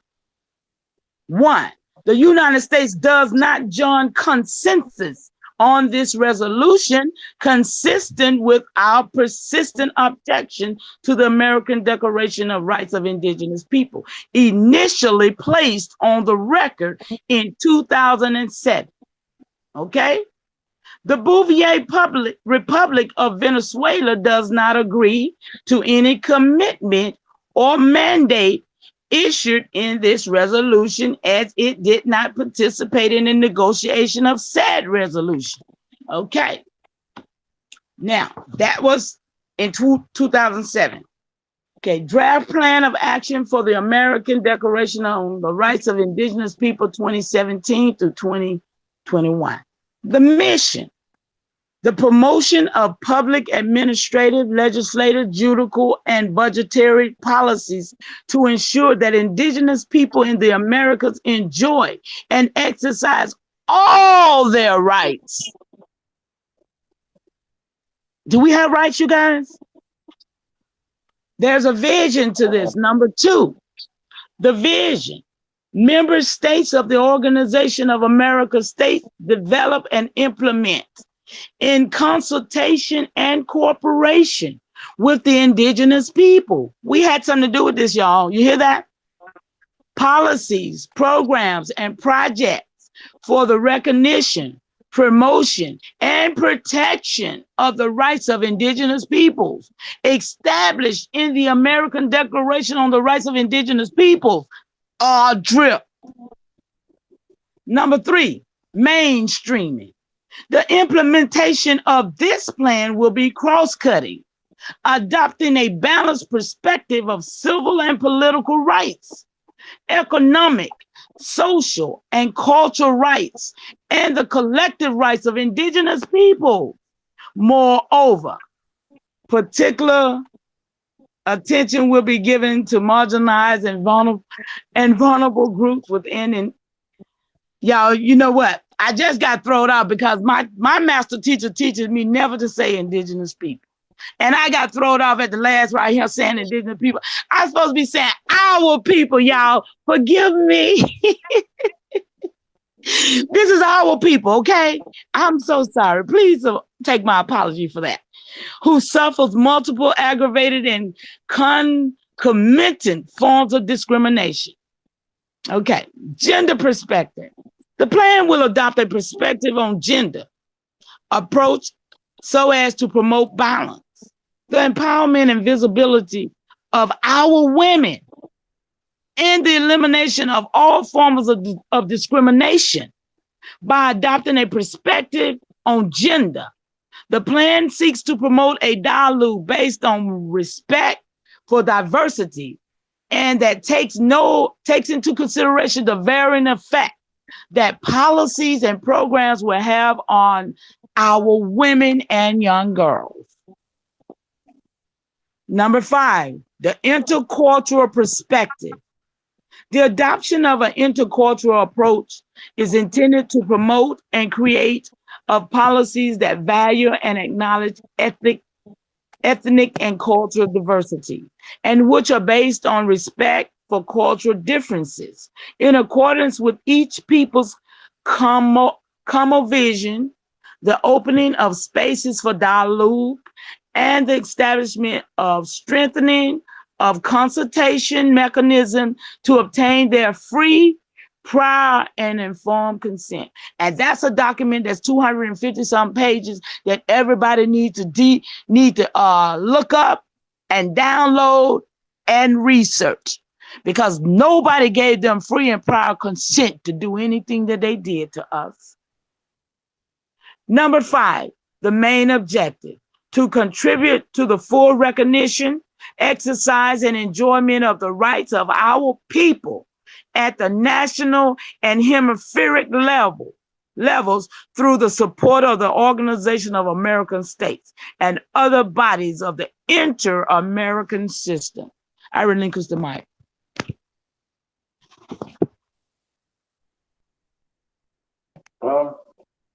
So Chief, you can kind of go in on it a little bit. I know I want to, you know. But I'll say this though, right? I'm gonna play devil's advocate in this sense, like, because people are saying certain things like, well, the UNDRIP is the United Nations, right? And historically, you know, the United Nations has always been, I think it's always been, but they've been, you know, definitely working against, or working for the IMF, World Bank, and people like that, right? Because that's what they're funding them, essentially, right? So what do you say to people that say, yo, we can't trust the UNDRIP or even the ADRIP because it comes from them? What do you say to that, sis? Well, I say this right here. We can't trust none of them. But what we can trust is that we have treaties, we have laws, we have stuff that has been, that we don't know about. So if you don't know about it, you can't do nothing about it. But if you know something, then you can do something. Okay, the OSA, that just let you know. If you look up the OSA, OAS, or whatever it is, Operation State, you'll see that all of the countries, excuse me, all of these countries know who you are. They know who we are. And that's what's in this nation, this UNDRIP stuff. So if it's talking about us in a good way, there's nothing bad in there about it. It's telling us that we have our rights. So it's up to us to do it. That's what I'm saying. It's up to you, because they ain't finna do it for you. So yeah, I agree. I don't trust them either. But I know one thing, I demonstrate. I use what's in there. And it works for me. You know, it's working. Right. So you saying that you finesse it and you use what works for you. Got you. And that's what we got to do. That's what we got to do. So the Declaration of Reclamation is just us basically. What's the reclamation? I don't know that one. That's right. So you Declaration of Reclamation. I know I sent it. I have to resend it to you. Yes, please. Yeah, so you can really check this out.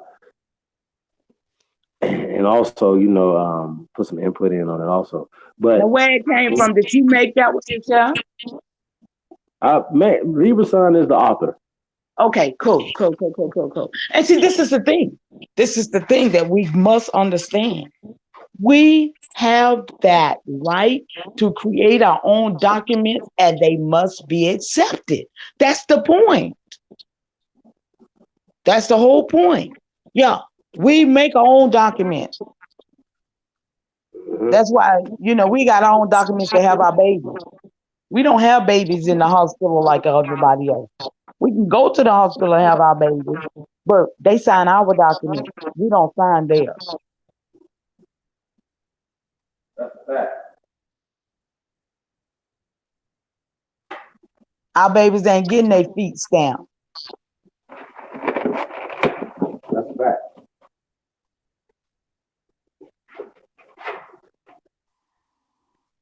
So it's really about applying what you know.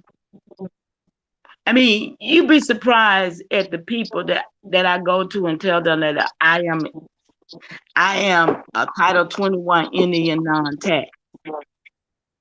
When, you know, and it's funny that it looks like they know what I'm talking about.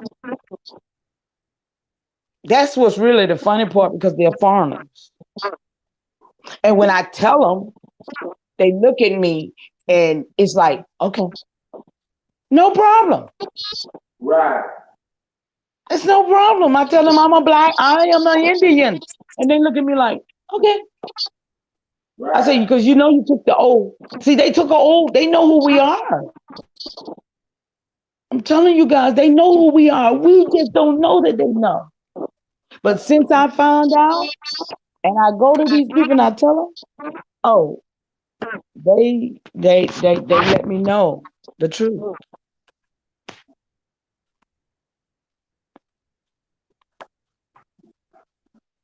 Jesus, all facts.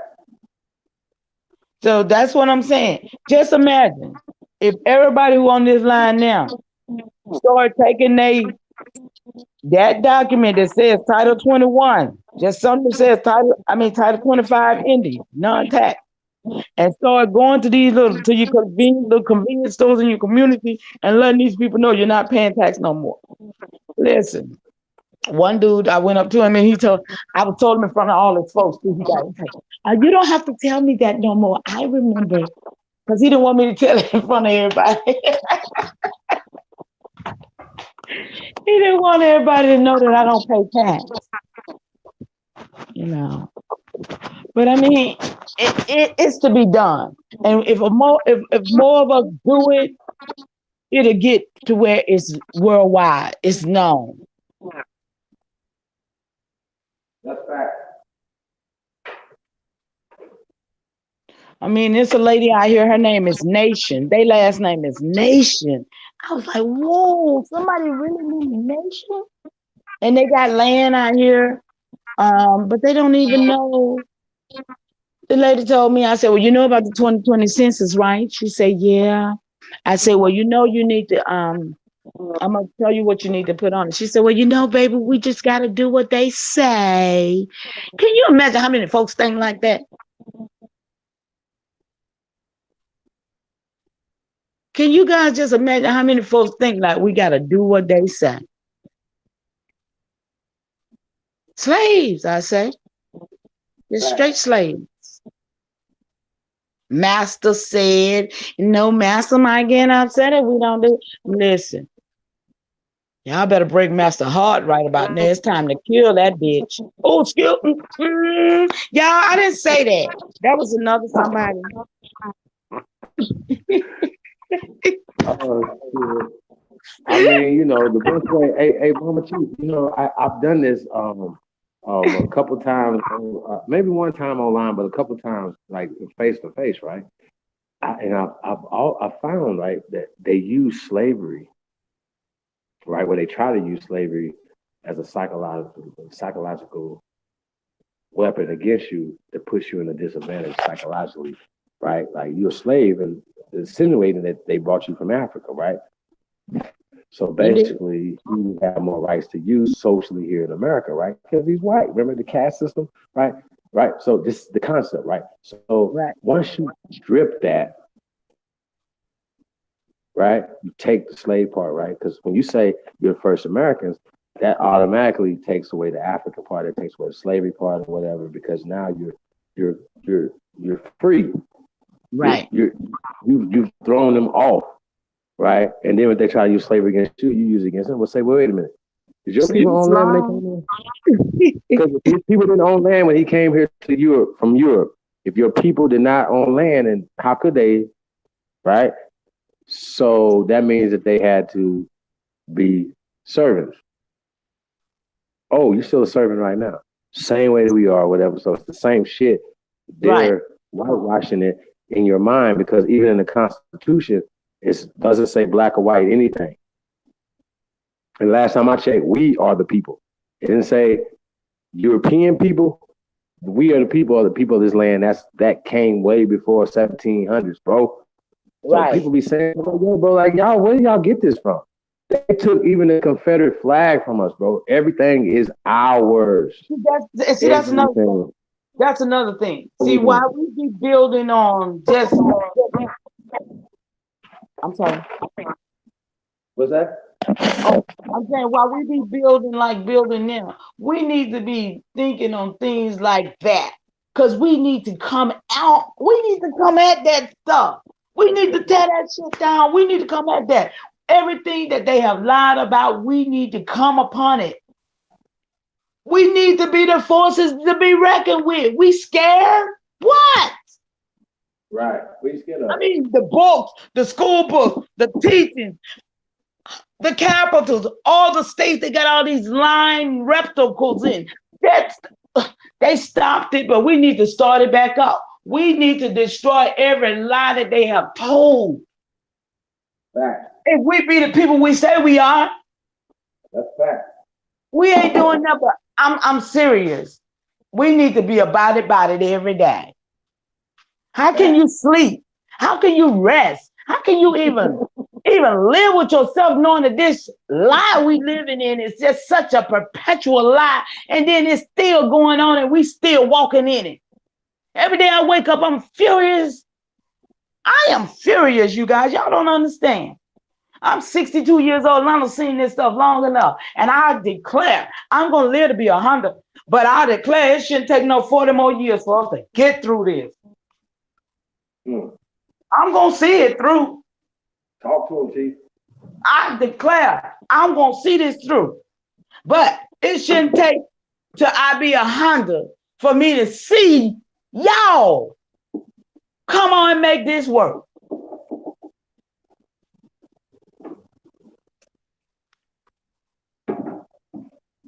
That's real talk, Chief. I mean, all my ancestors, my mama, bless her soul, she's 78 years old and she's been sick for 20 years. She's still holding on. She's an old soldier, you hear me? She's an old soldier, refused to leave this earth. But me, when my time come, I ain't holding on. I'm telling y'all, I'm gone. I'm gonna say bye. But at the same time, I know if she held on for 20 years being sick, to be 78, I know I can hold on and I ain't sick. That's the point, but you don't never know when you're leaving here. But my point is that I declare to see our people come out of this mess. That's why I wake up to do what I do on a daily, to try, make something come together. Yes, ma'am. You know?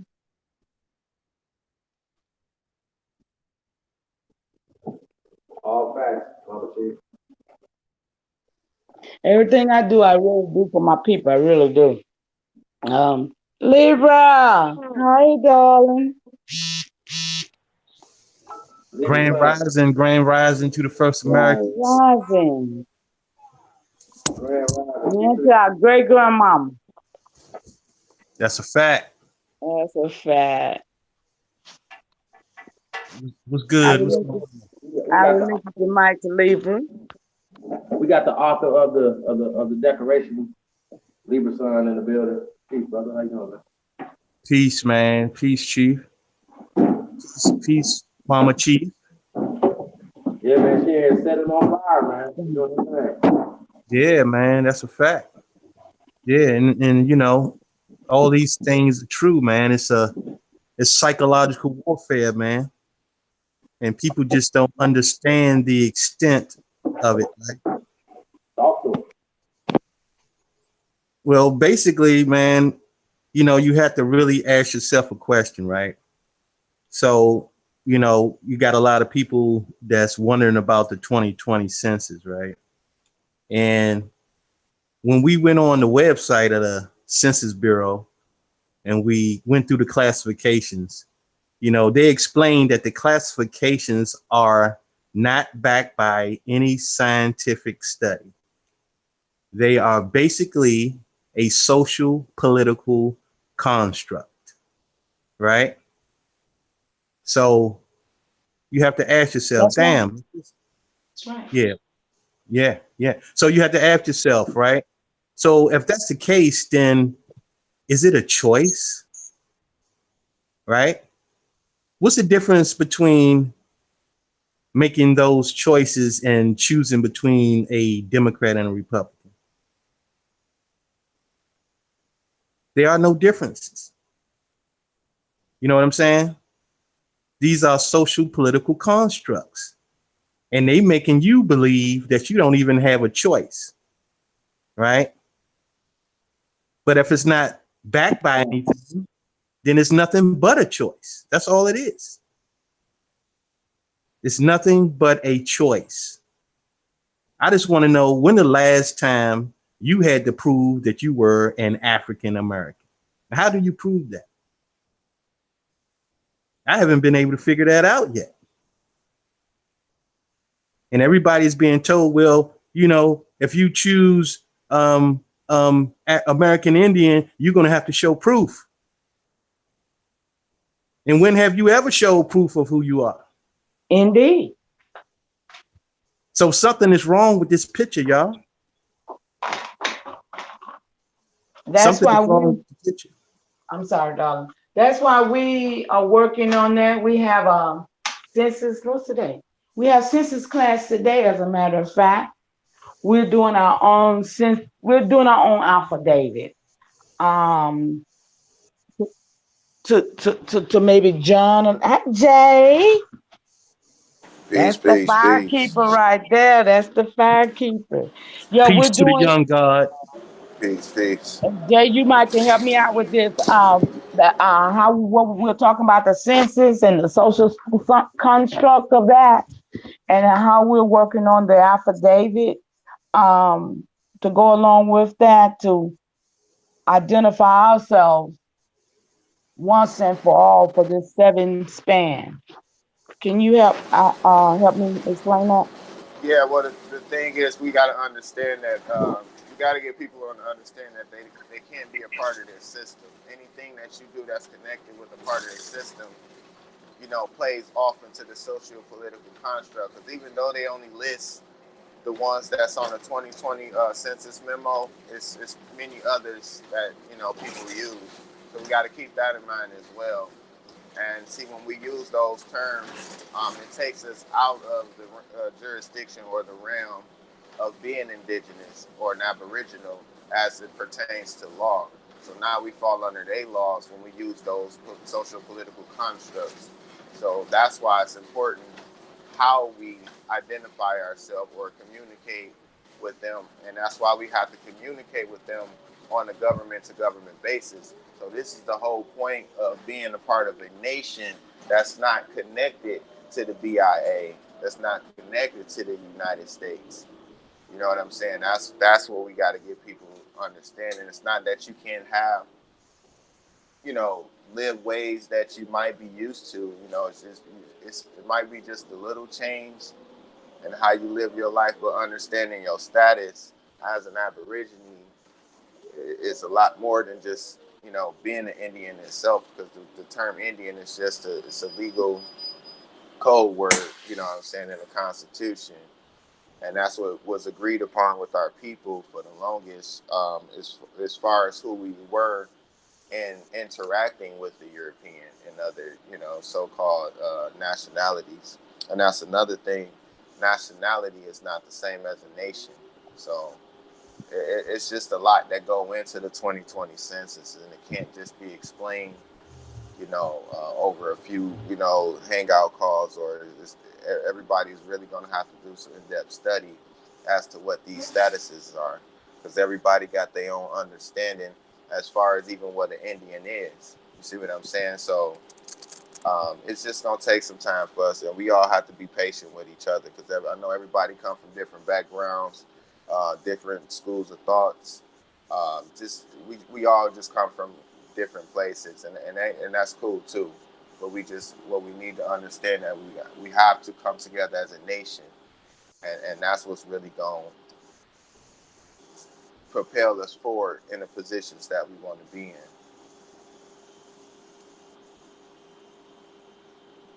Very well said. And that's why we're doing our own census affidavit, to identify ourselves, because, you know, this particular census 2020 people won't get to see that for 20 to 2090. Right. 2090. That means that whatever the social construct or the identity they give us 2020, our ancestors won't know what we were called until 2090. So it's very imperative that we make sure that for the next 70 years, we be known to be still the first Americans of this place. That's Yeah, important. and it is known that we are, but we have to just understand, we all, we have a long history of not, quote unquote, not knowing who we are. But deep down inside, from my opinion, we know who we are. It's just that at this point in time, we have to start expressing it. We've been given this narrative that we come from a slave, and basically we just, uncivilized, as they say. But being civilized is not even within our culture again. So we are given a lot of perspectives and things to us instead of us setting a trend for ourselves, being creators, being the gods that we're supposed to be. That's a So fact, young God. so when That's we where the declaration that you made come in at then, right? Can we hear about that? Yeah, so basically it's along the same lines, it's not taking part of the narrative, but it's the we have to understand that it's a wheel, right? It's a wheel that turns. The caste system is a social political wheel, right? And every day, everyone that's looking at this false narrative um, is upholding this wheel. That's keeping its wheel turning. and You know that what I'm and saying? and that's right, and that's why your declaration as an Aborigine, the first Americans, the original Americans, the Autochtons, that's why that's important. See, people keep missing that. We keep trying to attach ourselves to, when I say social political constructs, it's not just black, white, African American. It's French, Irish, Polish, German, all those things, Moorish, all those things take you out of being an Aboriginal. All that stuff is fake, it's made up. And that's Fact. what we got to under. That's why nationality. That's why everybody keeps saying, "Well, what flag? What flag was we flying? We weren't flying no flag because we understood that we was the people. We was all connected. We was all one. We was a nation. It wasn't about me coming to your land and taking it over because I got more power than you, or because I felt like you was inferior. That's what nationality is. What do you think? How all these so-called countries got set up? Because Fact. people fought for them, yes, of course, but that's the thing. You shouldn't have to fight for something that's yours. Right. That's supposed to come to you naturally, right? That right, exactly. That's yours naturally. Only somebody that don't have something would do that, right? A nigga want to rob you, what they do? That they coming for you because they ain't got something. They want something that you got, and that's something that these people never had was a land. They didn't have land. They couldn't call it. So we gave them permission Right. to See, have they something that they could call their own, which in itself is a social political construct. So a lot of that stuff, that's they shit, and we let right. them have that. But we start mixing and mingling with that for whatever reason. I don't know. We got a lot of history with that. It's a lot of reasons why, whether Right. by force, by the gun, because we just simply wanted to. It's a lot of reasons why, man. We can't keep arguing and bickering and talk. Yeah, we know a little. We damn sure know enough of the history now. The point is, at this point, what the action we take now, that we understand that we are the original people, we have to demonstrate that we are the original people. As long as we keep using concepts of the European, we still trapped physically and mentally.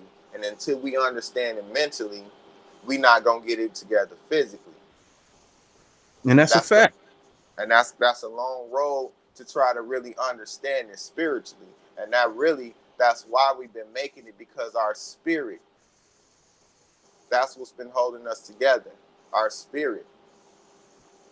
A lot of us deep down inside know that this shit wrong. Right. And it's not until you choose to do something about what you feel or think is wrong.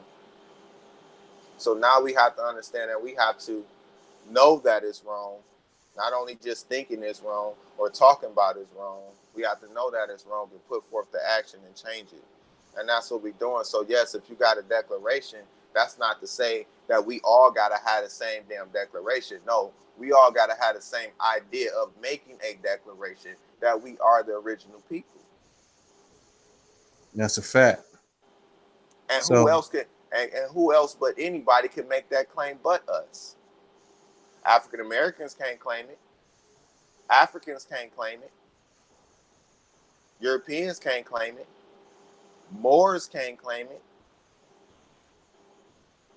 The original people can claim it. It's just that simple. If you're original, you're original. Why would you need to be anything else other than original? Right? All my religious people, I am that I am, right? You can't right. name the first. The first is the first. That's a fact. So, and even along with that way of thinking, man, and you know, the thing is that there are a lot of things that has to be done simultaneously. Well, they don't have to be done simultaneous, but you know, since the wheel is constantly turning, you know, sometimes, you know, you have to break the spokes. You know what I'm saying? And you know, you have to be able to do something that's going to cause people to take a pause from that constant turning. You know what I'm saying? So, you know, that is why when you even dealing with social political constructs, right? People are a part of it. You know, we can't um, understate how many people is a part of it. You know what I'm saying? That's still spokes on the wheel. You know what I mean? So even that, you know, in itself have to be dealt with. It has to be challenged and it has to be attacked on that basis. You know what I'm saying? Even if a person has no idea, you know, what they're involved in, you know, everybody have to take a pause because it's the hearts and minds of the people that keep this wheel turning.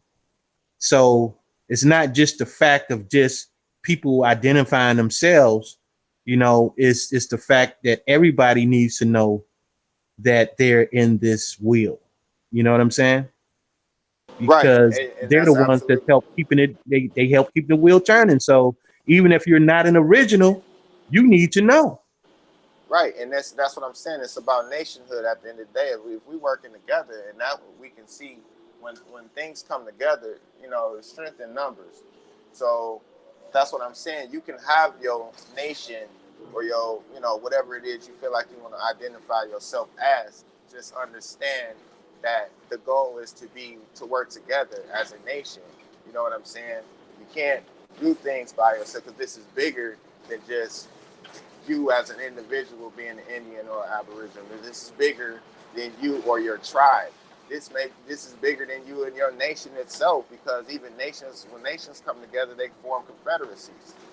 You know what I'm saying? So it's not this thing where we can just think that we can do it by ourselves because now we're talking about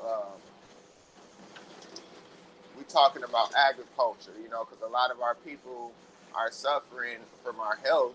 But the only reason why a lot of that is happening because we're not creating, we stopped being creators. We're not growing the herbs. We're not growing the food.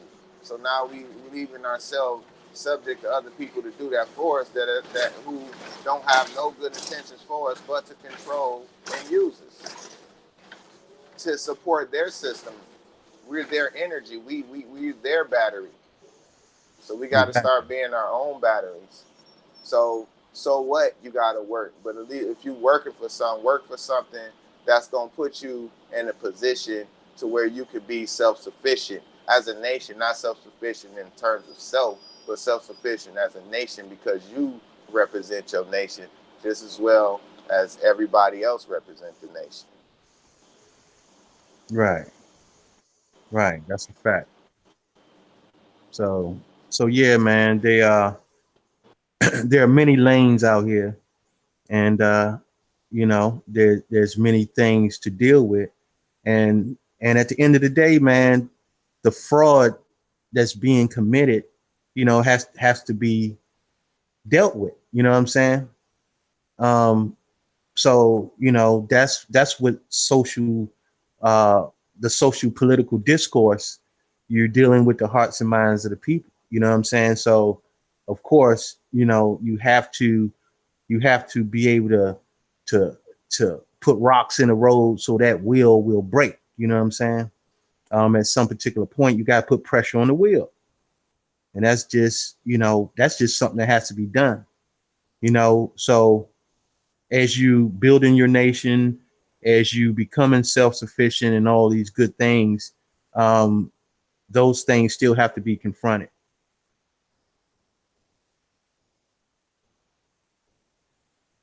And that's real. And as of right now, we can start looking at it this way.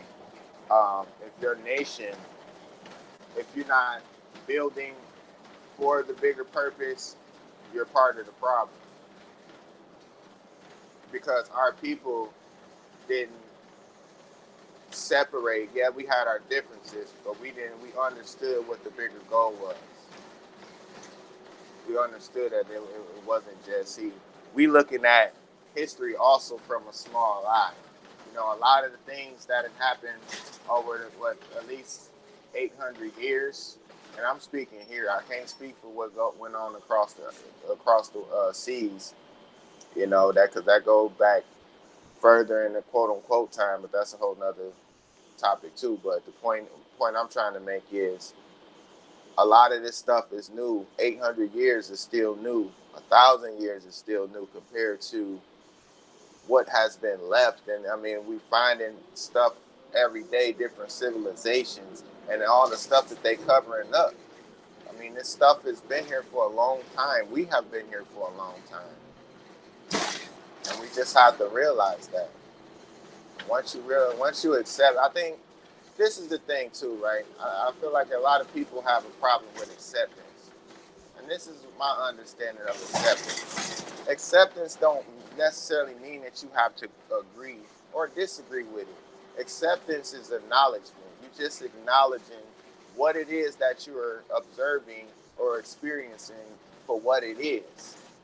That does not take away from who you are or what you have done. It just means you acknowledge what it is that you are observing or experiencing. So once you do that, then you can move forward and make preparations or prepare yourself to make a change, because change is going to happen regardless if you do anything or not. Change is constant. The only thing in life that don't change is change. Change is going to be the same no matter how you looking at it. The only thing you can do is move forward with that change. And how you choose to change is up to you. We got to stop letting people be the change, make the change for us. That's what we've been doing. We've been getting our name changed, our lifestyle changed, our culture changed, the way that our spirituality. What can we really say, as in today, is our own, outside of knowing some people that's privy to some history, outside of knowing that we started it first. A lot of people may know that, but what are we doing today to contribute to that fact? Right. What's stopping us from going down to, if we know these police departments and these police officers doing the things that we're doing, what's stopping us from going down there as a nation and say, hey, you know, this policy says this, the Constitution says this, our government has these rules, y'all violating them, and we hold them to that as a group. Right. But see, the thing is that, you know, just like was said a long time ago, you know, that long as we play this construct game, right? No white person is bound to respect anything a black person have to say. You understand what I'm saying? Exactly. Well, see, then that's what I'm saying. I'm not that, and that's what I'm saying. I'm not. When I say when we go down there as a nation, I mean that we go down there as Aboriginals. We go down there as I the got original you. people. I got we you. go down there as the indigenous people. Right. See, they have to respect that. Right. Right. So what I was saying was we know that the condition that our people are in, right? So, you know, I'm saying it from that point of view, not from the ones that understand who they are, but the ones that don't, right? Um, so because that's who we have to deal with that. You know what I'm saying? Like we have to deal with the ones that don't understand who they are. You know what I'm saying? That's Um, cool, and you know that's cool. And here's the thing: we not everybody is not gonna understand. We got to see. That's why I said that's a acceptance is fact. important. Everybody's not gonna understand to the level that maybe some people may do or don't understand. But the point is, for those who do, you know, the more you are moving forward, the more you active, people are going to see that. They're going to be drawn to it. So it's kind of that thing where, like our children, you know, whether we know that they're looking at us and they are observing the things that we're doing,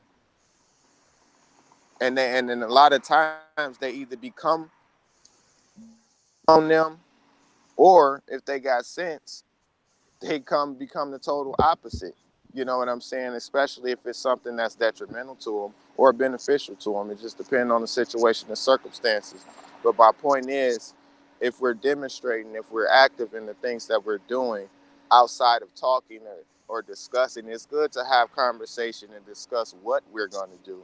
But the point is, at some point, we have to start implementing. We have to start participating. We have a class every Sunday at 6:30. We had a great class from 6:30 to 2:30, 2 a.m. We was going in on solutions and trying to understand these documents and these laws that benefit us, because that's what's important. So as long as we know that, so when we do go to these police stations, when we do go to the governors and the mayors and let them know and say, hey, as the indigenous people and you as a visitor in our land, this is what we're telling you that you need to do. This is what you can do for us. And that's what we're forming. That's why we're meeting with the Iroquois Confederation. We decided that that's what we're a part of, because that's the only thing that's really doing anything. We got to find places to get in, fit in, and do something. If you're not doing nothing, then you're part of the damn problem. So what we got to do now, we got to come together with forces that, you know, we, like he said, we can go, this group can go here, this group can go there. We got different states that we all are in. We got to attack these people. We got to let them know we here and we ain't playing this no more. This is the time. Today is the day, not yesterday. We're 200 years behind our own time. We on somebody else's time. We got to get on our own time, create our own time. Why we on their time? 1492. Lies. That's a fact, Mama Chief. So we're going to get on our own time frame. Get on our own. Today is the first day of what? The rest of our life. Come on. Do it today. We got things to do. We got people to see, places to go. Come on. People say that all the time. This for real. We really do. And it's up to us. You got babies, you got children, you got grandchildren. I got great-grandchildren, okay? I don't want to see them go through what I've been through. So it's up to us. If it's to be, it's up to me. That's why I do what I do. Because I know ain't nobody else going to get up and do it. Ain't nobody going to get up and get on this line like I do when I do it. Because they don't care what I care about. Get your passion. Get your passion. Stay in your lane. Run it to the course. And when you run to the end of it, turn around and go back down. Watch and see, don't you pick up some more stuff. I relinquish.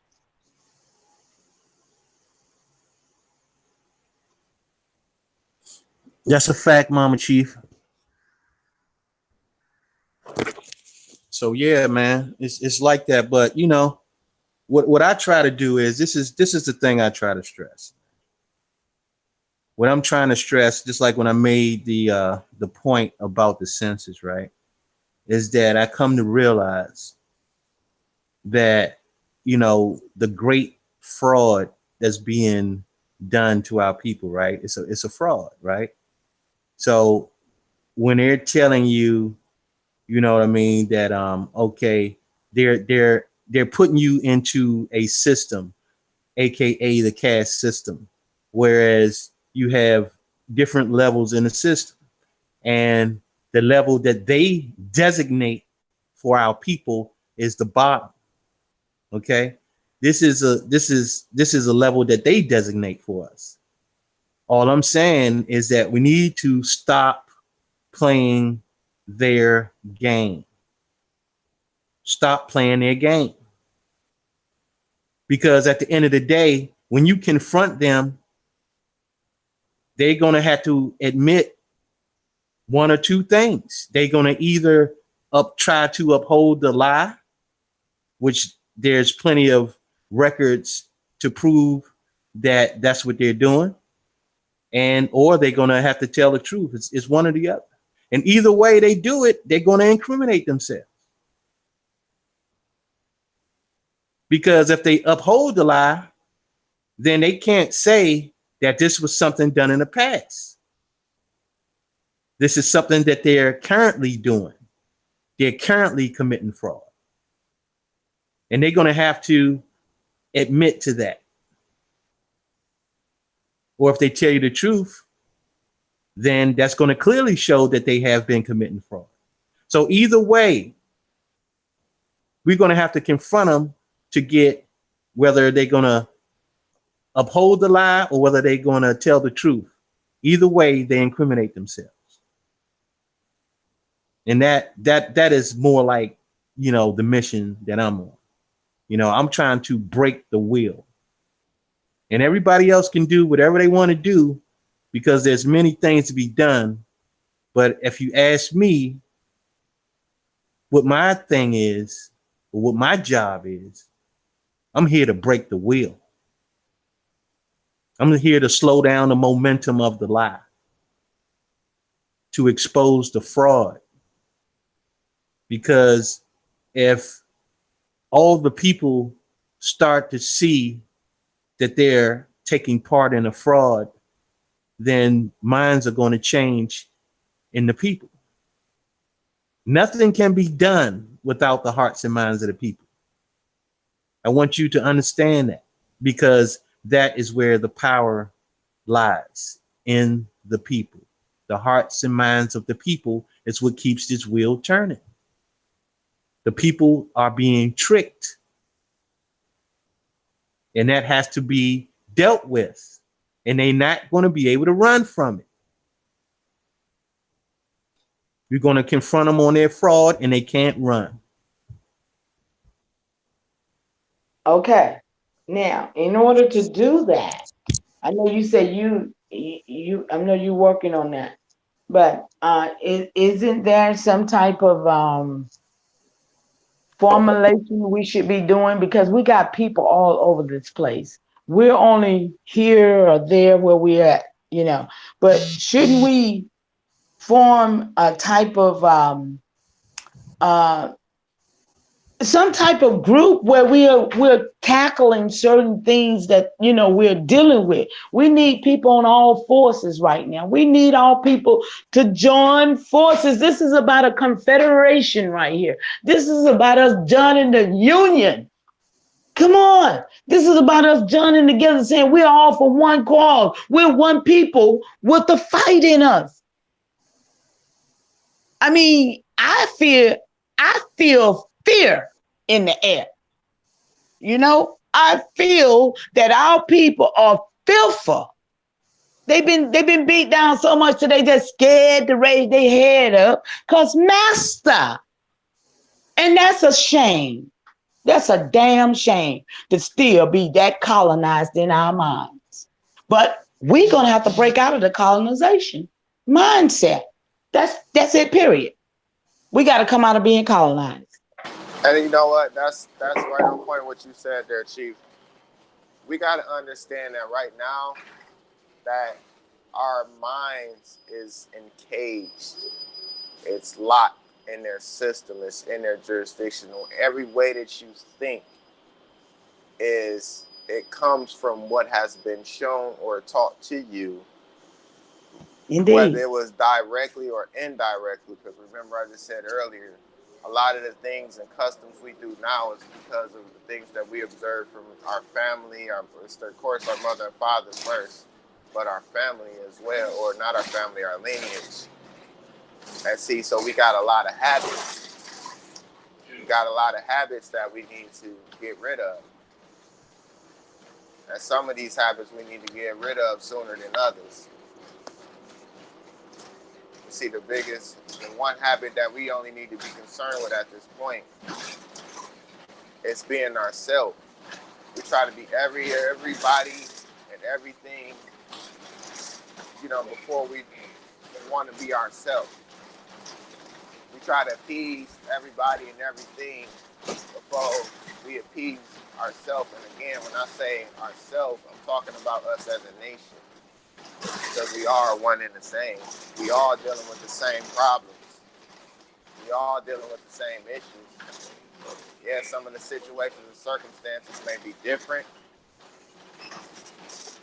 But when you really boil it down, it's all the same. Ain't no different. Ain't nothing. I'm here in Detroit. It's people dying, getting killed, shot, all types of things. Same stuff. Eat messed up food, sick, get mistreated, CPS.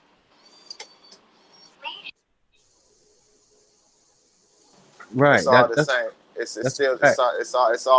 systematic. Like Libra said, it's systematic. That wheel turning for them. That wheel turning, and we gotta stop it. And we gotta stop it by changing the way that we think. That's a fact. Benefit for us and don't mean money. Right. Exactly. That's the biggest one that we gotta get. That's the biggest habit we gotta get rid of. Our reason for change cannot always be involved around money. Because that's artificial. You know what I'm saying? So we stuck in an artificial paradigm. And that is why, most of our people go in circles. It's because they're continually, perpetually stuck in this artificial paradigm. And don't get it twisted. I'm not telling everybody to stop what you're doing. Because like I said, everybody's situation and circumstances is different. But you have to be active in being part of the solution. I can't do it myself. Libra can't do it himself. Chief Yonamina can't do it. Chief Holiday, and whoever else claim that they is on this way. Whoever else claim that they are on this path. If you're on this path as an Aborigine, you have to understand it in the most intimate way. It has to be intimate to you.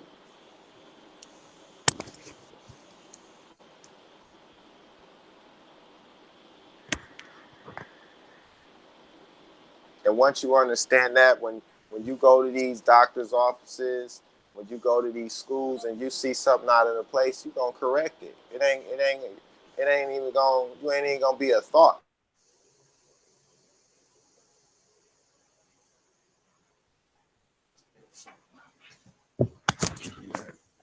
And when people are always asking, what can they do, man? There are so many things that have to be done. You just have to look at what's out there, right?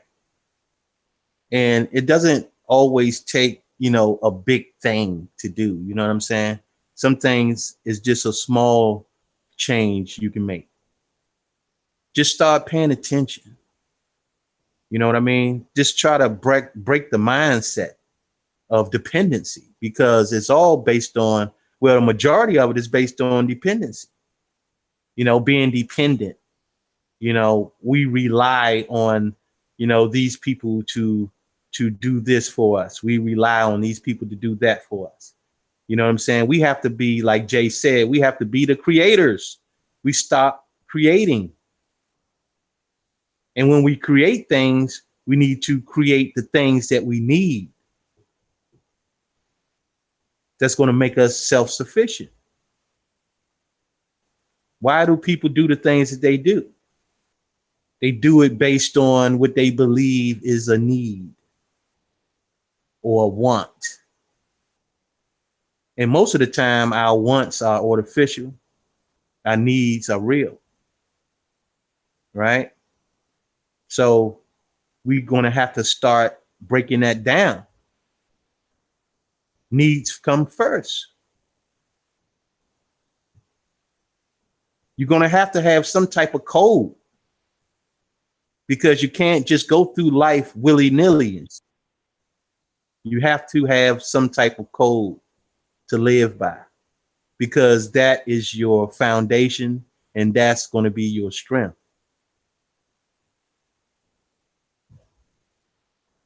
And as long as you have a strong foundation, there's nothing you can't accomplish. But you have to have one.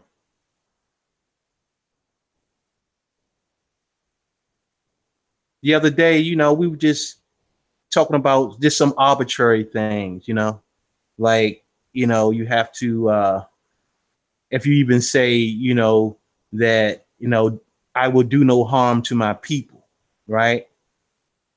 That's something to live by. I will support my people. That's something to live by. I will protect my people. That's something to live by. So it's not rocket science.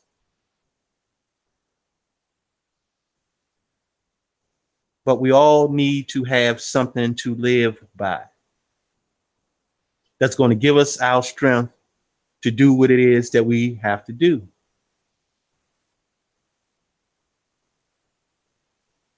You can't just do it on an empty tank.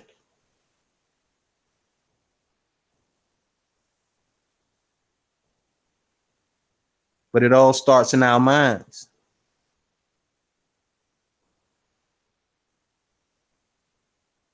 Are we going to deal with the status quo? Or are we going to find some way to get back to where we need to be? Make no mistake about it.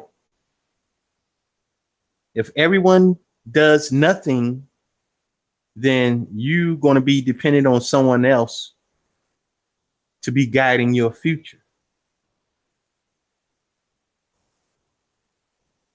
And the future is what we supposed to be protecting. Your children, your grandchildren, your great-grandchildren, those are the ones who we are doing this for. It's not about doing this for ourselves, because we know that the situation that we're in at this current time, we can't do it for ourselves. We have to do it for our future. And if we want to survive, then we better get to work, because if we let it be determined by someone else, then you know where that's going to end up. That's just going to be a slow death for you, your children, your grandchildren, your great-grandchildren, and so on. And we already know this. And if you don't understand that, then you got problems. You got real problems.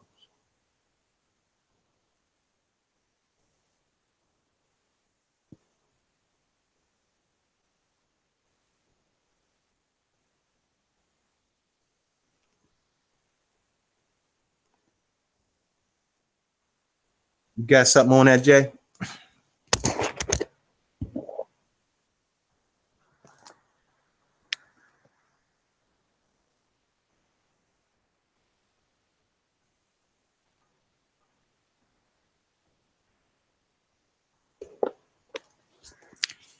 Chief Holiday, you still there?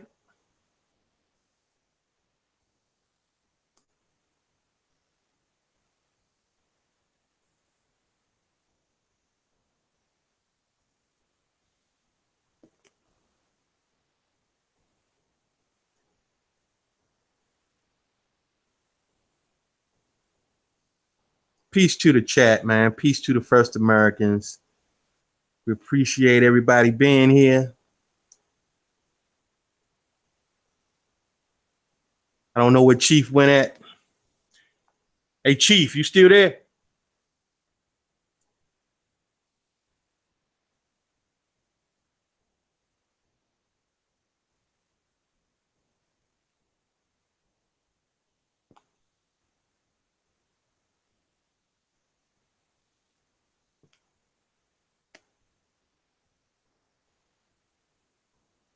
Yeah. So, did anyone else want to get on the panel? Anybody had something to say they wanted to get off the chest or they want to bring to the people? All you had to do is put your email in the chat. We can bring you up on the panel so you can kick it with the people.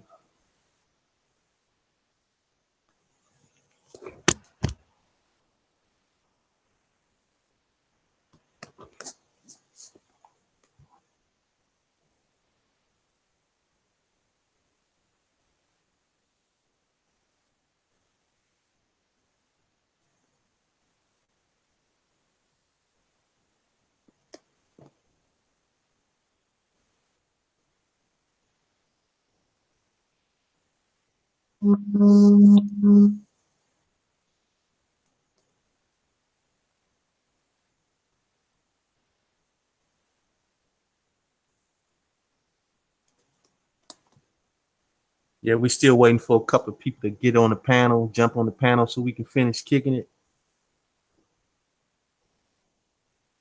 Shout out to everybody, man.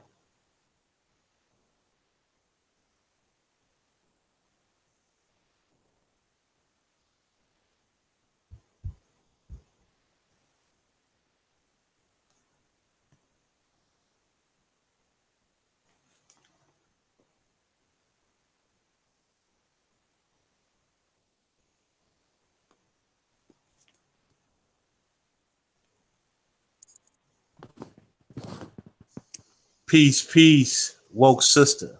How you doing, sis? I can't talk.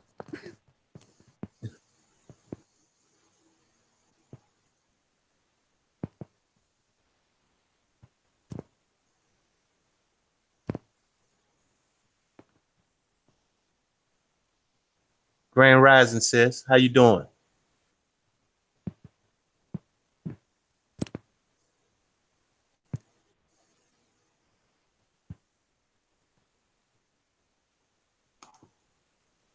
Mic check, mic check.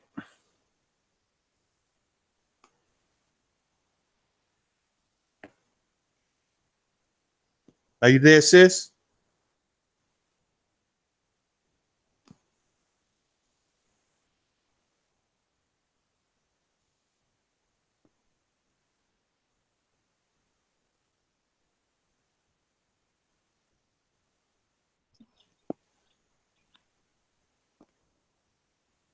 Peace to the God.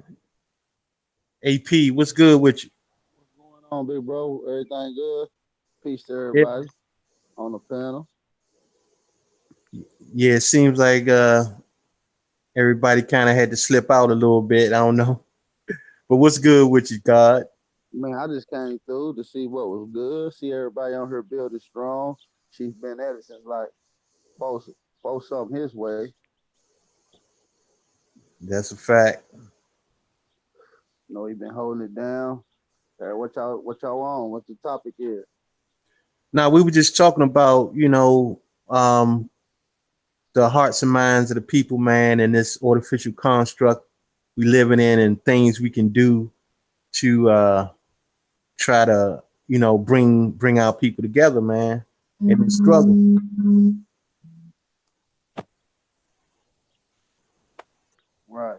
Right. No, that's a fact though. We got to start working on that unity. We really do.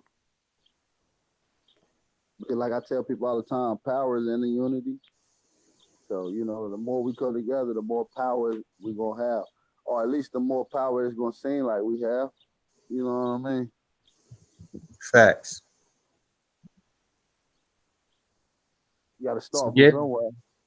Yeah, man, and you know, we was talking about how, you know, a lot of it is psychological, man. They got us in a psychological prison hole. You know what I mean? Facts. Facts. Yeah, we in mental slavery right now. You know what I mean? We dealing with post traumatic syndrome. We dealing with post slave mentality.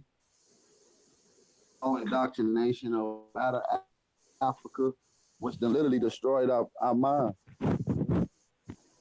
That's a fact.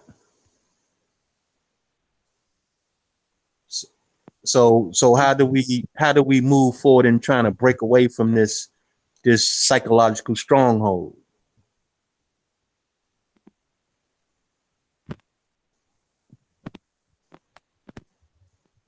We do some shit. See what I mean? So indoctrination really done destroyed more of our people than any other thing on this planet. If you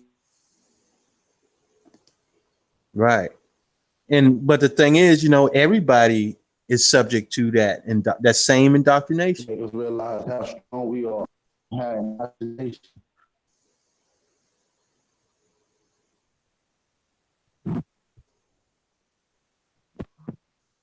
Or are we looking at one another like they better than the next person? You see what I'm saying? Indoctrination got people thinking Africans are better, even though we ain't African.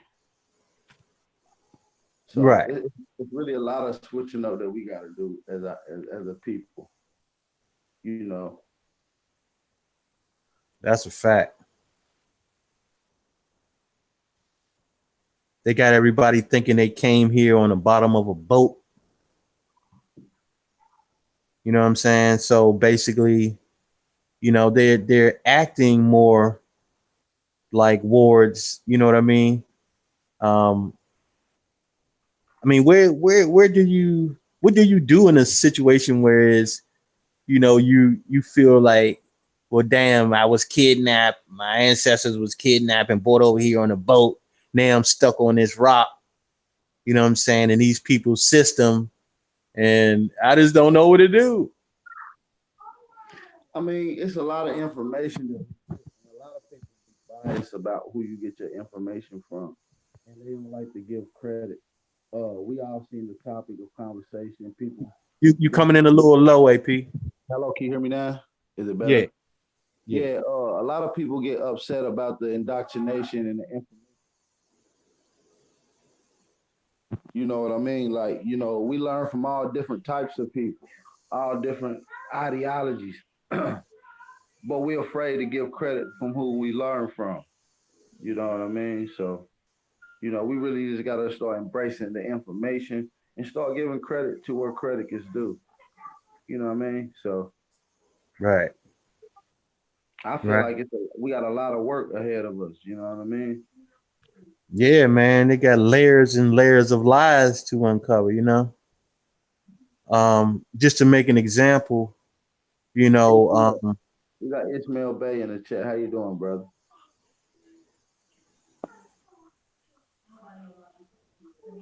yeah.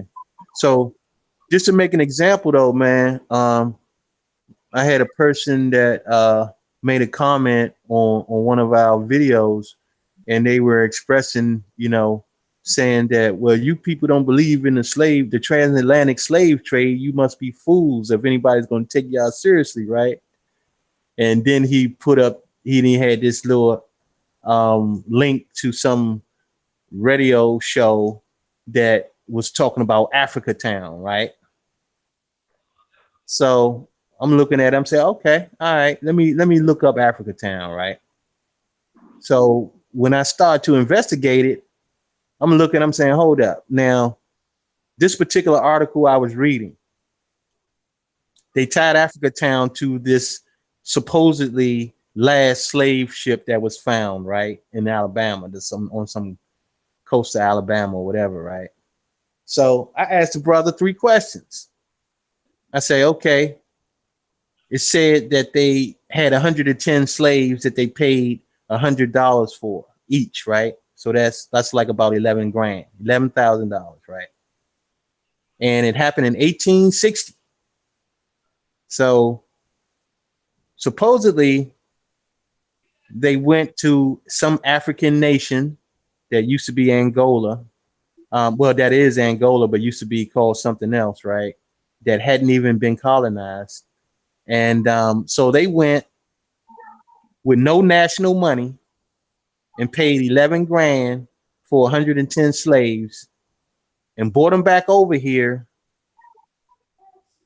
enslaved them and set them free.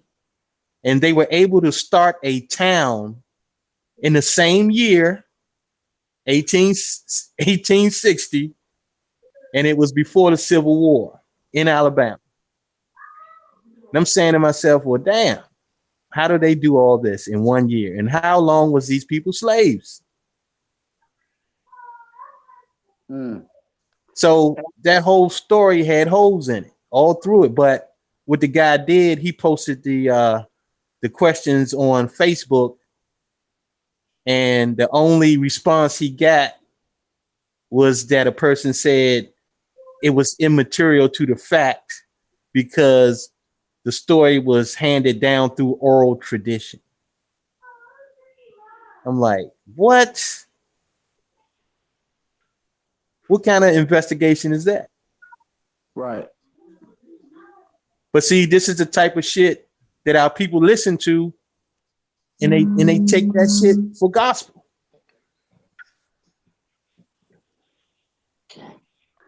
It's like, nah, this is, I told him, look, brother, this is American history. There's documentation. Where the receipts at? Yeah, it's kind of hard for people to fathom that America is older, if not just as old as Africa's history. And that's due to indoctrination. You know what I mean? It's really sad that people really can't get outside. It seems like you went through one school of thought, graduated from another school of thought, and then you stay content with that one school of thought when you still got other chapters in the book that you need to be flipping the pages to get to. They kind of put shit at a standstill. You know, it's stagnant. And with that being said, that's been the total destruction of our people. We quit moving in progress.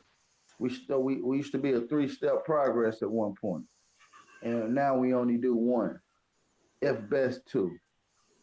So I think we got to get back into our full stride of things, and into our full stride, and start realizing how important it is to go through all the proper steps that it is to understanding the shit. That's a fact.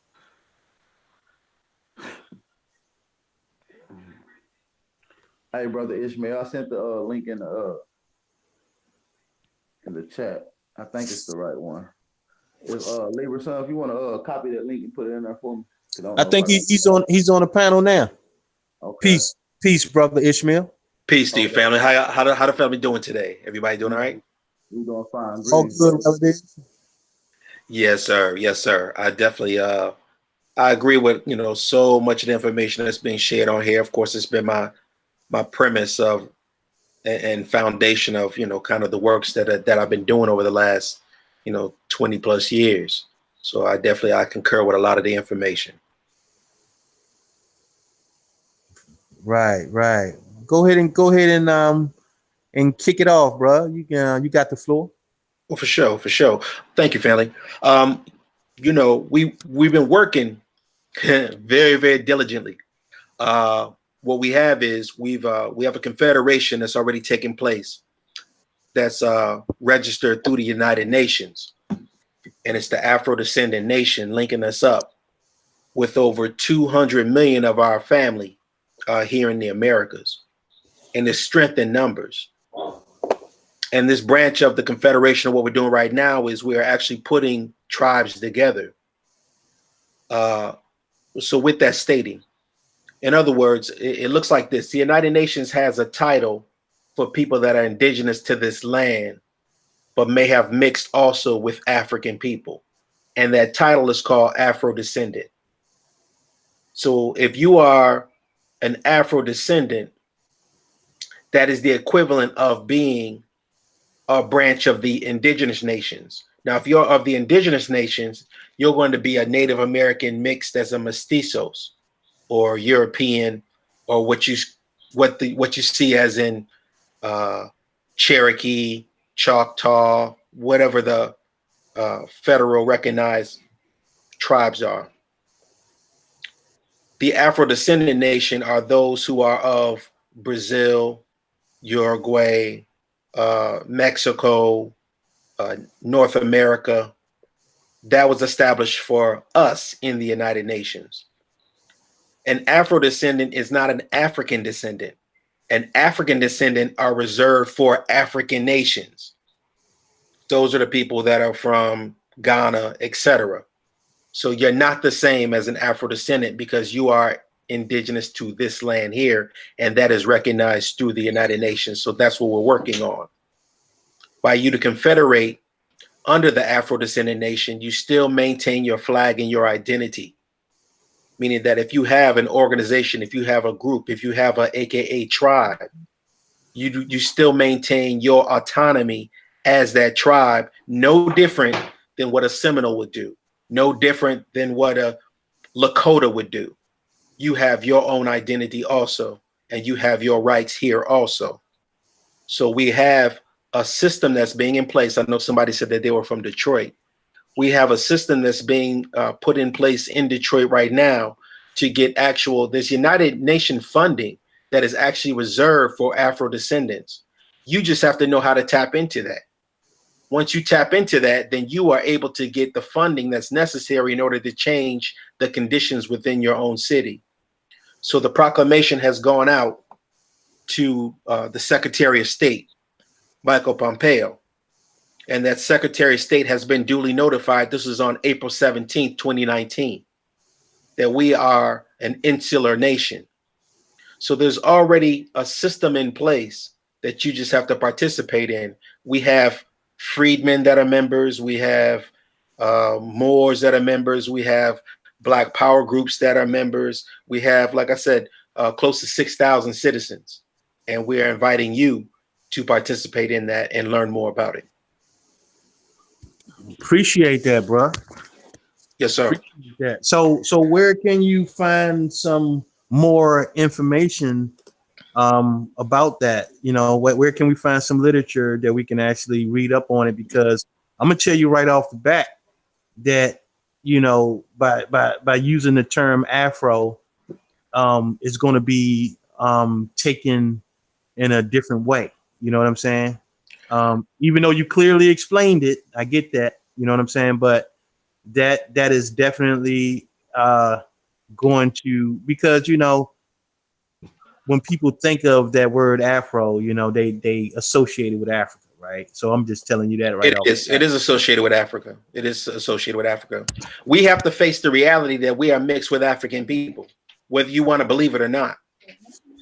We did not know that we were systematically being a mixed people. We are Creole culture. We have to come to that realization. If someone's in denial, that does not change the reality. We are mixed people. My mother's bloodline is from here. It originates from here. I've taken the DNA blood test. I can post it right now on my forum, Amon Ra Squad, African Moorish Scholarship, and prove that my oldest bloodline is rooted in here from my mother's bloodline. My father's bloodline is African. It's coming from part of Haiti. It's coming from part of Africa. And there was mixtures that were taking place on the plantations in the South. That's a fact. So they were taking indigenous people, they were enslaving indigenous people and mixing them with African people. The slaves didn't know what they were doing as far as putting a system in place. We are a Creole people. We have European in us. We didn't just pop up with European names. We have European blood in us. We have to face that realization. But people will accept the fact that they have European in them before they will admit that they have African in them. We have indigenous blood. We have indigenous rights here in this land, but we are Creole people. Let me ask you this question, bro. How can you trace your blood to Africa? My blood from Africa comes from, number one, it's coming from the documentation. The documentation is showing where the people come from. That's one part of it. That's So from you can trace back a family member, a particular family member back sure. there. My father's family bloodline comes from Haiti, and then those Haitians come from Africa. Hold up, Absolutely. Yes. bruh. I'm not. Yes. Okay, I can see they coming from Haiti, right? Yes. Yes. But you telling me that you can trace them to Africa Yes. from Haiti, Yes. and how are you able to do that, bro? Genetics. I don't understand that one. What you mean by genetics? My DNA. So you don't think that our people went to Africa, is what you're saying? What do you mean our people went? Right. You don't think the people from okay, let me rephrase the question. Okay. Do you think that the people originally from here also went to Africa? I think the human life starts in Africa. Yes. And I think no, that's not the question I'm asking you. The Aborigine people here, do you believe that they were taken to Africa? No. Okay, well, that's where you're gonna run into a problem, bro. It doesn't matter if I come into a problem or not. Whether you want to believe it or not, we are mixed people. But our people were not systematically. That's speculation, brother. It's not speculation, brother. I've gone to the slave plantations, and I've seen with my own eyes the documentation of the mixing of the families. We are mixed people. We have European in us, we have African in us, and some of us have indigenous blood in us. Some of us have no mixture at all, though, bro. You can't tell me that Africans mix with every dark skinned person. Brother Ishmael, and I've heard several different, ideologies like this. But I think what the brother Libra's son is trying to say is, can you track your African lineage back to Africa? And like you said, you can track it back to Haiti. And yes.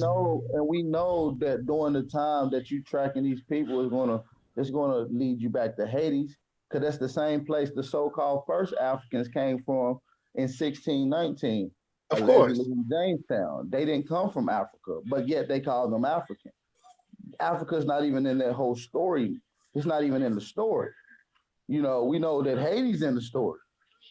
So what we're saying is, if you're going by DNA, which I got the PDF from several of the genetic astrologists that's dealing with the genetics and DNA samples, the accuracy is very low. As a matter of fact, it's at a low accuracy that if anybody gave you an accuracy of less than 10% of 1%, you wouldn't go with that.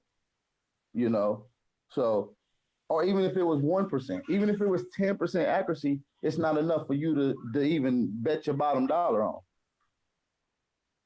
So I don't know which geneticist that you've dealt with, but I've dealt with the best, and I know for a fact the accuracy of what DNA can prove and what it cannot prove.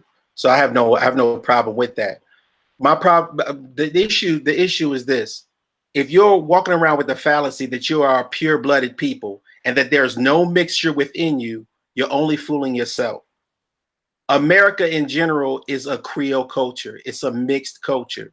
So you're going to have various bloodlines in you, only for the simple fact that we're in an environment of that type of situation that was taking place during slavery.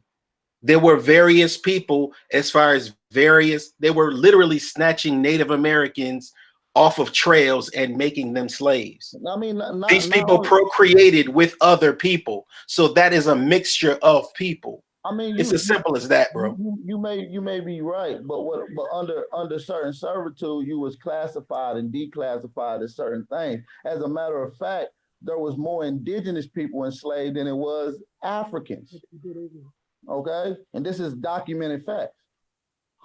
They used to bring up Goree Island at one point in time, being one of the largest slave ports. It was actually one of the smallest slave ports. But you have to understand, you had people from Angola that was like Anthony Smith that owned slaves. So he was a black slave owner. Hold up, bro. Anthony Smith, his name was Antonio Johnson. What the hell what you mean Anthony Smith? Along with John Roberts of South Carolina, which is one of the biggest slave plantations that they call the Battery. I was actually there last week. he was also has no African. It doesn't mention Africa. You see what I'm saying? So when we start looking at certain things that was templated, when they say Negro burial ground or these was a slave plantation, we get the illusion and then later on change or plagiarize into saying African. You see what I'm saying? Because all of the artifacts and archaeological finds was connected to indigenous tribes.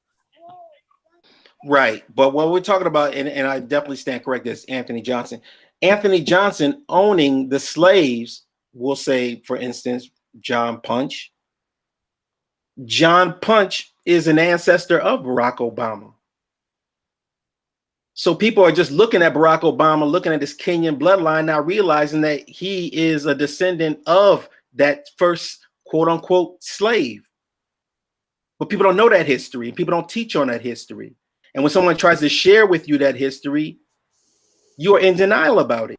Hey, bro, how is that even possible when his mother was a Caucasian? You have to look at the genealogy and the bloodline, which so clearly you have. His mother and grandparents are descendants of the guy. Is that what you're saying? Yes, exactly. From his mother's bloodline. Correct. Okay. So here's the problem, bro. Here's the problem. So how do you know that Antonio Johnson came from Angola? Being as though Angola didn't exist at the time. So where are you getting this from? The record shows the area that he comes from, where he originates from. How do they even know that? They're not showing no receipts. That's hearsay. No. He's stating where his family bloodline is coming from. When did he state this is documentation of where they come from as far as the language that they speak, as well as the Angola. So you're telling me, hold up, Angola collection, as well as the Angola connection. What year did this take place, bro? What year did this take place? I mean, we can pull it up and find out exactly what year it was. We can find out exactly what year it was. So because I'm trying to understand, how do you go from being a slave to a slave owner? Well, it goes from as far as indentured servitude into slavery. No. This guy from Africa, right? So he wasn't no indentured servant then, right? No, sir. He was an indentured servant from Africa. Correct. Okay. So the next question: do you think that all you disagree with that? Matter of fact, let me say this, right? Well, I disagree that he came from Africa, first of all, because when you check the backstory, they're saying that's where he came from, but it's believed, that's what they said, it's believed that he came from that particular area, right? Ain't no receipts for that. But let me just say this. So what do you consider an indigenous person then?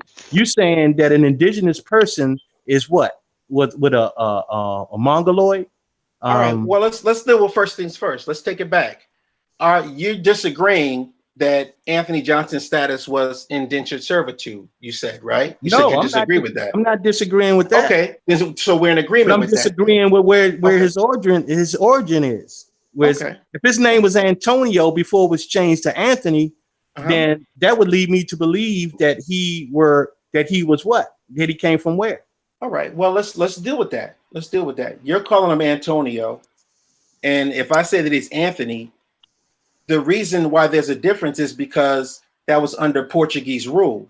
Do you understand that? Okay. So that was under Portuguese rule. Yes, sir. You disagree with that? So, all right. So where was the Portuguese getting their so-called indentured servants from? Okay. So if you're looking at that time, it was the Portuguese that were running that aspect of the slave trade that was taking place, or the servitude that was coming over to America. So if some people are calling him Antonio and someone else is calling him Anthony, it's just saying that he was coming from under Portuguese control. Okay, because that was the source of how the people were coming from point A to point B. Okay, was through Portugal. Okay, so that's the reason why they're the different names. I just want to make sure that we're on the same page. Okay, go ahead. Okay, so we're in agreement with that, correct? Someone else called it, it's the same name. just coming from two different languages, right? Not necessarily, but yeah, go ahead. Go ahead, bro. Go ahead and keep going. Okay. So I'm saying that it went from that phase of indentured servitude into slavery by him being used as that point of difference of someone going into the quote unquote perpetual slavery status. Now, do you disagree with that? So that we can go into that. Do you disagree with it, or are you in agreement with that? No, because you're saying he was an indentured servant. He didn't go from an indentured servant to a slave. Well, you asked me, how did he become a slave owner? Right. The phase of it. Hold up. You went from indentured servitude to a slave, but he wasn't that. That was just based on him breaking a contract.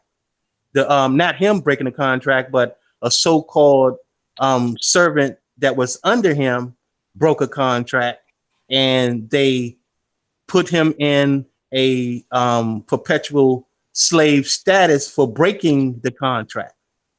Right. Your question was, how did he go from one phase into another? Right. That's not You're him, talking about though. Anthony Johnson. That was the person that ran away from him. I understand that. I understand that, bro. But you're asking, how did he get here, and how did he get that status? Right. So how did he got that? Yeah, he got that status because he went through indentured servitude. After he got free, he was given land and his freedom. With his land and his freedom, he then owned slaves. You asked me the question. I'm simply answering the question that you asked. Did he own slaves, or did he have indentured servants? He had indentured servants. Right. They weren't. But then slaves, that's what the system was in place. That's why he was the point. Bruh, listen, man, you gotta keep it real, man. So he didn't own slaves. He owned indentured servants, right? Well, he didn't own them, but he employed indentured servants, just like he was employed, right? That's what I just stated. And I said that he was the point of where it went from indentured servitude into slavery, bro. Well, we already know that, sir. The first African. We understand that the guy, that indentured servant that was working for him, broke a contract, right? And just like if you talk about just like when you look at the 14th Amendment, what does it say? You know what I'm saying? So when you break a contract to them at that particular time, that was like committing a crime, sir. So we clear about that. You know what I'm saying? But you telling me that this guy came from Angola as an indentured servant? There's no record of that. Who owned indentured servants? You don't own indentured servants. Excuse me, Libra son. Excuse me, Libra son. Yeah, go ahead, mama. Can I get you guys on here, you gods, to stop calling each other sir? Please. All right. From London, that's from them folks over there. Yeah, I got you. Right. We got to change the way we talk. I got you, mama. We're putting spells on ourselves. I got you, mama. I got you, mama. I got you, mama. So yeah, Ishmael. So look, man. Some of this information, man, is they don't have records of that, bruh. So and I'm not saying that, and we're not saying that there's no American Negroes here in North America that has no African ancestry. What we telling you is we done did the research. We done did the genealogy on our family. I don't have no African lineage that I have found so far, but I'm still doing research. I'm in the late 1700s, you know, in Tennessee still, you know.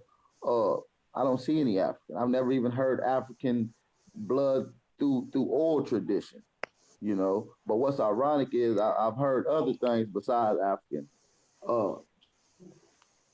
So, you know, we're not denying that it's one or two or maybe a handful that does have African blood.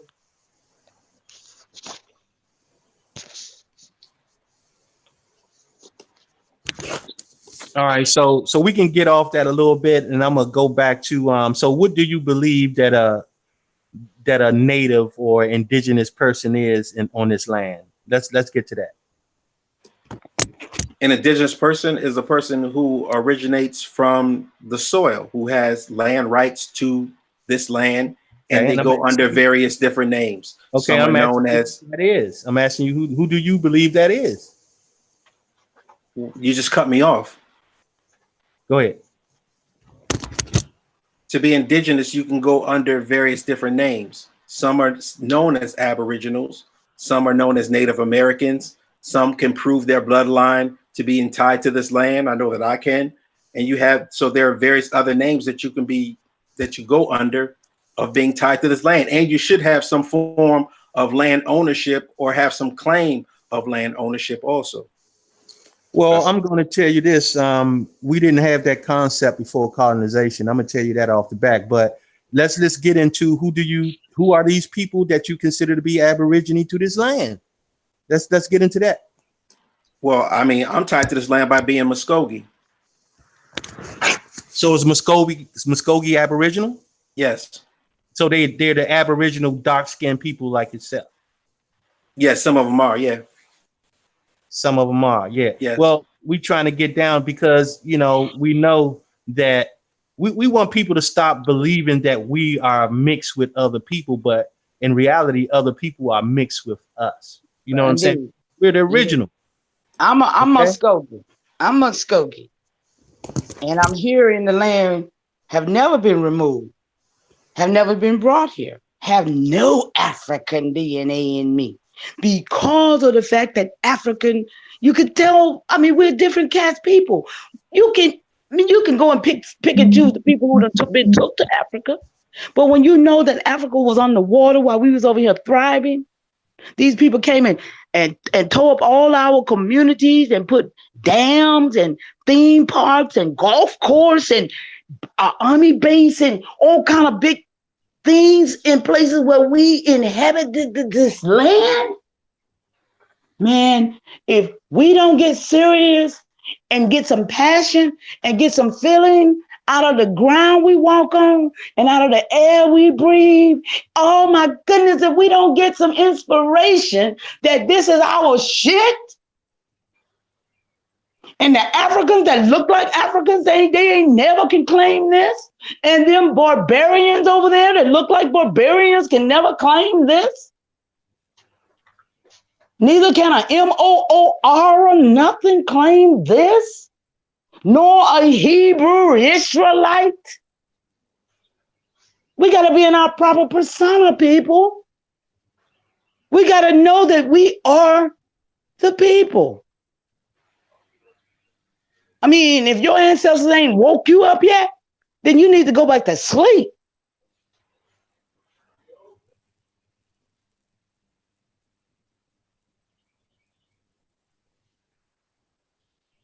I mean, correct. I mean, what I think what Libra's son is trying to ask is, how would you describe the indigenous people here? Because we know that once the indigenous people got put into servitude, or what you call slavery and on plantations, along with the so quote unquote Africans, they was all called the same thing.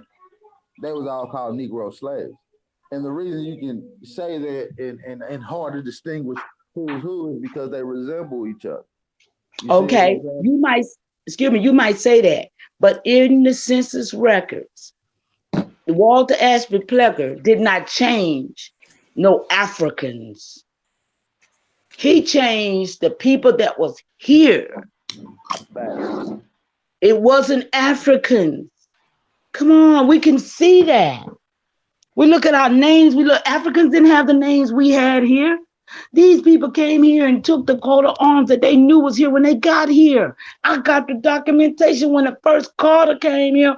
White man came here on the ship and was Christian with the name Carter to come here with the coat of arms. From there to here, they knew what was here. The art of war. I ain't seen it all yet, but I saw enough to know. That's what they did to us, y'all. Everybody needs to read that book, watch the movie. You'll see what happened. They studied us before they got to us. Now it's time for us to study too, because we don't know our enemy. They know us, but we don't know them. I relinquish the mic.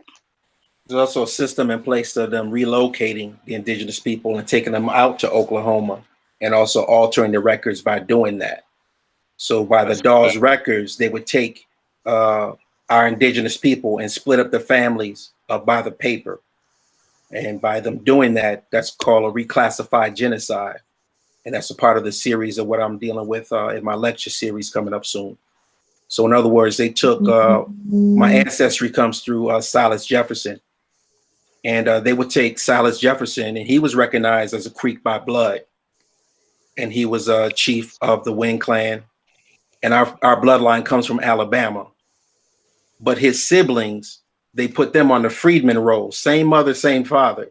So they would take some Creeks and put them on the by blood rolls, and take other Creeks with the same family and put them on the freedman rolls in order to separate them from the land and their birthrights. So that's what we're correcting. Indeed, All right. that's true.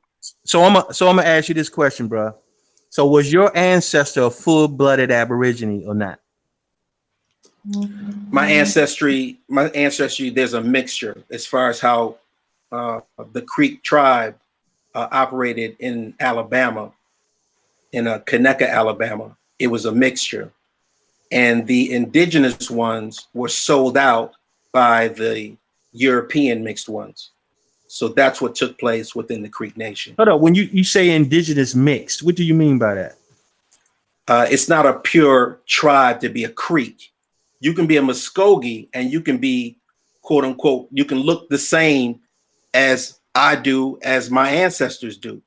However, it's a mixed tribe because Europeans came in and the chiefs would marry off their daughters to the Europeans. So Indeed. It became a mixed tribe. Indeed, Creek is a social construct, just like right. Negro. It's Right. exactly. Right. And the indigenous ones were plugged into the land and never left the land. We still own our homestead from the 1800s. It's still there. We still own it. It was deeded to us by the president. So we still own that land. We know that we're tied to the land. But overall, they made Creek into a social political structure. And by them doing that, that's how the white man got into it, how the Creeks are white and they become the chiefs later on. And they sold out the indigenous Creeks that still stayed there. And other Creeks had to go and live in the swamps so that they would not be put on the Trail of Tears and move from the land. We had ancestors who stayed on our land on the back of it. That's some wild Indians.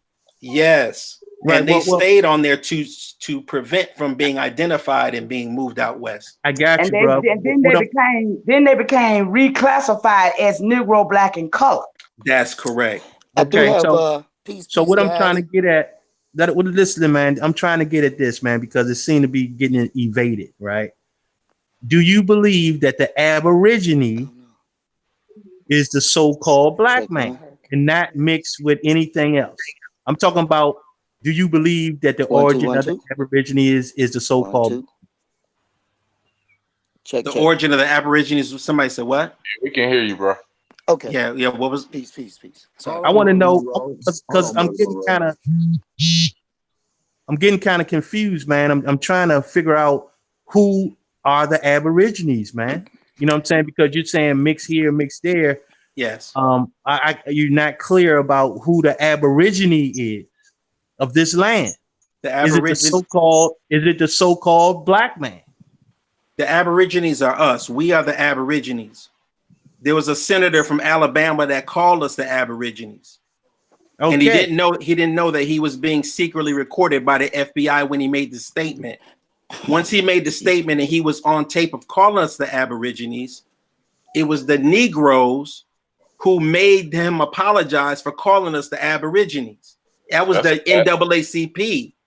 Those are the people who sold us out. So we are the Aboriginal people. Okay, so what is this? What is it that you don't understand about that? Well, because you think that everyone is mixed. I'm not saying that everyone is mixed. I'm saying that America is a mixed culture, and there was a system in place of mixture. Yeah, that's evident. That's evident, sir. But, brother. But we trying to get at, man, is that we have to be clear about that. So when you saying that our people were all slaves or in servitude. I didn't say that. That's what I'm saying. You're putting that on me. I didn't Well, say that. what I'm saying, brother, is that you're saying that we're all mixed. You made that statement. I'm saying that America is a mixed culture. No, bro. You said that we are all mixed. You said that. Trust me. You say you can't tell us that we think that we are not a mixed people walking around here. That's exactly right. We are mixed people. We have various people within us because on going through slavery, we did not separate. They mixed us all together. So it's not unusual for us to say that we have a mix of people within us. That's common. Absolutely did not. They absolutely did not. That's what we tell you. Like, That's I have no European, no African blood whatsoever. Hey, Johanna, baby. Peace and Let love, me ask one question, y'all. brothers, if I could have a word, we do not want to put that in the air. I will introduce myself to you, brothers, but we ain't gonna put that spell and myth in the air. We're not gonna give that no more light, no more breath to breathe, to say that we are a mixed people because of the shades of our skin. The genotype is very clear. We are different from them, and that is based on anthropology. And there's no question, you got to know who you is, brother. That's part of knowing thyself. To know thyself is to know that you are the original. And to be part of the original, you cannot be mixed with anything else. Aboriginals or aboriginals, mislabeled as black people, colored, you know, the whole gamut, black, yeah, you're in denial. You definitely in denial, sis. No, brother, you're in denial. There's a mixture of people that were taking place just on the plantations and alone. Mixed people look mixed too, right? I got some mixed people in my family. I ain't in denial, my brother. I'll entitle you to your opinion, but facts speak for themselves, my brother. I'm saying that there was no controlled environment of saying that only Aboriginal people will only be with Aboriginal people. That's not a reality. The reality is that if you look at a person's... It happens now in today's society, but they did not fuck themselves into existence. And that's just period. Sorry to make it blunt for you like that. But they did not fuck a whole entire race into an existence. Right. When you start mixing of those bloods and those genotypes, phenotypes, DNA, you get differences. I have mixed people in my lineage. I do not deny them for who they are, but they look very different from the original that deposited into them by way of mother or father. Fact, Empress. Thank you. Respect. And we still don't like mixing with these people still to this day. I mean, that's we was never to mix like when with they had people. time to fight. And what, it was just all women over here? Like, really? So the real question is, how are you distinguishing your people? That's all. That's really what it is. By my direct lineage, by my ancestral testimonies. Yeah, your lineage and your birthright is what makes your status. No, I was just making it plain for the brother, so we didn't have to keep going around in these circles. All we basically saying is, if you're calling someone an Aborigine, how are you distinguishing that person? Calling somebody this, what are you distinguishing? Because if you say they're mixed, then there's obviously going to be several different things within this person. So an Aborigine can't be a mestizo and an Aborigine. So how are you distinguishing them? It's by your lineage and your birthright. So one of them is and the other one's not. Yeah, the whole term Aborigine speaks for itself. When you analyze the term, it's a specific term that's used in law. So I don't know if anybody's versed in law on the line. Peace, Coda. Peace. So law is over everything anybody talking about, because if you can't prove it, you shouldn't even say it. And you can't prove that they came over here instead of fighting, they was like fucking everybody. Like you wouldn't have time to fight. And then what? It was all women, and then it was just all dudes came over. He's like, oh, we found this whole landmass full of women.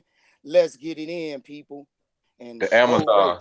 So two, when they came over here, it was already about 300 million of us. That's why we didn't lose the war. That's why we did not lose the war. See, you can't take 30,000 people, so-called, they say, because you wasn't there. So-called, they say, out of let's say 5-10 million people, that was all of our people all up and down. What y'all forget, the Boston Tea Party with the painting with our people right there on the docks, and they framed it on us. Y'all forget about that. So who was them people that didn't go on the Trail of Tears that were still Indians? They got a lot of things twisted up in a lot of histories, and you learned all of your history from those Caucasian people whose schools you went to, whose books you read, and whose scholars that taught them, that taught you. That's what you running around with. Everybody running around with that fabrication on multiple levels within your psyche that you don't even know because you ain't took time to analyze anything. You ain't took time to sit down and say, what the fuck am I really saying? Does this really even make sense? And challenge the status quo, the social construct you are under the spell of. Most people are, period. You didn't make up nothing you existing in the world. You didn't make up crap. You came out your mama womb into this stuff already. You was trained and indoctrinated from birth and before birth and at conception. It's called intergenerational genocide, transgenerational trauma. It's real terms. Transgenerational trauma, facts. That's a fact. They got a term for it because there's some truths that everybody missing, especially our people, because they done fucked our heads up so bad. You don't know if you coming or going. You don't know if up is down or down is up. You have no idea. They held up something and told you a word, and now you ran with it and you using them words, not even knowing what the hell they mean at all. It's like 2 languages, 5 languages being spoken, even as I'm speaking right now. Because 5 different people going to hear me on 5 different levels. You understand? So, since words are everything and context is for enlightened beings, so I'm going to hit you with some words, put it in some context so you could be an enlightened being. So when we analyze the term aborigine, it's a Latin phrase. It comes from 2 words, actually. Ab, meaning away or from. Like if I say, hey, where you from? You're going to tell me where you're from. Don't play games. We ain't here to play games. You didn't just pop into existence. You from your mama womb. Everybody from their mama womb because everybody got a belly button. True that? Facts. Facts. I said true that. Facts are debatable. Truth is what it is. Do you look down? Do you got a belly button? True. True that. All right, then. Let's get it right. That ain't non-debatable right there. You can't debate that. Can't debate that. And we all agree that belly buttons come from umbilical cords, correct? That's True. right. Good. And umbilical cords are attached to what they call placentas. Truth. And only the women make the placenta. Without that placenta, no baby can exist on earth. Correct? Preach. Ain't no preach, bro. I say it true. That's right. Say that shit for preachers. I ain't no That's damn right. preach. Don't preach up in here, bro. It's called enlightenment. At least while I'm on the line, and allow me to introduce myself. I am Inca Kota Kibe, Inca of the Iroquois Confederacy of Aborigine American people. So we're dealing with some teeth right now. You dig? I'll come through the phone and eat you. Intellectual speaking, of course. But anyway, with that being stated, since it means a way of from and or origin, and that's backed up by origine, right? Or origin. That's where origin comes from, that Latin term ori, which means to be from the beginning. So when it means the people from the beginning, it's just a phrase to describe you. You ain't from the beginning. You just came out your mama womb. You all fresh with belly button and all. You know what I'm saying? You got all your teeth in your head. What you talking about? Right? Straight up. Right? Let's keep it real. So you ain't the original, but you are from the original. And since in law is written in Bouvier's 1856 dictionary that has all the Constitution words in it, and we can all agree that the Constitution is the supreme law of land, is it not? Regardless of your opinion of it, it is written that it is the supreme law of land. That in the treaties, right? That's right. And it has words in it, right? It's written in words. We can agree that it's written in words. We can read the words on the paper, correct? Well, at least we can see them.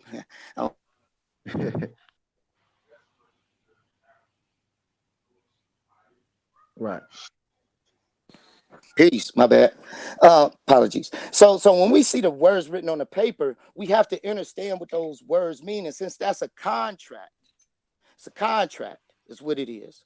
And if you don't understand the terms of the contract, then you are incapable, incompetent of talking about the contract or anything surrounding the contract. So that negates your whole opinion in history as a whole right there, because don't understand law, and definitely ignorance of the law is no excuse.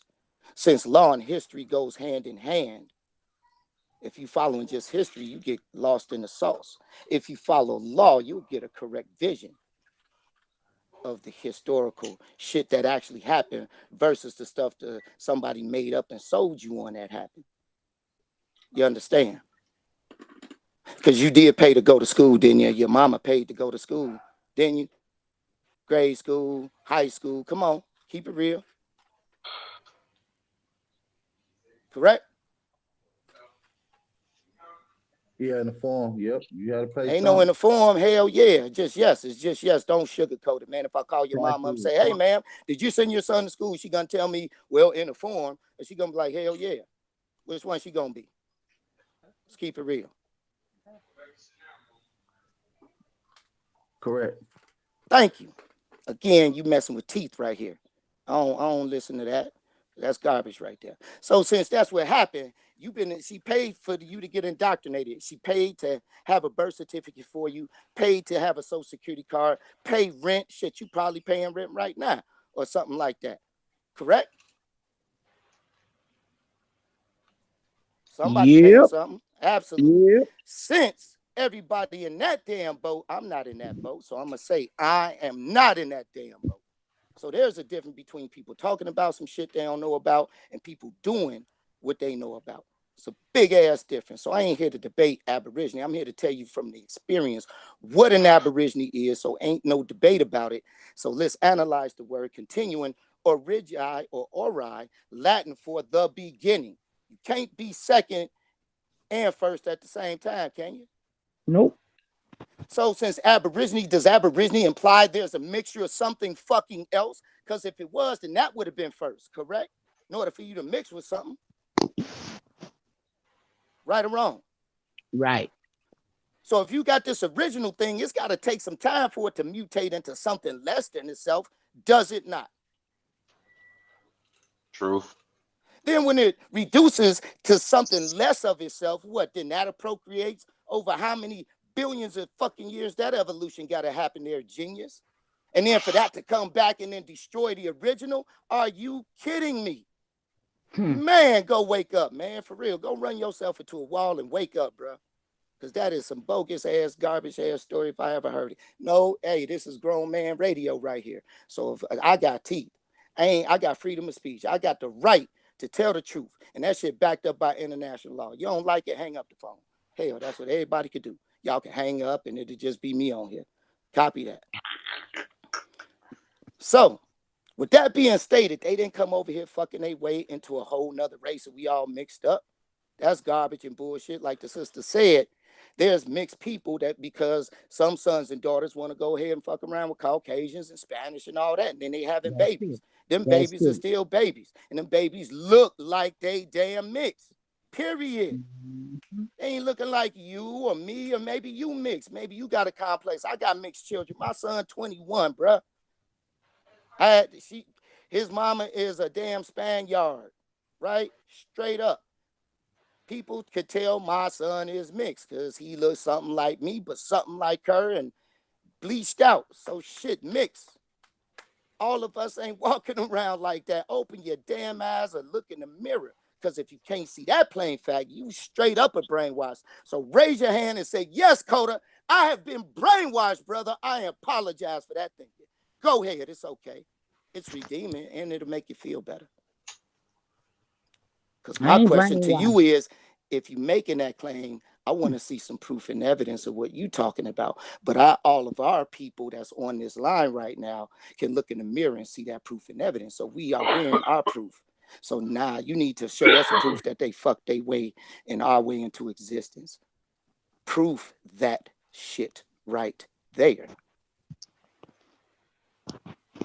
I'm going to yield the floor on that. So I hope y'all understand Aborigine mean the people from the beginning. We are that people because when you look up the definition of an American, it says originally applied to the Aboriginals. Let me say that word again. Aboriginals or copper colored, meaning you throw a penny on you and there's many shades of copper because we got that rich DNA that allows for us to create every living being on the planet, i.e. our women. We True. ain't mixed up with people. The original got everything in it that the lesser don't, because two Italians can't never have sex and make you. That's Two right. Caucasians can't never make you. Two Native Americans, two Hindus could never make you, brother. Is that right or wrong? Am I speaking truth or am I speaking fantasy fiction? True. Big true. Big, Then apologize for what you said, man. I ain't letting you off the hook, bro. Hang up the phone. That was Respect he. me and my words right now, please. Brother Ishmael, I think the question is to you with the mix. Yeah, whoever said they mixed in with all of that. Because I Brother take high offense Ishmael. to that. So please apologize so we can move on. Yeah, we're talking about the Creek Nation. The Creek Nation is a Man, mixed look, nation. I'm talking I about the stand by American that. people. Look, bruh, don't put no nation on us. I said we the Americans. The question It was don't say, asked. listen, brother. The question was no. Hold The on. question was asked if Creeks was a mixed tribe, and I I'm said yes, saying, they listen are. carefully. And then the question was asked, No, are we they're the not. Aboriginal people? And I No, said they're not. yes, we are. So, no, the Creek Nation ain't no mixture. No, no, no. That's what I'm saying. You need to listen. I said American. The definition, meaning all Americans, whether you in the islands, whether you on the East Coast or the West Coast, don't matter if you in Greenland, Alaska, Chile, Argentina, Antigua, Barbuda, St. Lucia, Jamaica, don't matter. American, understand what I'm saying. You talking about some dumb stuff you don't even know about, because Muskogee is a term that was given to some of our people. See, it ain't who the people are.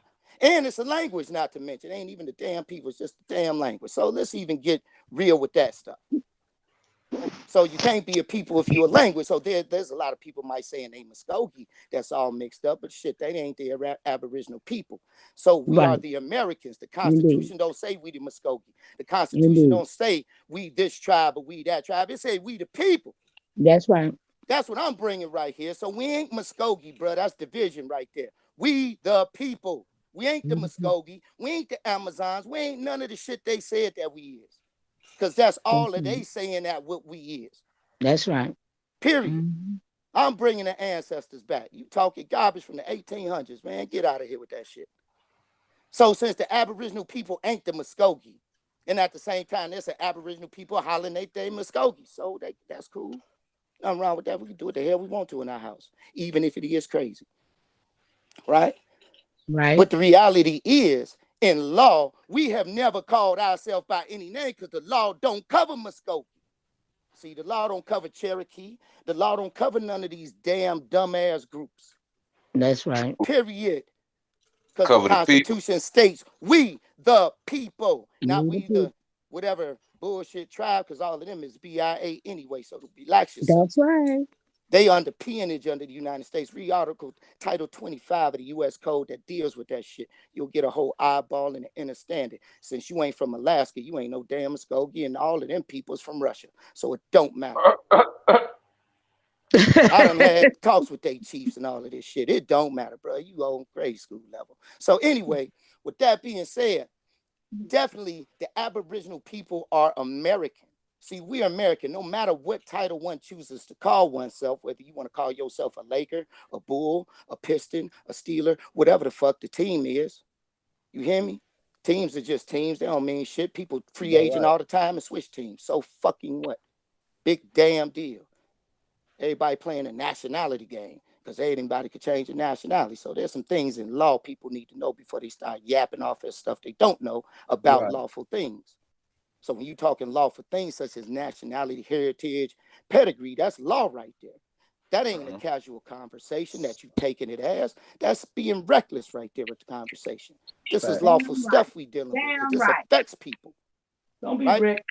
So since I'm in that arena on a constant basis with those people, period, to straighten the record out, since here's the record straightening. So all Aboriginal people are the copper-colored people of this land, so-called Negro, so-called Black, so-called African-American. And the reason why they so-called us all of those things is to remove us as a title of Indian, which Walter Ashby Plucker did. He didn't remove our titles, no motherfucking Africans, because it don't say that.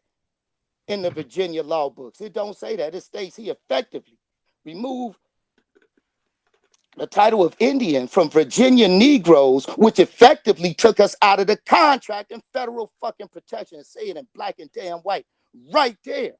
So when it's saying it in black and white right there, and you could bring that up in court, as I have done many times, to win land and win all kind of other stuff, or to reclaim it. I ain't gonna say win it, reclaim it. Fighting these cocksuckers, man, it is what it is. You ever do something like that? Huh?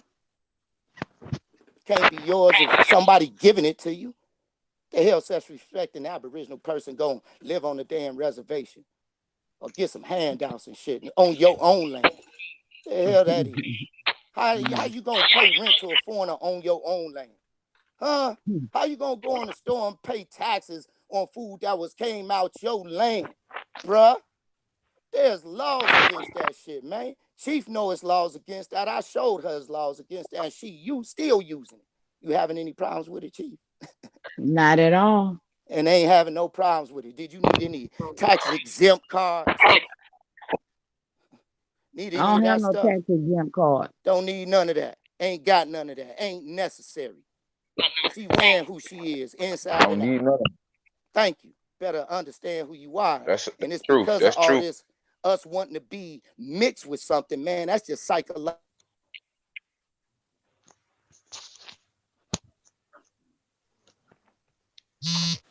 It's not cool right there.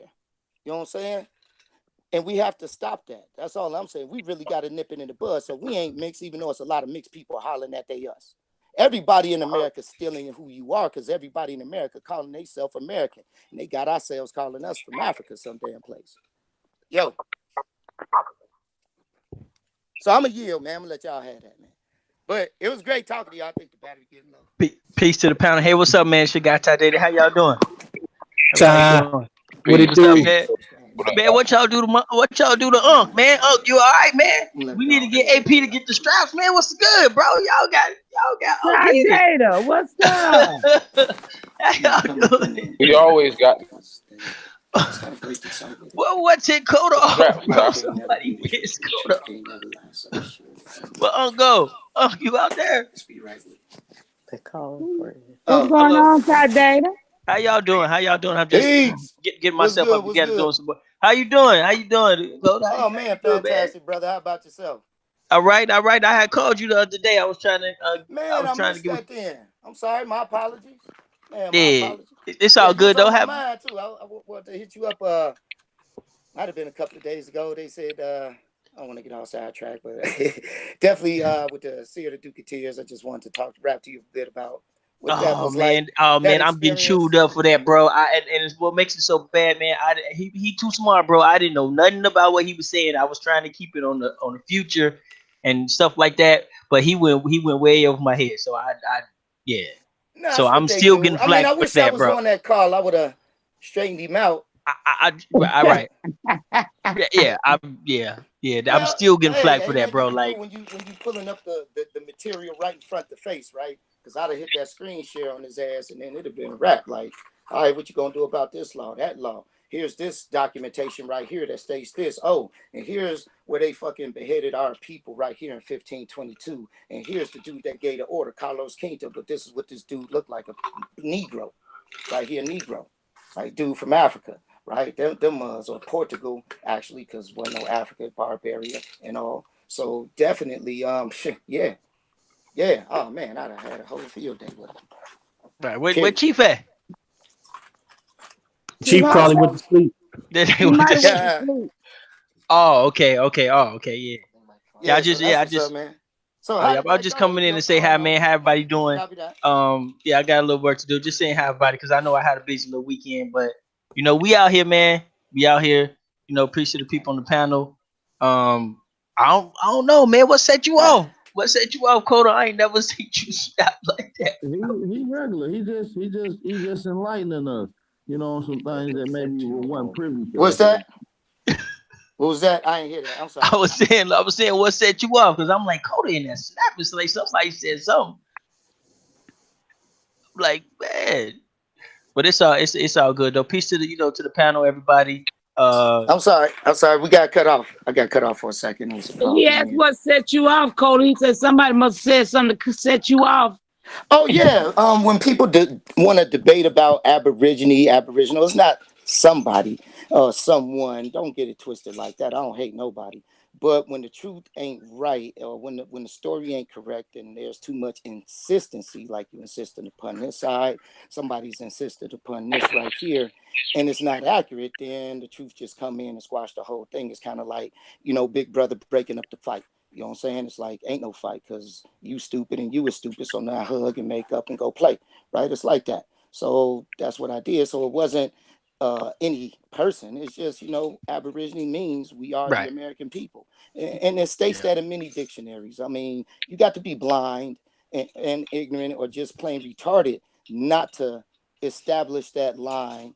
Because when you look into Bouvier's definition of Indian, it states the Aborigines of this land are so-called, period. It's a one-liner. It's quick. It's right there to the Right. point. Right. And then when you look at Indian tribes within the same dictionary, which is a few steps above it, it states a government of our people that's separate and distinct from these United States of America things, right? And again, it states Aborigine race of people right there.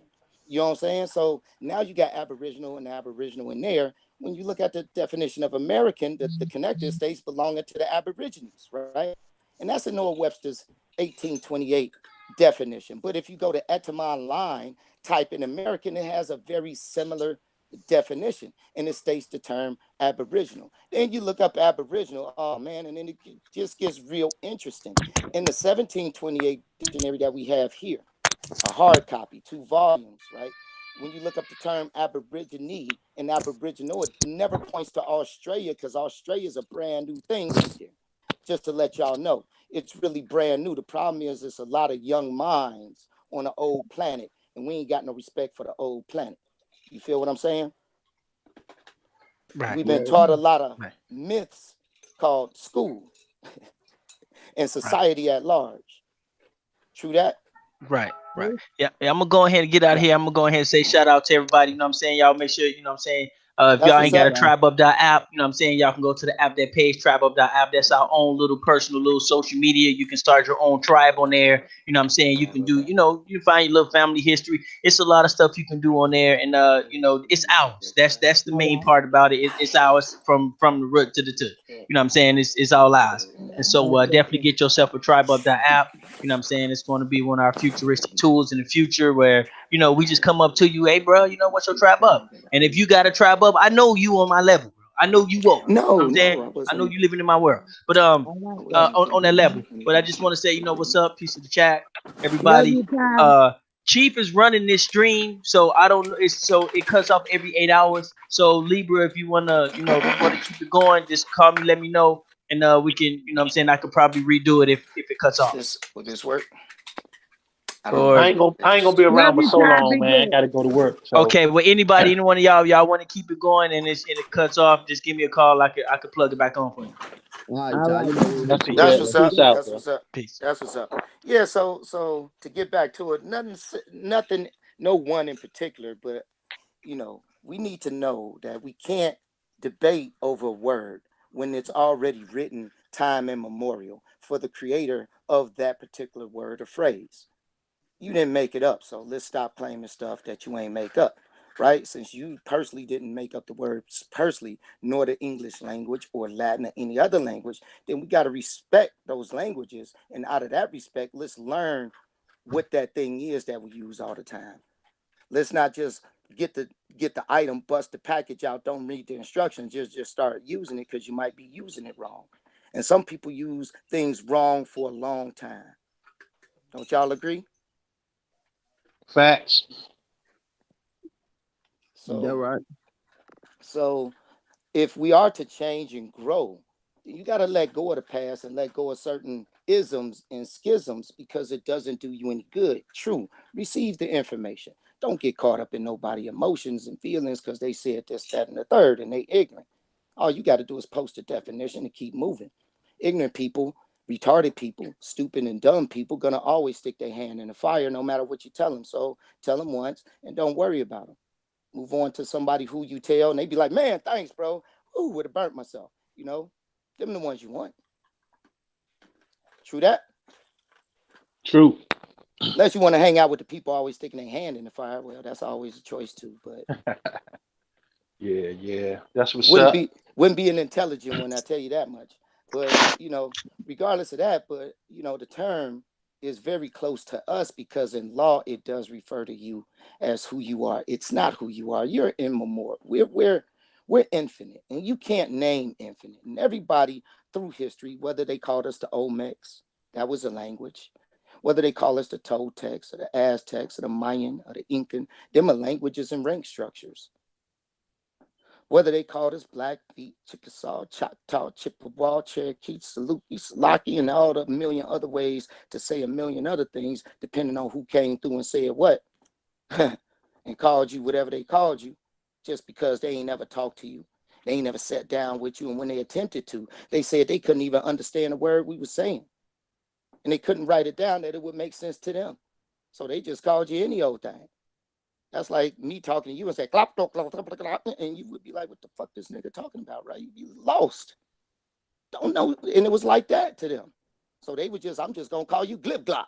And then that's stuck, and you don't even know what that means. You don't even know what this stuff means. You have no idea of what it means. Correct? Let's keep it real. Do you know what Muskogee and Cree? Do you know what that means? Do you know the definition and the origins of those words? Yes or no? And if you say yes, I'm gonna be like, prove it. What source? I don't know. Good. That's the correct answer. And can you really talk and be sure of anything you know nothing about? Hell no, you shouldn't. That's ignorant. Absolutely. So we have to stop being ignorant. So you should never call yourself Muskogee, Cree, none of this stuff until you absolutely know what the hell that means. You could call yourself dirty laundry and not even know it. And they be cracking the fuck up because they know where it come from. They know the Dutch came up with that term. Some of these terms mean raggedy clothes because they terms.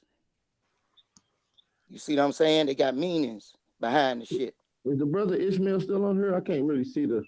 So, Oh, yeah, I'm here. What's up, bro? Yeah, so we just got to be really careful. And by studying the languages and stuff like that, we get a good one. So I hope that just to clear it up a little bit. So we are the Americans, period.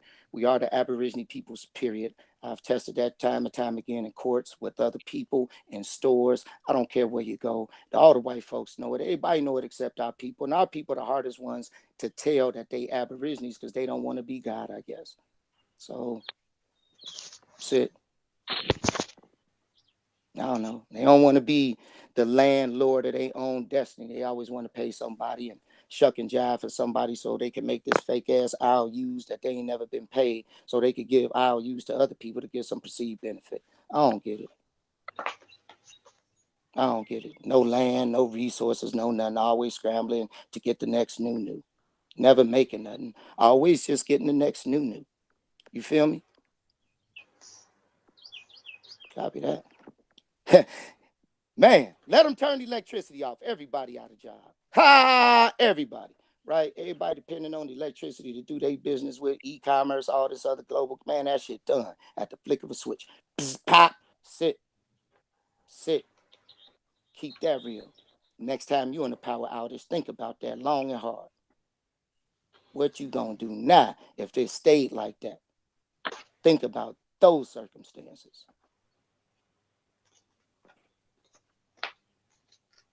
Indeed, it's true. We need to think about everything that they control of us. Yeah, like you said, Chief, if we ain't growing our own food, we ain't working the land, we ain't clicking up, we ain't doing our things that we know how to do and put our minds together and our words together and our spirits together.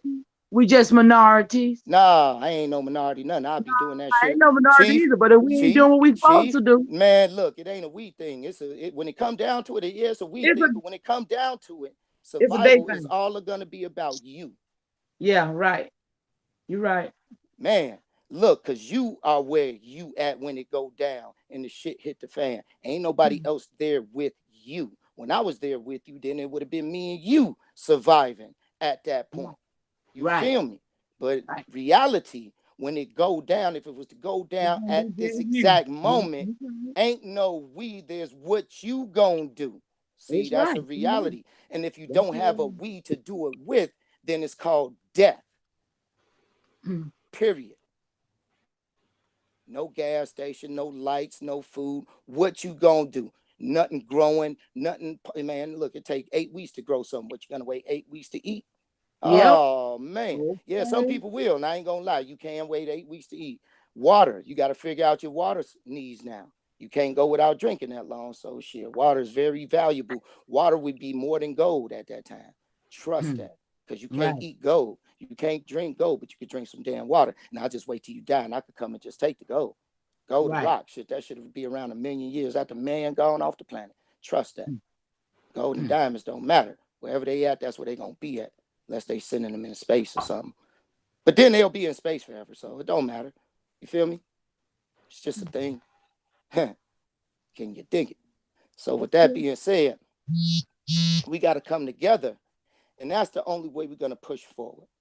You feel me? We got to stop all the bickering and all the separation of I'm this, I'm that. This the first people, that's the first people. And then when I ask you to prove that in a book of some sorts or some law that states that unequivocally that the Muskogee or the Creek or the Algonquin or this, that, and the third did something, the only thing you're going to find is the Iroquois Confederacy and other Indian nations. Am I correct, Chief? That's right. That's truth. So if you can't find nothing that say nothing else, just be quiet Find it about all for the peace. right. And the Iroquois Confederacy was comprised of many of our peoples from all over the Americas, is what people don't know.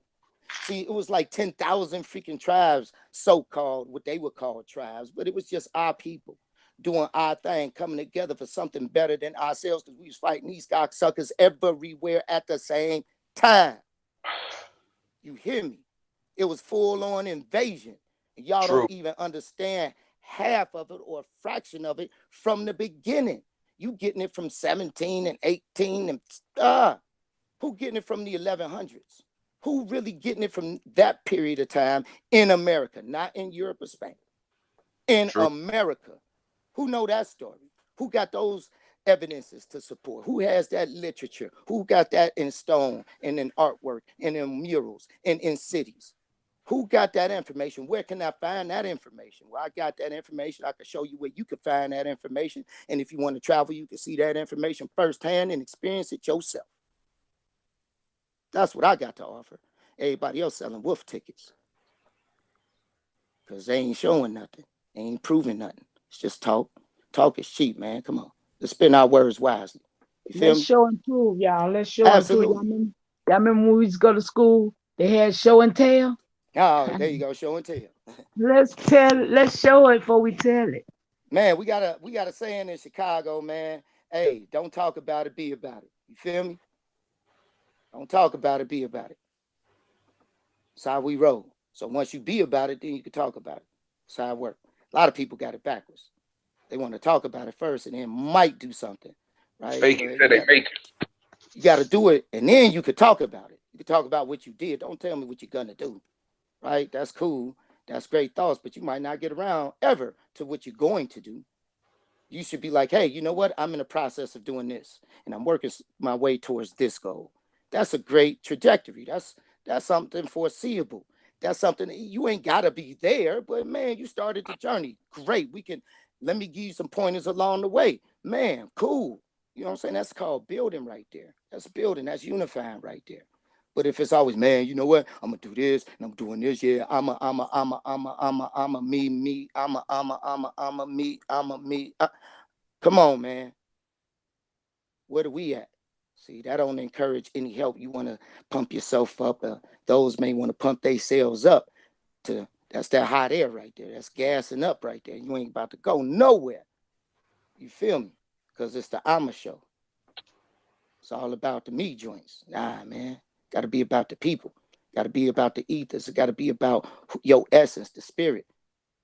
Got to be about us. You feel me? And we the people, not either individual. Can you dig it? Yeah. True. So when we can drop the tribalism and drop all the other isms and just be we the people, as it is written in several documents, both international and the national joints and corporate charters. It's written in. We're written into everything. And if we don't understand the language, you miss out on the benefits you are entitled to.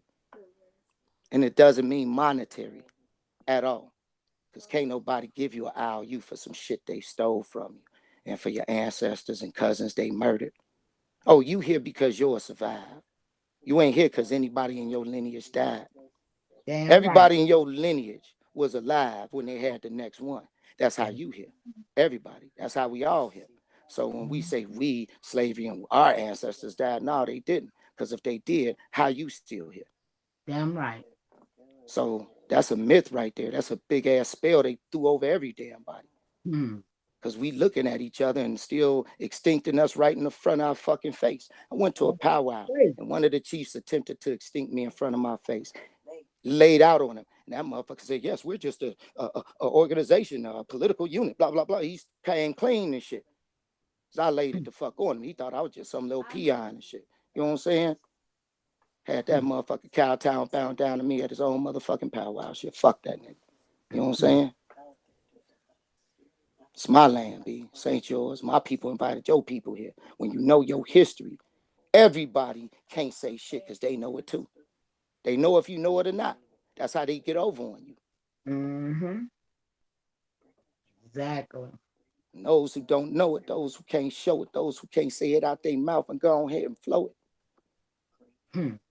Even if your voice shakes, speak the Man, truth. right? Speak the truth. Even if your voice shakes. Man, it don't matter, bro. So once you know it and live it, they will be like agreeing with you. And you be like, damn, you just broke the spell. Over you, not over them, but over you.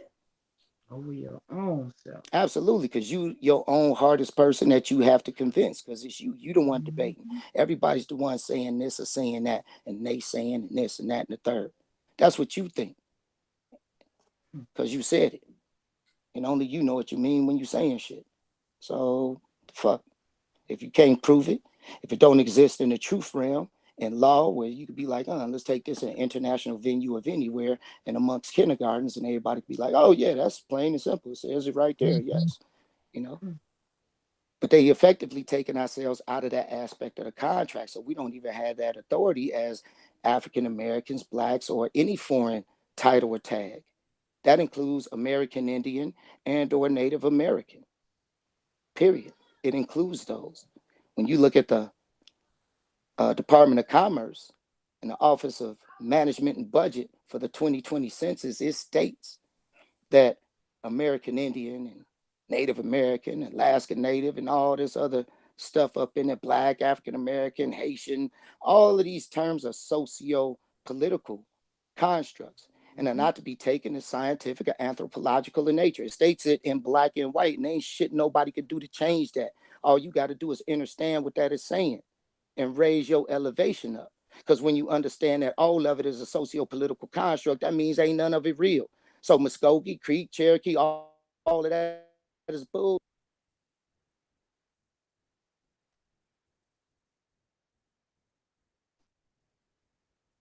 They cut you out, Coda. Did they cut you out, Coda?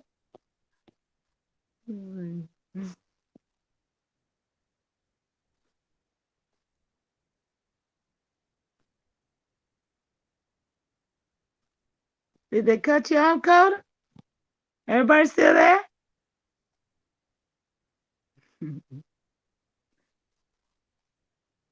Peace. Peace. Where y'all at? Pieces, we here. Oh, there you go. Yeah, we here. Can't hear you though. What happened?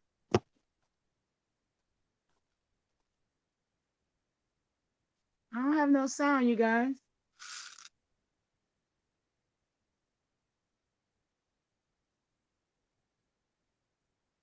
What the hell? Did they cut us off, you guys? No, I hear you. I hear you. I hear you too, but very vaguely. I'm trying to turn this up a little bit. All right, I got some static, and then everything had went silent, and then it kicked back in. There it goes, Ishmael. There you go. I got Y'all you. back? Everybody back? We here. Oh, okay, cool. Okay. All right, y'all. So, what y'all think? What we gonna do? We're gonna barbecue a meal do today on this Memorial Day, huh?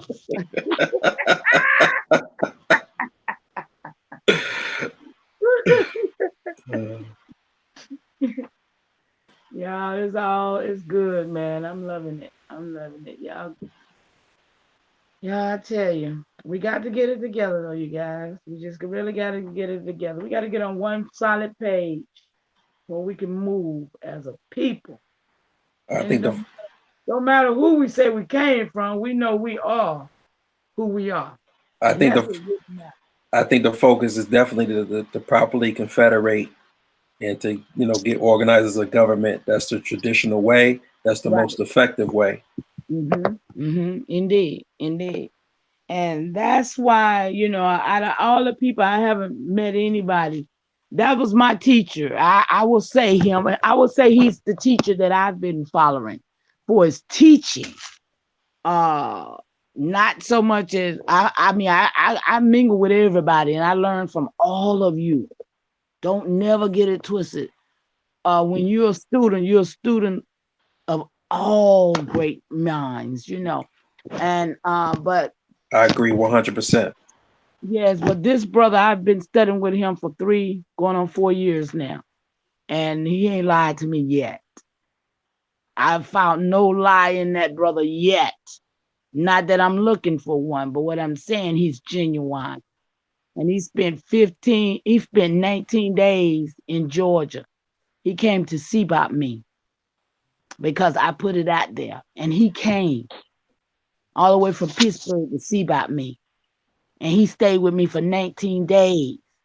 And when I say that brother put time and energy into teaching me, that when he left, I felt energized and I felt the power of the strength of my ancestors to move forward.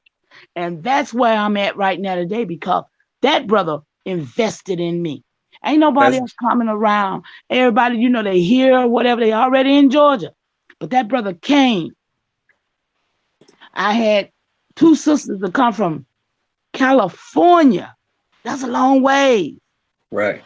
Because they heard something in my voice that drew them to me to want to come and be a part and help with the visions and with the things that the elders that I'm working with see.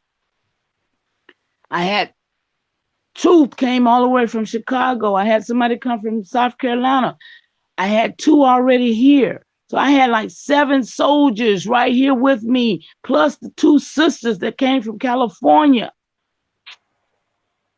came to support the vision that we see here in Georgia. That's big, y'all. That's really big to me. For somebody to want to help something that I'm trying to do. Absolutely. That's clearly somebody who's very genuine. It's clearly somebody who, is definitely worthy. That's true brotherhood and sisterhood. Absolutely. And that's what we're building. That's really what we're building, where we can be thick as glue together with each other, where, they won't penetrate our minds with division things. We've been divided so long, people. But, I look at the fact, even with my family, I'm 2 hours away from my babies. It's like, that's a long way for blood resonation of the power that's in our blood to gather ourselves to be a people again. We so far scattered and removed that we don't even realize that the person we just walked past, God damn, it's a kin to me. Just walk past them and didn't even say hello, didn't even greet them. But because we think that they're not no part of us, we don't even realize that they are our own family, their own relatives, they probably our lineage, probably got our same last name. But we didn't even take the time out to say, greetings to you. How you doing today? We can make a difference in people's lives just by looking at them. I mean, where I live out here with these people who look like me, they'll speak to the Caucasians before they speak to me. They'll look at me and keep going. And I look at them and I say, hey, how you doing? They don't even want to speak out their mouth to me. These are my own people who look like me. It's hard to penetrate a mind that has been turned against their own people. And that's what I see with a lot of us. We hate ourselves so much. Like you said, we won't even go and give money to our own people. Oh, I don't mess with them niggas. You's about the biggest fool. Because I'd rather mess with my own people than to mess with the people that I know is a snake and a dirty traitor to me. We got to build ourselves up. We got to build ourselves up with each other. We got to build our character. Word is bond. Word is bond. If your word shall fail, you should give your life. You should die if your word fails you. But no, we ain't keeping our word. We ain't even holding up our own end of the bargain, man. That's why we in the position we in. We can't come up because we started pulling each other down. Started arguing and bickering and fussing. We got to build upon a solid foundation. I relinquish the mic. Good bill, good bill.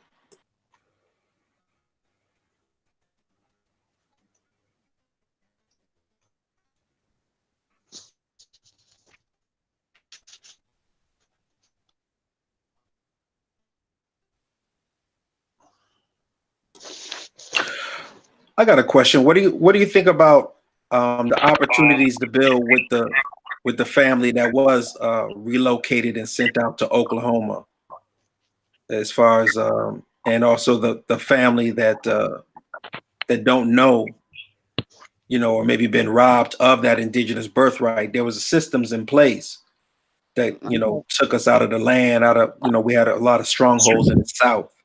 Okay, first of all, we're not family. Family is slaves. We're relatives and lineage. Relative, lineage, whatever else, but family means part of the slave. And so we need to stop saying that word unless we're gonna continue to be slaves. For as the people who went to Oklahoma, I know I have some on that trail too. I have a cousin named Ron Strongbow. He's in Mississippi. It's on Facebook. One of them wild Indians that never did go, but they still he said they hid out in the, you know, in the woods or whatever. They maintained their own liberty, if you will. But for those that is part of the BIA, that's just it. They part of the BIA. They part of the government system, and there's nothing I can say about it. Huh? I said, and at that point, it's nothing we can do for you. Nothing we can do. Leave them be and continue to accept the fact that we are our own people. See, because they sold out. They sold themselves to that. If we do it, we're going to be doing the same thing. So it's about the separation of knowing who you are and walking in your reality. Because see, they're in the illusion that these people set up. And what we're doing is establishing our own reality, coming out of that illusion. Fact. Yeah, there's a lot of the members that are of the Mowa tribe. They're a mixture of people that were from the Mississippi and Alabama area, and they came under the Treaty of Dancing Rabbit, and they have, you know, there's treaties in place if you didn't relocate on those Trail of Tears that you could stay back, and they function under that. I think they're state recognized under the state of Alabama, but they didn't make the qualifications for federal tribe or something like that. So, but but you gotta put that in proper historical context, because that sounds like that's happening later on. Because we know from earlier treaties, a lot of these tribes was making pacts with the Europeans to you know, take over other tribes and shit. And that's documented. So it sounds like, I think that's the time frame you're talking about is in the 17 to 1800s. Yeah, it's like the 1800s. Yeah, they're like the 1800s, and they were like forced to live in the swamps as opposed to, you know, actually going on the Trail of They had Tears. already been here for hundreds of years. And they probably was Correct. them $5 Indians who should have been living in the doggone swamp. I'm sorry. Probably. Well, you know, they was promised to live in the master's house. You know what I'm saying? Were they? Oh, were they? The swamp is our land. Let's not forget that. Right. You know, they had to. But see, a lot of it came from when they were indoctrinated into Christianity. This is where a lot of this shit comes from. Right. Once they do that, then they become an agent. That's just a fact. Right.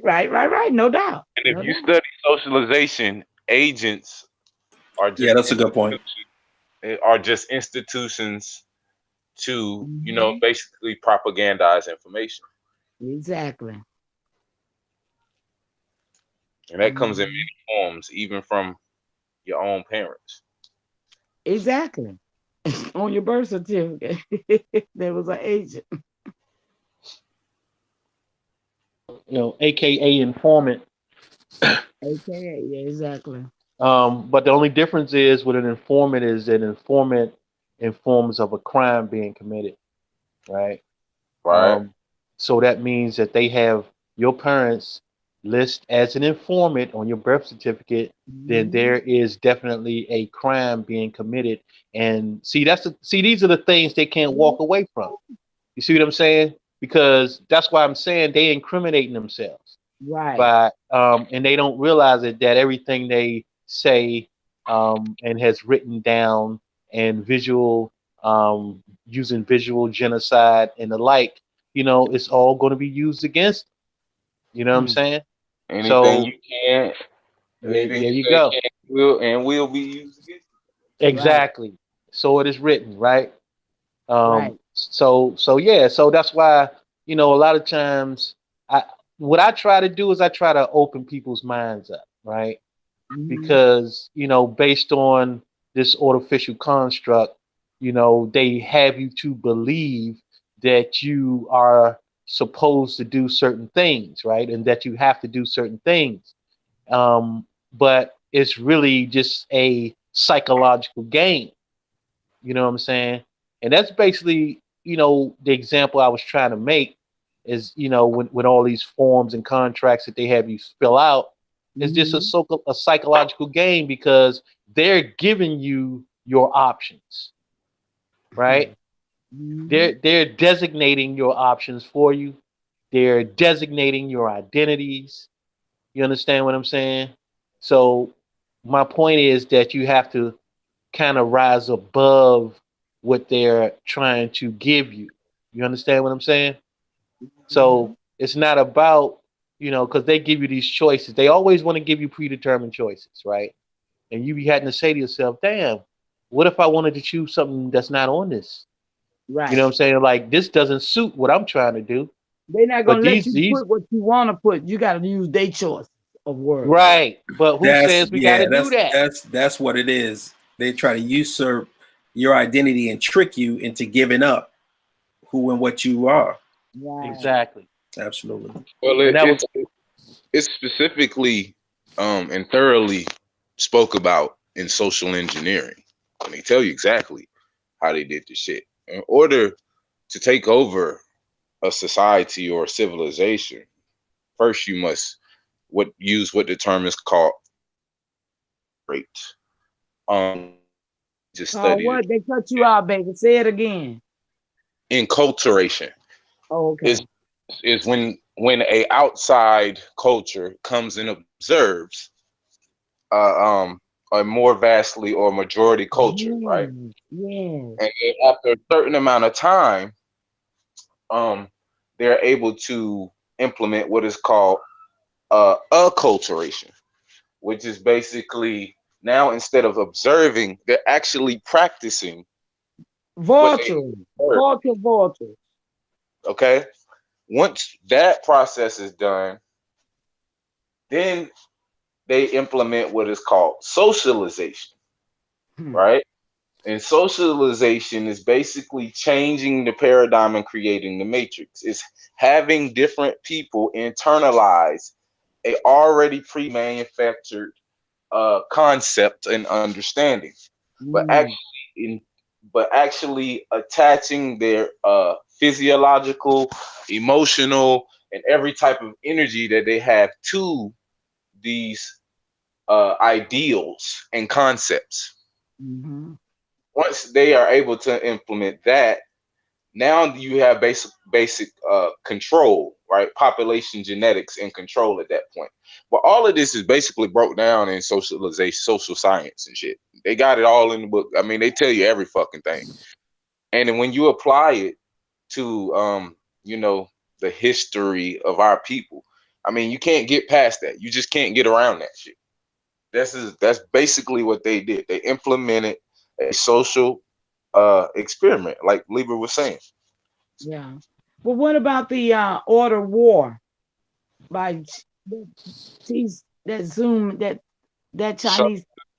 Yeah. Yeah, War. it's I by saw Sun Tzu, that. by the book by Sun Tzu. Yeah, I saw that. And when I saw that, I saw a whole lot of stuff that they did.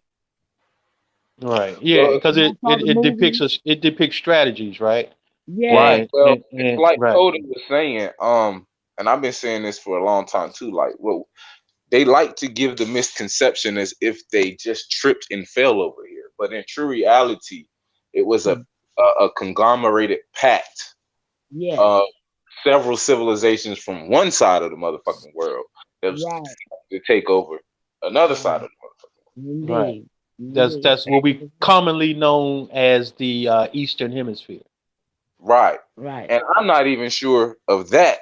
Right. I say commonly known as. That's why I use that term. Listen, y'all, they flipped the maps on us. Y'all know that we got maps to prove it. But see that is why that you use the term commonly known as. You know what I'm saying? Because that way it doesn't put you in that box saying that you're saying it definitively, but you're saying that this is what everyone understands. Exactly. Right? So that's why that terminology. That's why I use that terminology a lot. If you study the history, you'll see that they've been sending different cells or agents over here for thousands of years. Right. That's how you got to learn. If I'm going to assume your identity, okay, I'm going to erase you from history, I got to come at you from all facets so that I can understand it to the highest ability, so that when I do take it, I can convince anybody that is mine. You know what I'm saying? Right. Exactly. So, and that's why, you know what, I'm glad you said that, because that goes as far as, when people keep records and when people draw maps and all these sort of things, these are people's paradigms that they're using as well. You know what I'm saying? If they're trying to tell other people, like, yeah, this is, we got this little place mapped out here and there, you know what I'm saying? So this is going to be called this and that, this, whatever the case may be. That's coming from their paradigm. You know what I'm saying? And we have to understand, that is part of it. You know what I mean? So we can't take it all as a fact. You know what I'm saying? We can say, well, we can look at some of this information and say, okay, some of it may be true, but we can't even take it all as a fact, because it's coming from their perception, their paradigm. You know what I'm saying? So you can never allow yourself to be socialized. You can never truly internalize the information and let it dictate your reality, which is important. Right. And that's where beliefs come into play. That's what? That's where beliefs, when you start believing in something, that's where that comes into play without evidence. I think I think that's where the power of self-definition comes into play also. When you know your history and you define yourself, then someone else can't put that on you. Because if you look at how doctors were defining things back in the past, what they call peer review was coming from the same white supremacist headset. So in other words, they was justifying each other's work because they were all infected with the same racism. They Right. saw us as less than what, just above an animal. So they didn't even see us as humans justifying each other's research. That's I not think valid. But by conception. by defining yourself, you're now actually redefining the lie with the truth. So that's the power of it. I think that's a common misconception that they thought less of us. I think why they created eugenics and studied us so fucking hard is because they thought so much of us. Ah, they know. I Just see what you mean. I see what you perception mean. is everything, brother. Yeah. And if you see it, you can see it today. Everybody's still trying to be us, Yeah. right? Yeah, we are. Yeah, they know. For sure. They know for sure. That's So true. they had like Dane told you, everything told to you in reverse. They just gonna flip the paradigm. See, Right. evil or negative don't have to necessarily dictate or change anything. All it gotta really do is perverse it. Just keep enough of the truth to where it sound like the truth, and you'll be and it'll have power. But in true reality and in its inception, it's gonna be perverse, so it will never have a proper foundation. You'll never get anywhere. Yes, that's true. I concur. And see, and that goes on to see socialization. See, that part is part of it, because when they having you believe a certain thing, you know, and well, you know, they thought less of us, or they thought this or that. That's part of socialization, because they want you to feel inferior. Yeah. You know what I'm saying? They want you to feel inferior, and not only that, and this is why the caste system was created, because they wanted to create a social divide.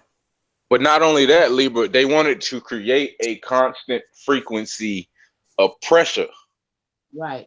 So everything they teach is going to be from a paradigm of you being lower or under oppression, or, you know what I'm saying? Being the little guy. You know what I'm saying? Being the motherfucker that gets stepped on. And it's like,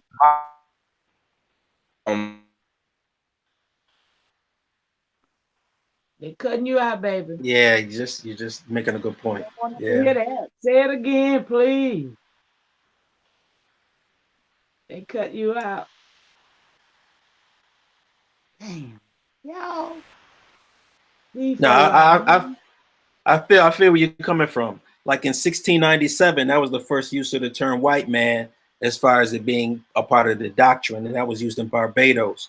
And they used that in order to put themselves in that higher position. Before, they were just going basically by whatever your faith was, you were a Christian or whatever. But then they started using that term in order to put themselves in a higher position and then put others into the lesser position. So I think that's the point that, you know, a part of what brother was building on. He was spot on.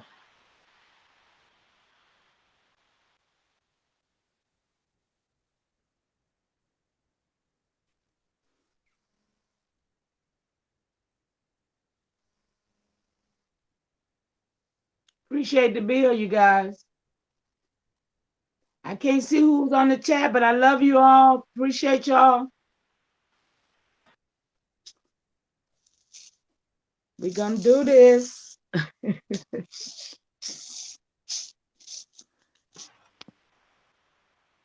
Yeah, I'm with you, sis. I got you. All right, now. All right. I don't know. I think Hangout is kind of messing around a little bit with this chat. Yeah, I agree. It's been acting up. Yeah, it's stopped AP from talking.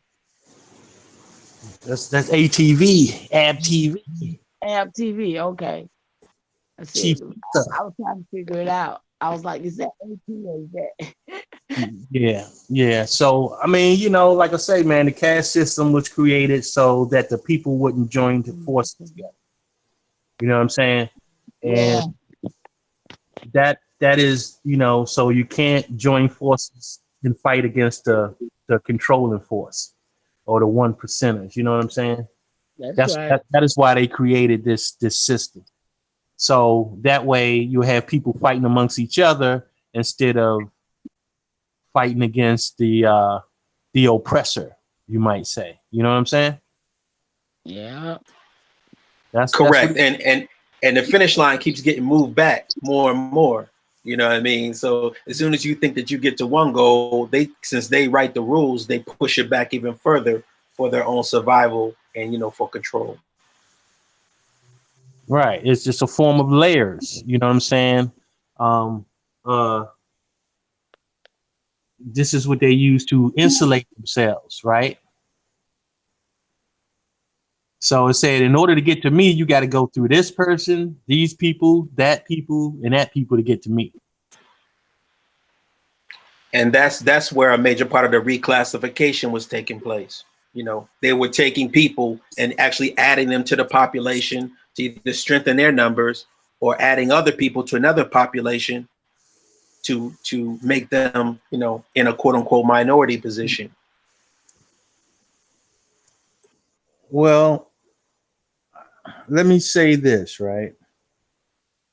It's all the way that I look at things. I look at it as either being natural or artificial, right? So ever since the very first colony, right? Let me just start from here. On the eastern, commonly known as the Eastern Hemisphere, you had a lot of the majority of those people living in Europe and other places was living a different type of life than we were, right? A lot of them fell under this artificial construct, and they spreaded that construct when they came here to encapsulate the natural way of living that our people had, because we were living free, and those people didn't have any concept of living free. So two things was going to be apparent is that these people are not like us, so we have to socialize these people into our way of life. You know what I'm saying? So they called you a savage, and I guess they probably just used their ideology, or people that had those strong Christian ideologies, used them as the front line pretty much, so it's like, okay, we're going to call these people savages, and we're going to send these Christians over here, and they're going to tame the savage beast. You know what I'm saying? And so that's where that indoctrination came from. They're trying to indoctrinate us into their artificial society, to civilize us and socialize us. Now, that's what probably some of the people were thinking, but they didn't know that they were actually being used the same way. You know what I'm saying? It's like, okay, we're going to use these people because they're gonna fight for this Christianity and fight for the spread of it, while we usurp the land and the resources. Well, see, bro, that's where we're in agreement, because that's where those 5 quote unquote civilized tribes came in, right? That was because they accepted Christianity, they owned slaves, and they had the land. So they would reward those 5 quote unquote civilized tribes in order to usurp and to do what they wanted to do to get that power. So that's correct.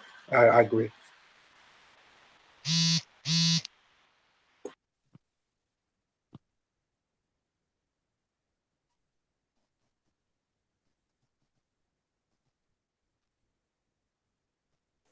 So yeah, man, we definitely understand, the psychological and socialization that has been taking place in our people, man. But that strand it goes so deep into our thinking. You know what I mean? And it's difficult to kind of separate that colonized mind from the natural. That's a difficult thing. So, we got to peel back these layers. We got to peel it back layer by layer by layer. You know what I mean? Yeah, it's about tackling those hard truths and actually going through a lot of the myths in order to get to that truth, and to reawaken what's already within us. That's definitely the key. And not just that, we have to get people in a mind frame of not believing anything. You know what I'm saying? Because a lot of our people, they just go by what people tell them. It's like, well, so and so said this, and all he had to do is say, well, that was an oral tradition. You know what I'm saying? It's like, not necessarily. You know what I'm saying? It could have just been an implanted story.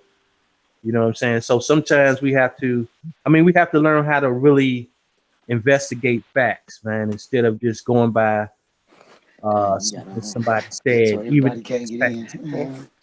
You know what I mean? Yeah, and definitely don't underestimate the power of the oral history. That oral history is truly valuable. Good reading. I hear you. People disregard that, but grandma was right. Granddaddy was right. And they know what was being told to them, and that history being passed down to them. Yeah, and it's a fine line, man.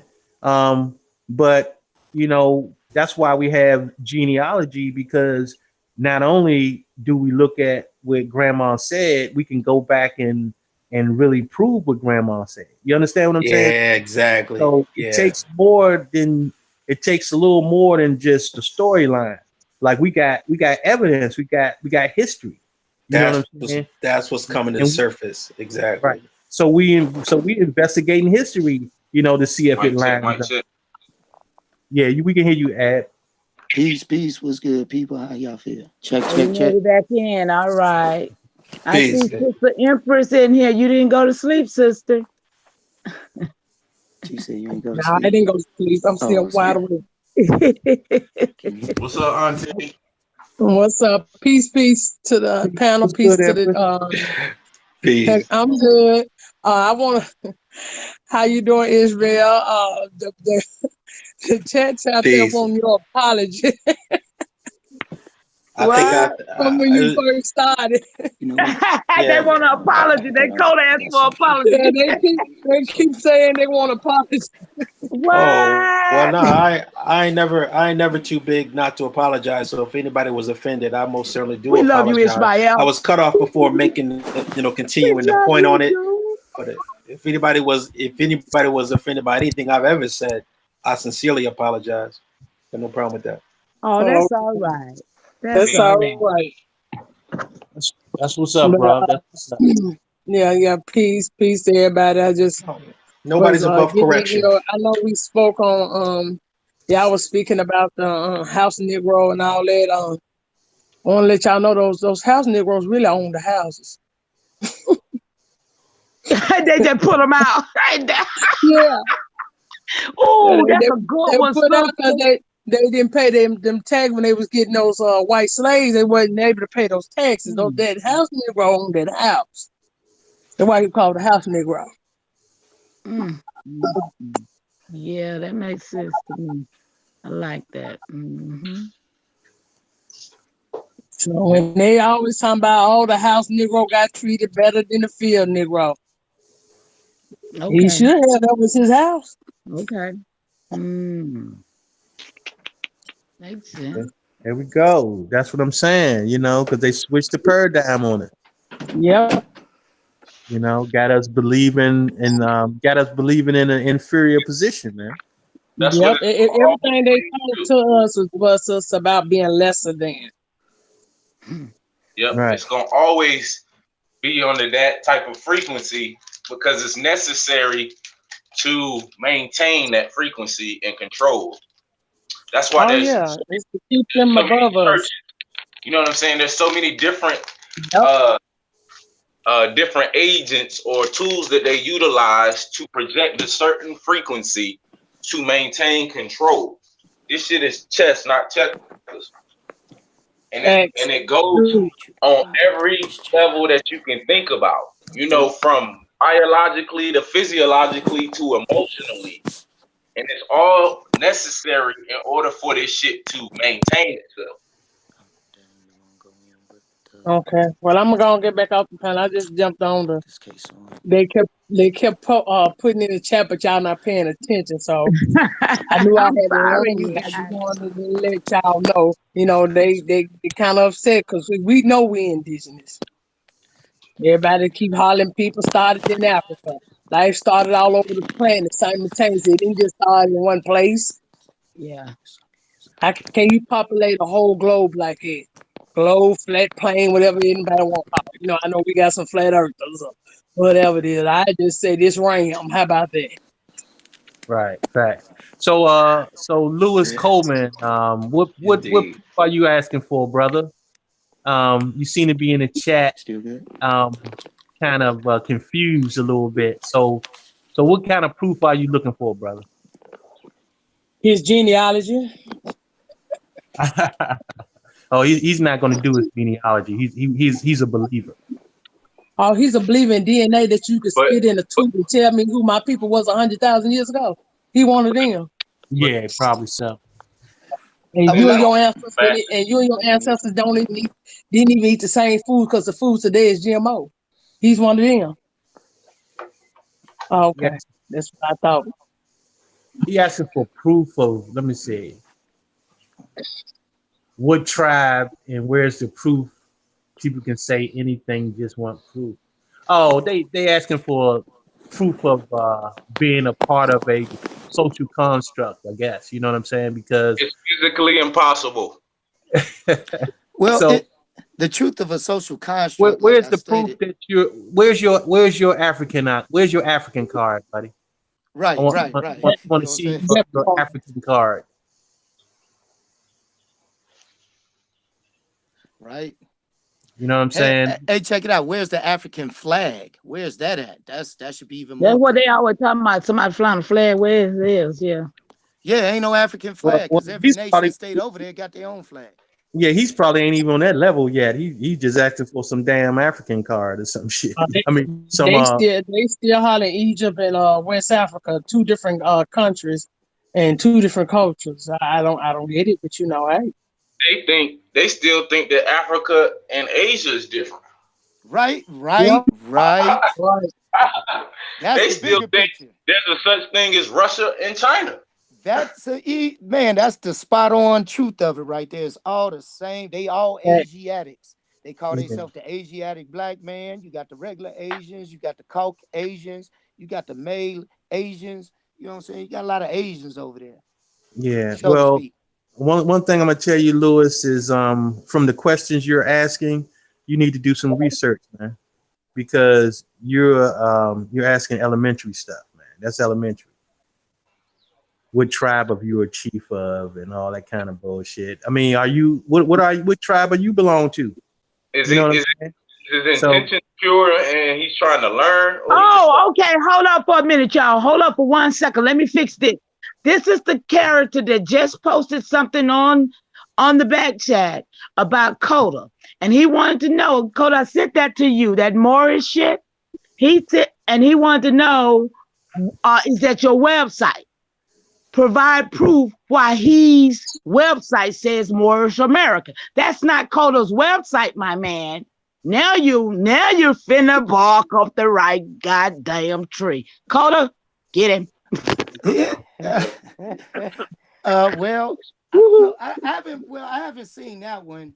I just sent it to your WhatsApp. Look at it. Oh, So okay. you can argue. he just got scalped now, so I'm it gonna don't really matter. I'm gonna go because I want to hear Coda.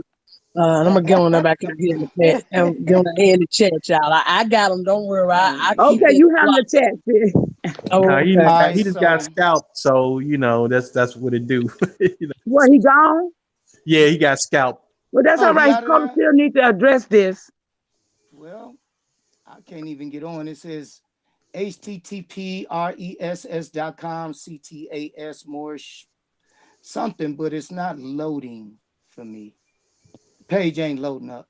Let me see where. Let me go back to it. Let me go back to it. But I'm gonna tell you that ain't nothing I did because I ain't never seen this website a day in my life. So I petition to dot.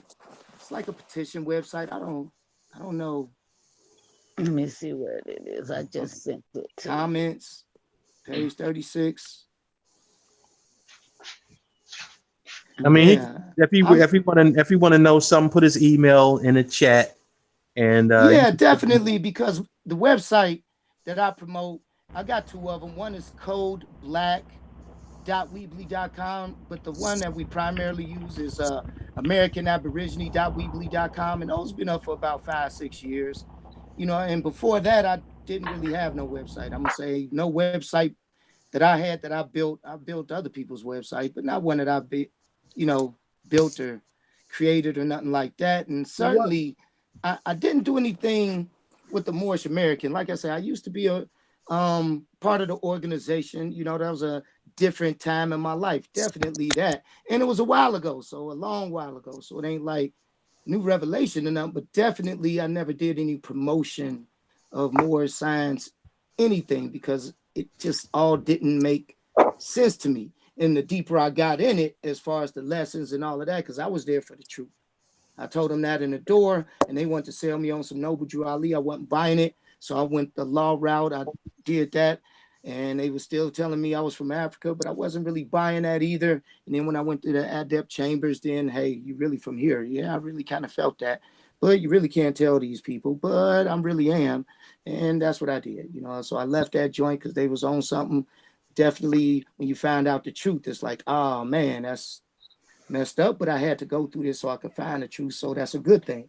So all experiences for me are great, but definitely any web page promoting that is just nonsense coming from me, because you could go to American Aborigine, it's in the name, .weebly.com, or type in American Aborigine, one word, in your Google search, and it should be one of the first things to come up, and it'll be the .weebly website, and y'all can check it out. And a lot of our people do consider themselves Moorish American. Maybe it's that language on there, because I think I might have put something like that on there. But a lot of our people do think they Moorish Americans. True that. They really Aborigine peoples. A lot of our people think they from Africa. A lot of our people think they Christians and Muslims and all kind of other stuff. So it's a wake-up call to everybody, no matter where they at. So. Well, this website, you guys, is on the back chat, and it says Moorish American Nationality. The National Association of Indigenous Moorish Americans was organized to promote the formal acknowledgement of the fact that whether the African American is originally from the continent of Africa, North America, or the islands, they were indeed tribal people. Oh, you know and what? indigenous to their lands. Huh? I said I could do it on here. Man, I got it. Let me see if I can connect on In light of the fact that African Americans have been categorized and systematically been disenfranchised through the agencies of imperialism and temporarily voting rights, we don't want to vote. But that's what this is about, a Moorish American. Yeah, that ain't none of me, because I just went to that website. It says page not found, CFN, hashtag 0005 in parentheses. So it's not even valid. So it might have just been something somebody posted just to get a rise out of somebody. But that's the social media game. I only got 2 websites. So I'm gonna just let y'all know. And there it is, Coda. Check it out now. Check it out. I just sent it. Yeah, I ain't never seen this. Okay, now I got it. Moorish American Nationality. Yeah, this is where you see my name at. No, he was trying to see, somebody said they had checked a chief in a certain tribe. He was trying to ask what tribe was that chief from. He said somebody said they checked the chief. Fuck, I don't know. Ain't got nothing to do with me. Yeah, that's what he was talking about. Oh no, it was on the back chat of a hangout. He had put it in the hangout, and he had asked Coda, is this his site? Is this Coda's site? He put Coda's name.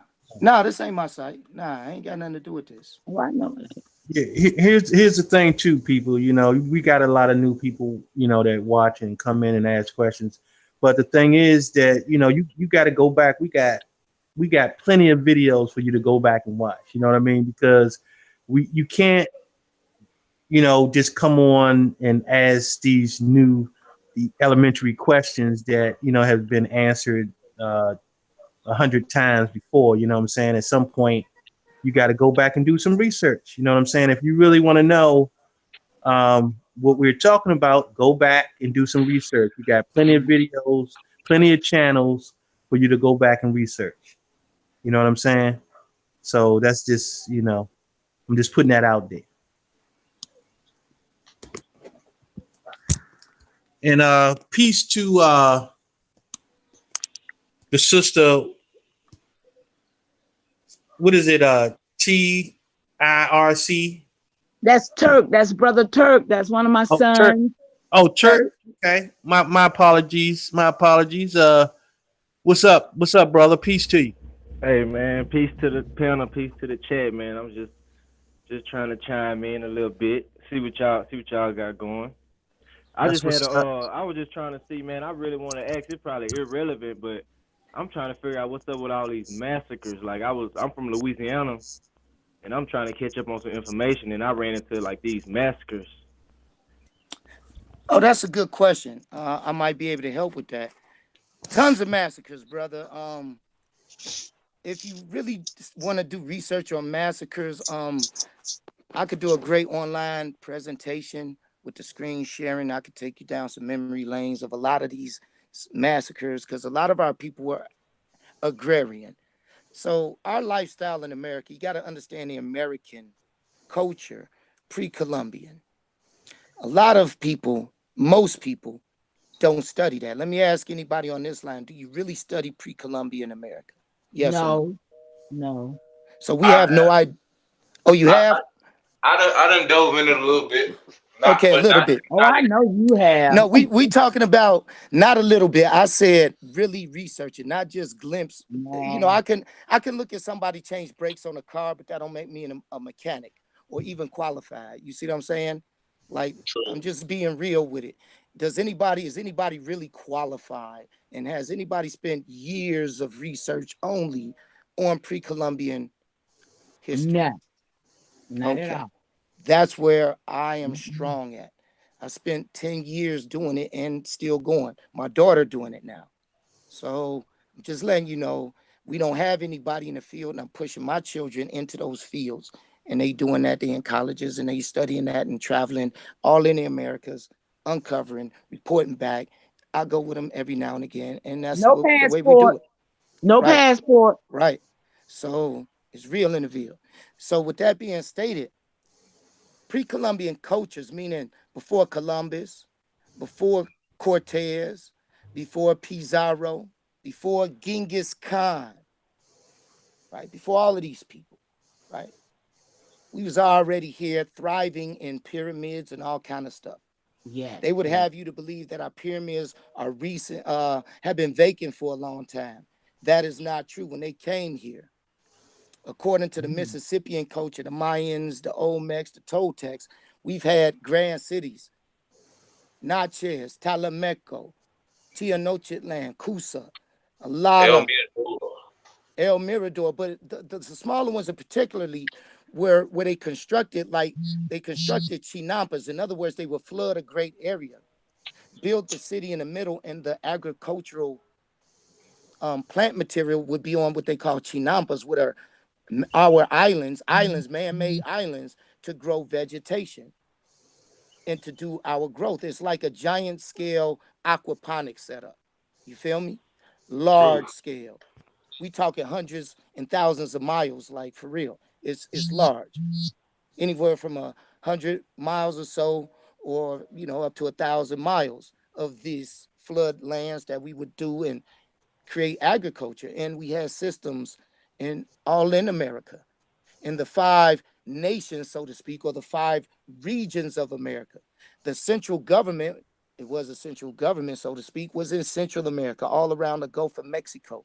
That would include all the islands, Florida, Alabama, Georgia, and all of that, on around to Texas, on down to Mexico, Central America, and all of that, Brazil, and all of that, back up to the islands.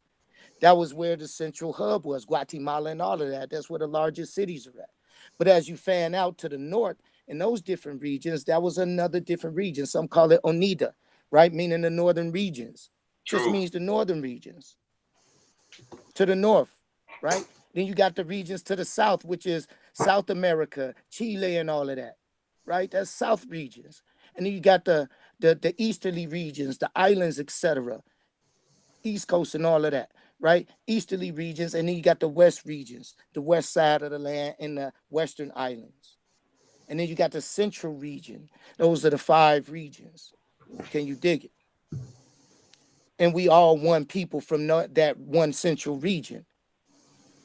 So now we get into our agriculture, and a lot of our people were agrarian. So when these people would come through, we wouldn't have any arms, and you wouldn't know what that they was coming until they was on you. And they was filled with greed, hate, and lust. And they would see the buildings already established and the places already established. They would simply come in, kill, and take over. Take over. And they would put us in mass graves and all of this other stuff because they ain't had time to give a fuck about you. Wow. Dig a hole, throw you in it, and that's the end of that. And you can Now find it's a these city on all top over. of it.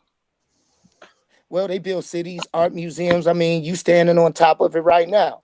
You standing on top of your ancestors' bones and don't even know it.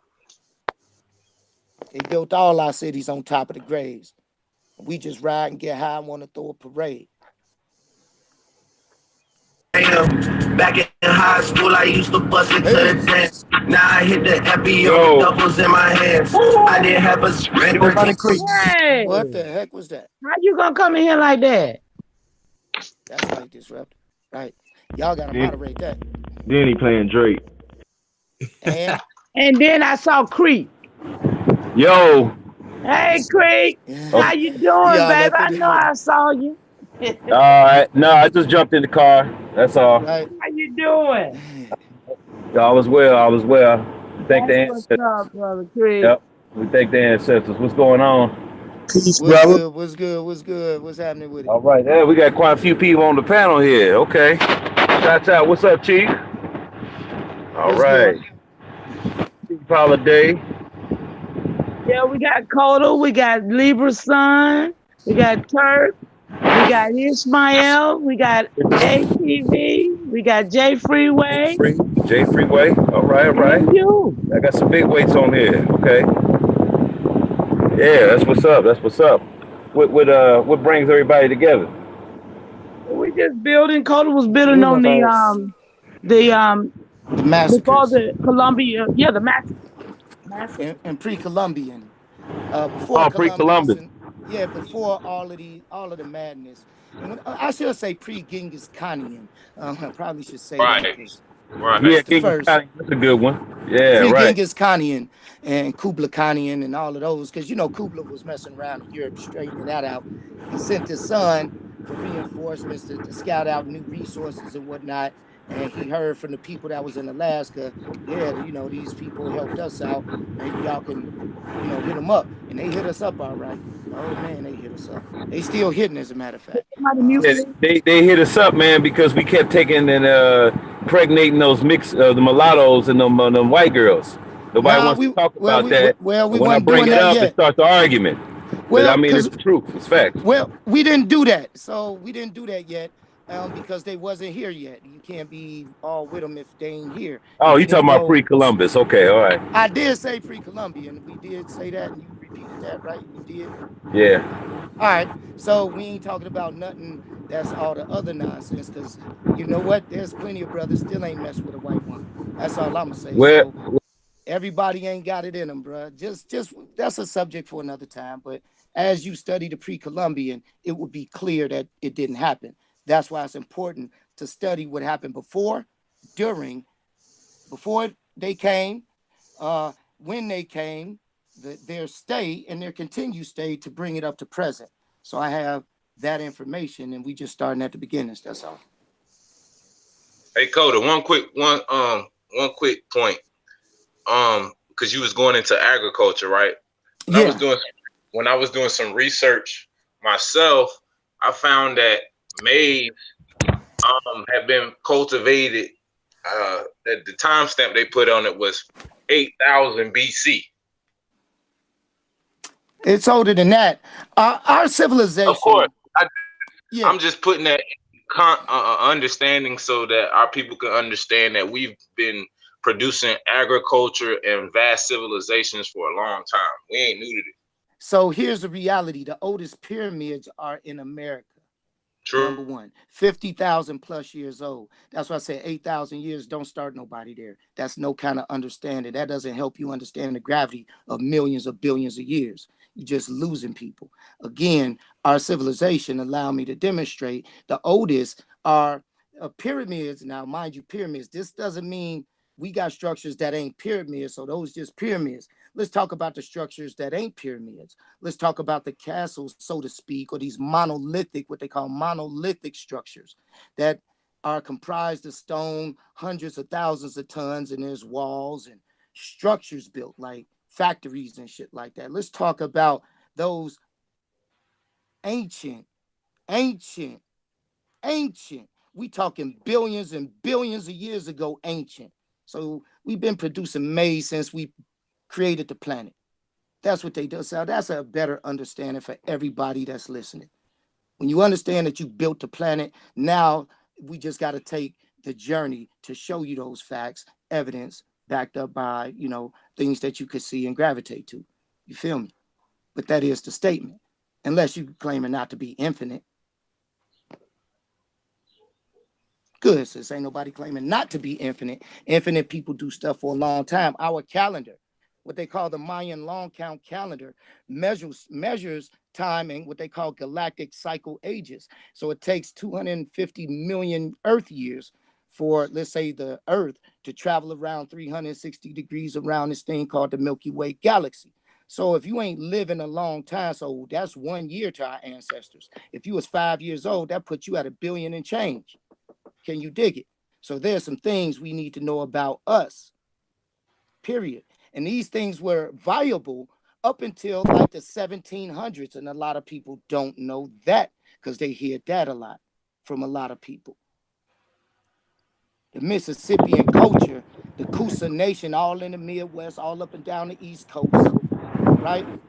All up California, all down in Central America, all of that. You can look up Mississippian culture. You can see the ties to the Mayans. It's all the same people. These are our ancestors. Same pottery, same stylings, same jewelryings. You know how we do it. We get a fad, everybody gravitate. Feel me? And they called us different names. But we never called ourselves none of those names. So many of mass graves they had, because a lot of our people was into agriculture and, you know, that's lifestyle, not farming, more like permaculture, more like tending your own island. You know what I'm saying? Dope. When you see the remains and the before images of these spaces and places, is mind blowing. It's beautiful, it's genius, it's modern, it's highly advanced. They came here and lost their mind. They left the Stone Age and entered into the Jetsons. We don't use money no more. Sickness was in the past. We didn't hold nobody back with fiat currency and dumbass shit like that. It's like whatever you wanted to do, you did. We taught you, you aided to uplift our people. Even when they was conquering in the 11th century, and they was preview to how we punished people who did something wrong, they said our culture punished them with extreme kindness, or something they ain't never seen in their own homeland, because they did wrong. They got a finger chopped off or something. They ain't never seen to help somebody and to straighten them out mentally and spiritually so they become an asset, not a hindrance. They don't understand that, and still don't understand that today. Look at the prison systems. Self-evident, they don't understand it. Look at your community. Look at the laws. Look at the water that you drink, the food that we eat. That's self-evident. Hey, is anybody aware of that museum that was burnt down in Brazil? Yeah, and they attempted to say that the Lucia and all of that was lost, but they found it again, or it wasn't burnt up. The museum was burnt. It was totally on fire, and the Lucy bones was preserved. They preserved those, but I find that ironic that you have an uprise of Aboriginals, trying to build and put together a community, especially with all the YouTube videos and content, and then out of the blue, the museum just disappears. But ironically, I have been doing some research that led to a lot of the anthropologists that were in actual sites where they found these bones at, primarily in Chile and Brazil. So when I started looking up some of the, the artifacts that I was interested in, ironically, that museum was holding a lot of those artifacts. Yeah. But the point is this, I'll fast forward to the end of the point is this. A lot of those bones they said were, what would they say, were Asiatic. So I'll leave it at that. Well, once you break down Asiatic, break down the word Asiatic, man. The main part, we're not worrying about the Asiatic bones. The main bones. No, that's a smoke screen. Yeah, that's a throw off. To make you think that it came from somebody else. Yeah, well, Asiatic, we did cover it earlier, so I'll cover it from here. But definitely Asiatic means that which is from Asia. The IC, the IC, meaning you from Asia. Don't mean, and it's not American. There's been plenty Asiatics over here. Trust them, but they ain't the original peoples of the land, no matter how much they attempt to sell people. Someone please mute until you're ready to talk so we can hear. They're trying to say that the people travel from various parts of Asia, but Asia is not even an ancient territory. It's not ancient, and it's a corporation. So how could that apply to something that predated? If you go back to even more than 10,000 years, when the Asiatic was never even heard of, wasn't even invented. Well, that's falsified information. Well, the thing is, if it's describing people from that part of the globe, then it doesn't matter how they describe people from that part of the globe, because they describe it right now. So, and then you have to debunk anything that's connected to Greece, because Greece was a whole history that was fabricated. You getting carried away. We talking about America. You went all the way to Greece with that. No, it's anything that's connected to that story. Anything that's connected to that. When people travel from Europe, Asia, or any of the other continents that came here, compared to whatever narrative that y'all talking about, it is connected. Because if you mention anything that's connected to the Greek Renaissance or anything, that's false. It's false information. Yeah, but we're not talking about Greek anything, and I don't give a shit about Greece. So I'm not going in on Greek. You didn't hear what I said. I'm not going in on Greek. I said anything connected to a Greek story, anything connected to a Greek story is falsified information. Absolutely. Everything coming from over there is falsified information. Europe, they even admitted to it being falsified. So that's credible. That's credible. It's been credible. Hey, you need to let up your window, Creep. It's loud. Oh, I'm sorry. We can't hear. Okay, yeah, I'm traveling. Okay, all right. I'll yield the mic. Go ahead, brother. I was just putting that in. Go ahead. Absolutely. To reinforce what the brother was saying, definitely everything from over there is a fabrication, because everything from over there is to take our land from over here. So it's to their advantage if they fabricate everything. But definitely they don't never claim them Asiatic bones as being American bones. They do be like these some bones we got that's Asiatic that we just having to dug up, and they kind of old. And not all of them like that. The majority of bones in mass graves, and you ain't got to look that far back in history, so they just playing everybody, like my man said, falsified information. They just feeding it to you, falsified information, because when we study los 33 negros, that's when Carlos Quinto, right?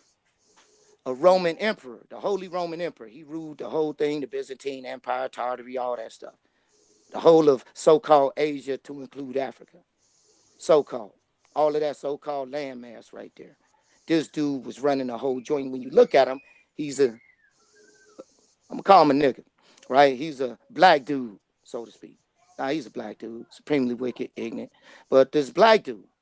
And when you research the Inca king list, you see him and Atahualpa, right? And there was a conflict there. That conflict was the last, well, not one of the major inroads to the conquest of the whole continent, and they didn't get in until 1522. That's when they overthrew our government, the main central government, beheaded 4 sisters, and the rest were brothers. They got paints of this stuff and everything.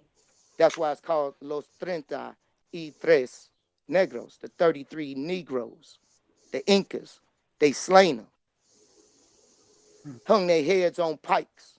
And the building still standing today that we built, that was a modern building, so to speak, looking, right? Still all out of stone and all that, but it looks tight. And it's still in Mexico City, still being used to this very day. So when we understand all the way up until, and then they start coming in up into Florida and Ohio, and there were citadels, pyramids, and all of that, all in Philadelphia, all in Powhatan territory, Virginia, Kentucky, Georgia, all over the place, because that was the kiosks for those agrarian communities.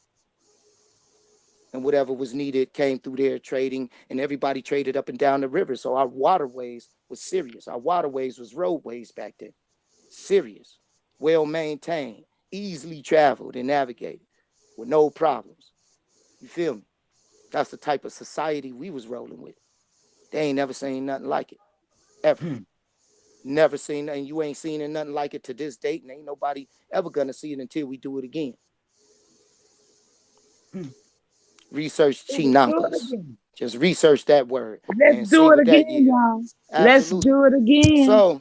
So with that being said, when they came through doing those conquests, when they came from the Pacific side in the year 1100, and then sent reinforcements, about a regiment of 400,000 people in the 1245 with Genghis Khan and company, and the Romans and everybody else, so-called black people, all of them was niggas, just to paint a picture. They had Caucasians with them too, but the majority was Negroes. There's plenty of paintings of all Negroes fighting us, and we fighting them, and they got Caucasians too. But the Caucasians wasn't the dominant nothing. They were still learning how to talk and walk and read and write. They didn't know how to do nothing. They didn't create none of these civilizations. So like my man said, it's all false. So you can't have a people that just learn how to stand upright within the past 100 years and call them as motherfucking smart and intelligent and wise and all of this. They still figuring out, because they brand new species on the planet. Hey, 100. Coda, What's up? How are we to? Because I'm pretty sure it's gonna happen, because we are on the way to taking our land back. So how are we gonna stop these white people from coming in and doing what they have already done as far as the massacres? Because just because we have what we have in writing doesn't mean they're gonna abide by it. You know. So how are we gonna go about keeping them from coming in and taking over the land again with guns and whatnot, killing off people? Well, one, don't worry about that, because that ain't gonna happen. So that's something you don't worry about. So if you worry about that, you're worrying about the wrong thing. But the first thing, how? And number one, they do abide by the laws, because they the ones writing these shits. Can't be like, write some stuff. The problem is our people too chicken stuff to go ahead and enforce them. That's the reality. So I guess when you grow up and be a man and have some balls, then everybody would be like, or the women, in y'all case, some breasticles. Definitely everybody could go forward and enforce it. But that's what it takes. It takes us to organize and to unify, to understand that. And once you understand how a thing works, you are no longer afraid of that thing. Correct? Understood. So, but you can't learn how a thing works from someone who really don't know how it works themselves. That's impossible, isn't it? Sure enough. And you really can't learn about a thing unless you actually getting physical with it and using all your other senses to get involved in analyzing and tinkering and understanding what the thing is. You could read about auto mechanics all day and night and master every word in that book, but I put you under the hood, you will be lost. See what I'm saying? That's true. Because you gotta you hitting everything at once. It ain't in sections no more. Thank you. It's in the real world, and you all messed up with it. So the book smarts is great, but it's also great to be like hands-on, so you could do what's called practical application, the application of the knowledge that you learn. And a lot of people ain't got the practical application under their belt. Therefore, they just passing on more misinformation. And a lot of our people gravitate to it, and they never get the right information to empower them to enforce the change, because I have enforced it. Mama Chief enforced it. Is that right, Chief? Didn't you enforce it? India's not taxed no matter where you go, right? no cards, no none of this stuff. Anywhere I go. I mean, pretty much the big people, they ain't, we got to do letters and stuff or, you know, contact them in a different way. But pretty much my neighborhood, my community, they recognize what I say is true, and they don't, they just look at me when I come in there and know what I want and give it to me and let me go. So it's just a matter of establishing yourself because the law is clear. And you can't come in talking about I'm going to uphold the law, then at the same time break it. Our problem is we don't know the law. So they breaking it all the time, and we just like okay with it. We're very much okay with it. We're so okay with it, we took ourselves outside of law and started calling ourselves Black, Negro, Colored, African American. So now that you way outside of law, you can bitch, but you can't do nothing about it because you in an unlawful standing. Meaning you ain't got no say what goes on at the table. Right? It's like a table full of grown folks and you the child coming up. They call, take your ass on, minority. Don't say nothing when grown folks is talking. And that's how they treat you. Like they the mom and daddy and you the child. Peace. Peace. And that's how they treat us or those people. You know what I'm saying? But when you understand that you are the parent, you are the big people at the table, and they the child, now it's a difference. Now you can act like that when you go up in these places and spaces. And like Chief said, you ain't going to get through to 100% of the people 100% of the time because you're dealing with a lot of ignorance. So you do have to go to the CEOs and up above their heads, just like the one instance, Chief, that you had to go above somebody's head and call the main office to take care of your business. And the main office told them to let you take care of that business. And that was at Walmart, right? Indeed. Okay. With So my it does tribal apply. ID. So With it my, does apply to big yeah, stores. Absolutely. yeah. They accept Absolutely. tribal ID, y'all. So what I'm saying is, and the tribal ID ain't from no BIA or nothing. Is we made that shit because it's our shit. How about that? It's our shit, our government. Self-determination. So with that being stated, well, it is self-determination, but you know, it's a lot more to go into the background scenes for that self-determination to be a reality. But you're absolutely right. Self-determination, 100% correct. In exercising our right to self-determination, then we freely choose to organize our political status. And it takes more than one person to do that. It takes a group of people to achieve that, documents and all kind of stuff. But once that happens, now you can move forward and accurate. And then we fight and make sure and we hold them accountable and correct their errors at every step that we go. That's our duty and responsibility. Should you in your travels not do that, let somebody slide with have a nice day. Get away with African American you or extincting you right in front of your face. You just accepted to be a coon ass nigga. Like for real. Just accepted it. You just allowed them to break all kind of laws and commit genocide on you. Should you not accept it, then you are thoroughly and so you are in the fight. You're in the fight to stand up for our rights and who we are, and we breathe in this law to life because you're lawfully correct, morally correct, and universally correct. You know, standing on the side of the truth right there.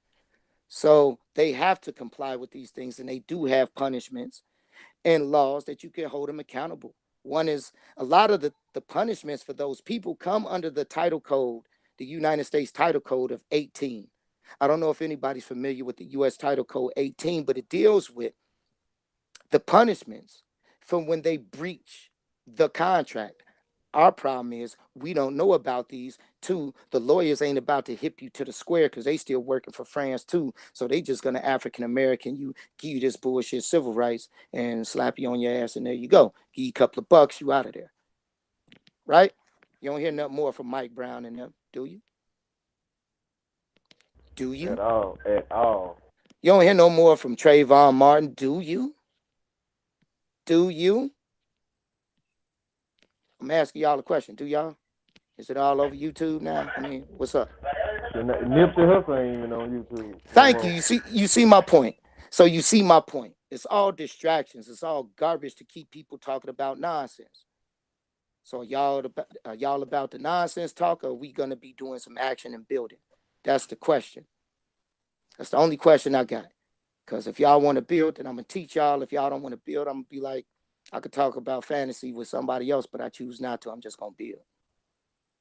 That's it. That's how I roll, because it is a method to the madness. Trust that. And once you learn the method to the madness, so to speak, you can reproduce it, replicate it, teach it to your children, exercise it, do what you want to with it. And that's free. Can you dig it? Can't nobody charge you to be you. And can't nobody charge you to live on your land. But yet you find yourself being charged to be you, being charged to live on your land. Hell, you can't do shit without paying some damn money or some fiat currency or giving up some IOUs, whatever you want to call it. You feel me? So yeah, we got to do a lot of stuff to change that. Hey, I just want to say what's up, everybody. I'm sorry I'm late to the chat. Peace. Peace, bro. What's good with you? Man. So that, yeah, go ahead. Archie, what's up? All right, What's up, right. Free? What's up? Yeah, you? All right. There was a lot of fuckery going on last night.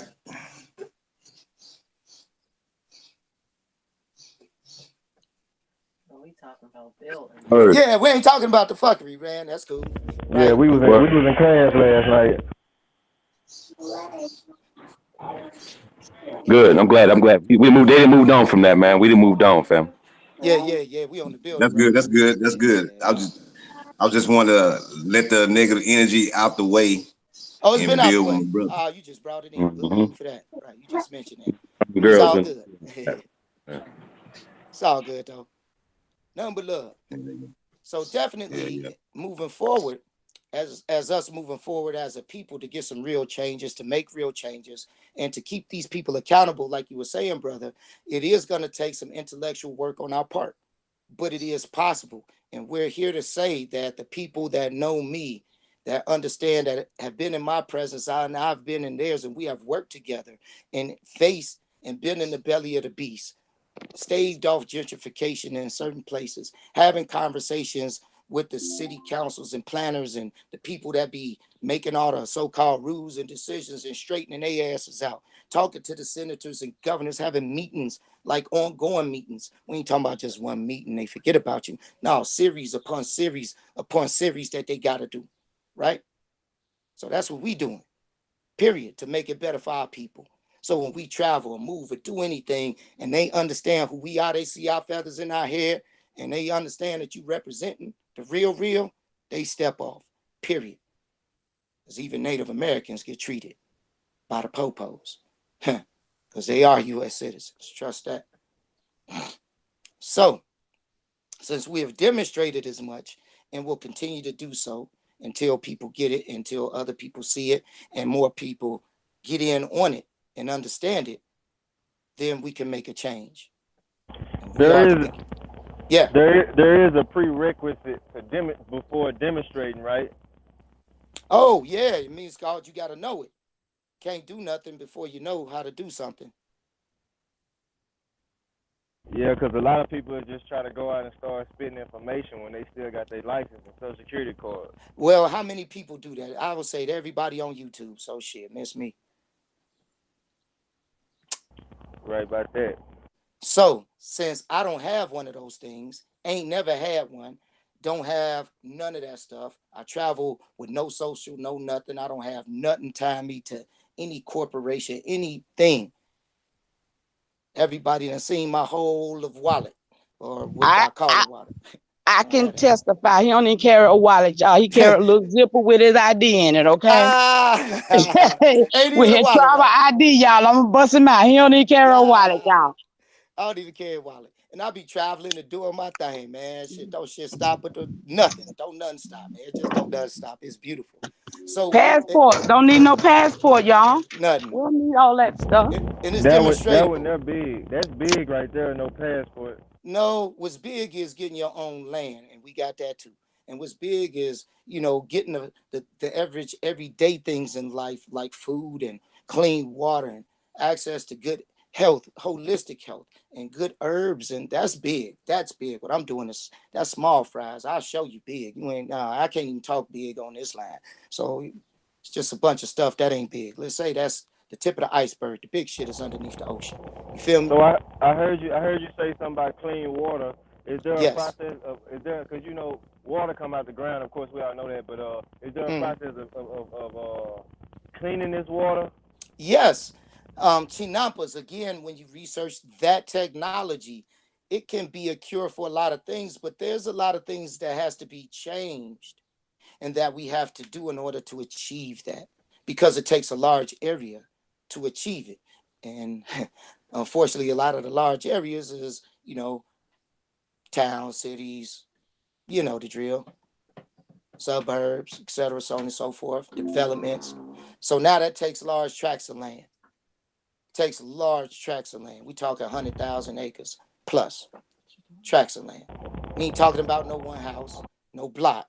We talking about hundreds and hundreds and hundreds of blocks, hundreds of thousands of blocks.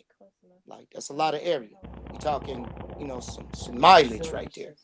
You feel me? Hey, Coda, what you know about But there are other ways to do it too. What's up? What you know about the West Texas area where they digging oil at? Where they got control of about over like 86,000 acres. Yeah, I don't know much about West Texas, so I'm gonna leave it at that, and I'd have to look into that. But definitely, I got people in, I guess you would call East Texas, like Dallas, Fort Worth. So Well, like I'm here. Oh, that's where you at? I'm actually in the oil field. I'm in an oil field job right now. I'm right here with a. Oh, you the one? I think somebody wanted me to talk to you. You see, they out there. They digging oil. They fracking right now. I actually treat water. I treat water. That's why I was asking about the water. Yeah, so we need to do some talking. Probably not on this channel, but definitely you need to hit me up, and I could throw some feathers in your hat. Since you're in a position to do something, then let's build on that. Definitely, but yes, there are things. Yes. Hold on. Excuse me. You said somebody wanted you to talk to Turk. I think that was you, wasn't it? Okay, yeah. I thought you remember who somebody was. Yeah, man. It was Chief.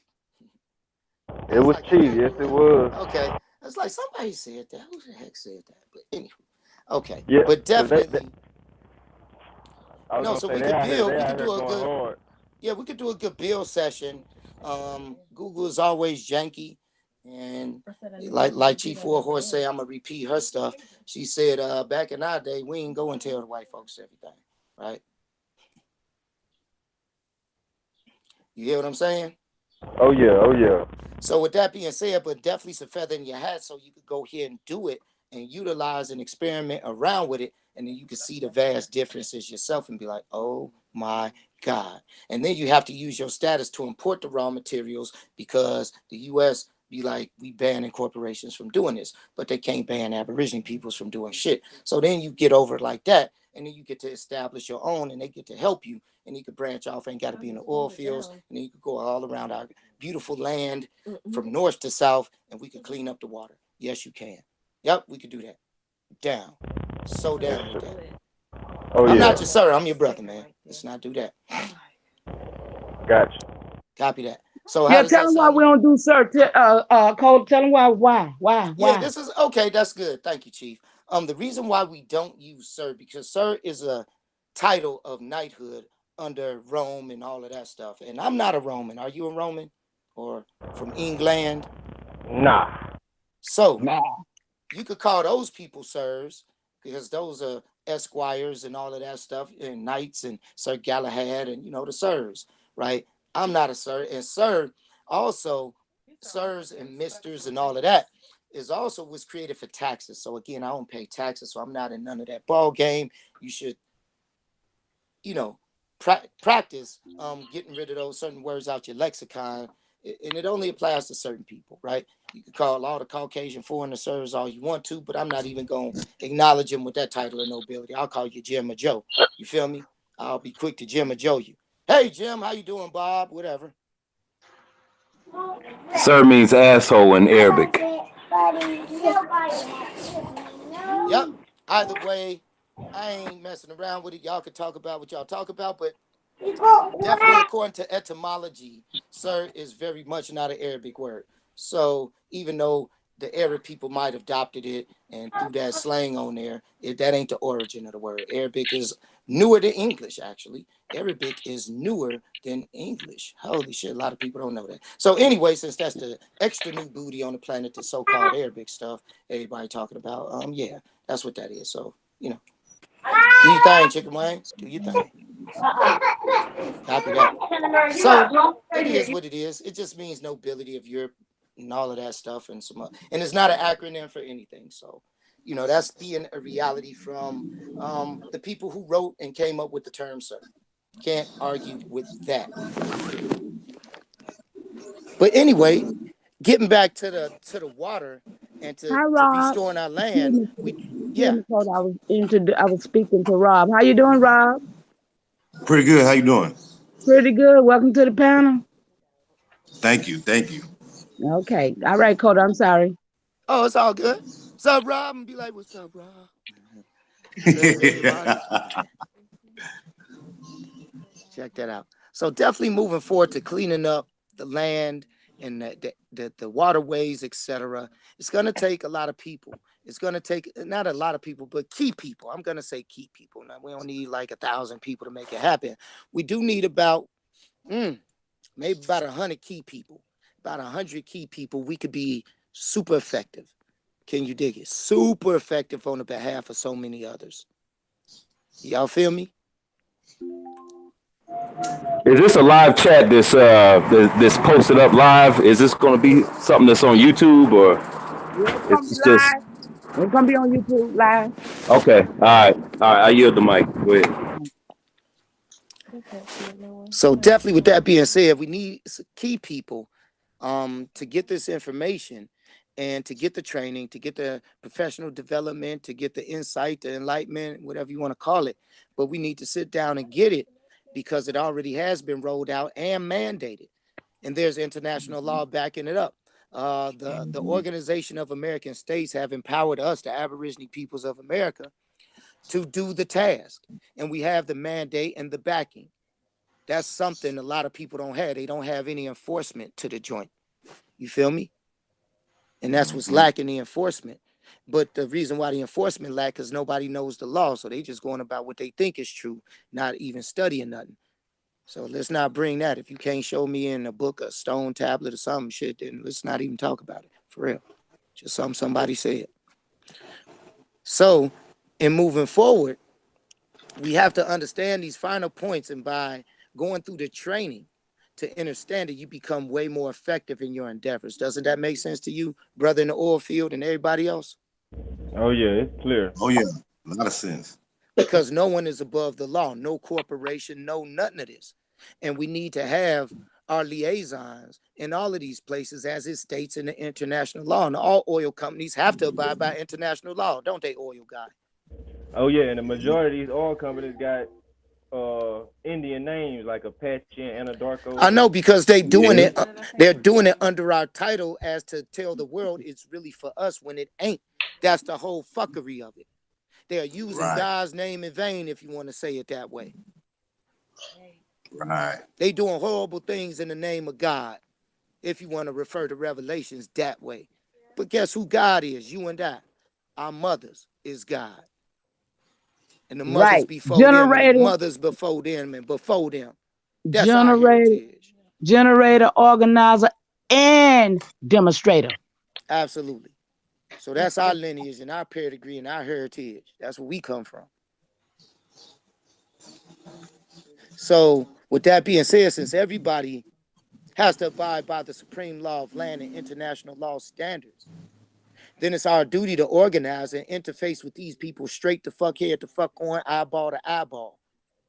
Sitting down at whatever table they want to sit down at, and it's up to us to control the conversation, period. No ifs, no ands, no buts. And the only thing that's going to allow you to do that is your knowledge of the law, period. For us to be successful. And if you ain't used to them power meetings, then there's training to be done. If you ain't never had them, ain't never sat in on one, then it's called training need to be done. Because you ain't even qualified to open your mouth at the table at that point. Because whatever come out will stick. And if you say something stupid, you could bury a whole people. And we can't allow that, so you can't say nothing. Can't even sit at the table, scooch to the back. So if you do say something, it don't even count. Got to understand how the game is played. and it's a game to them. I'm just coming in, showing them it's a game and turning over the fucking board and being like, y'all can't do none of this shit. Shut the game down. That's what we got to be at. Can you dig it? Because fracking right, and brother. sucking toxins out the ground ain't helping nobody.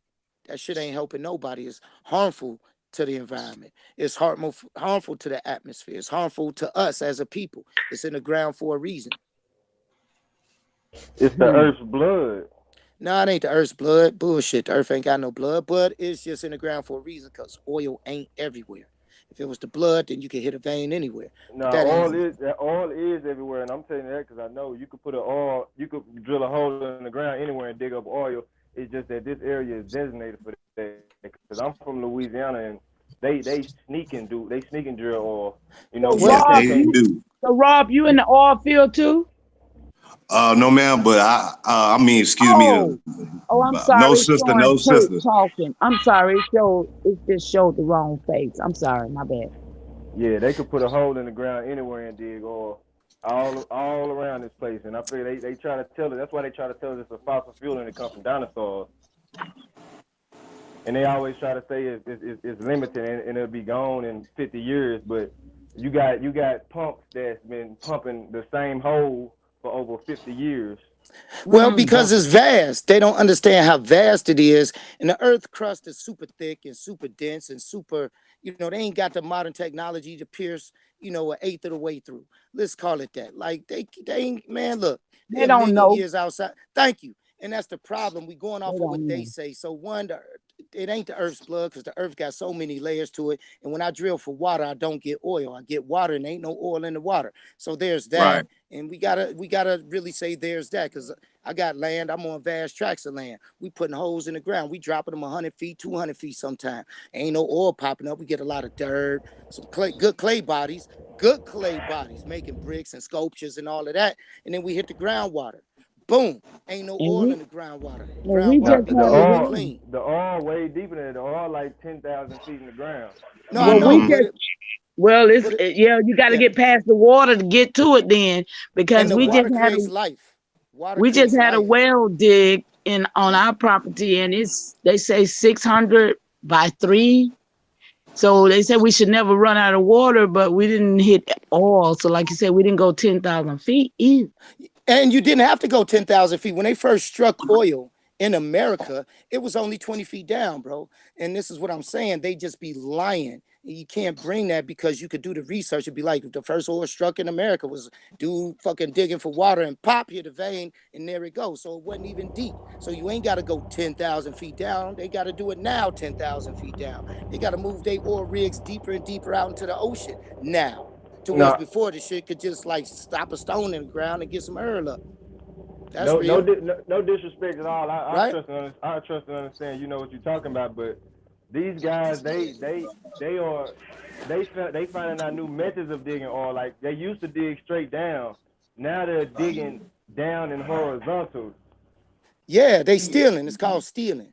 It's called I stick a pipe down, I go up underground, and I can steal whatever under your land. It's called stealing. I get it. It's like a straw.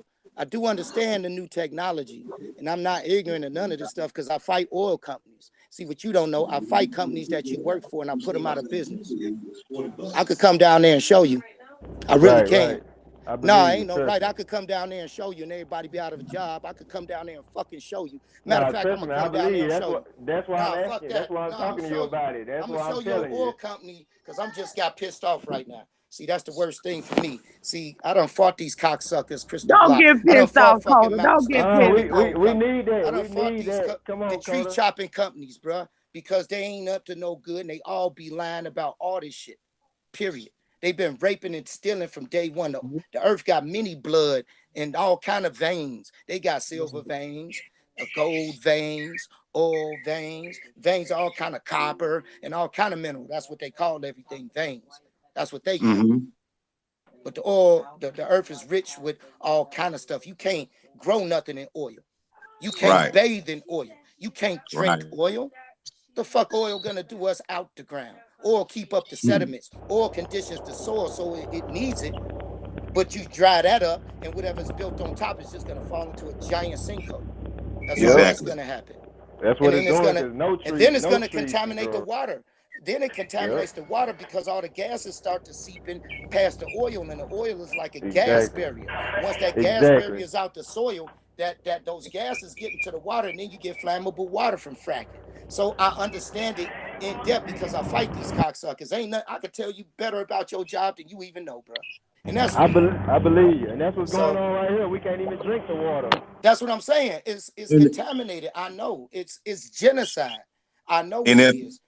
if I can add a little something to that, you know, being from Texas and the inception of discovering oil was found here in Beaumont, Texas, by two brothers, which started the Texaco Gulf oil companies and all that stuff. And after they had struck oil, within a year, there was 800 oil companies created by those two brothers, which the land they struck the oil is on ancestral land. So that's why they group people and shift them out of Beaumont and put them to a certain place in Beaumont because they will be entitled to all the riches of that land that it produces. Hey, check this out. All of America is our ancestral land, bro. That's what I was finna say too, Man, Coda. man, Yeah, too. thank you, T. Yeah, I know that, but I'm saying from being from Texas, because my connection is real deep and rooted here. This is What what was I've Texas called? Let me seen. ask you a question. What was it called before the 1800s when they named it Texas? Then what was it called before Texas? You can't be rooted in Texas. Texas came from the bunch of crackers that did Texas, that established that as a It was municipality. called Texacoco.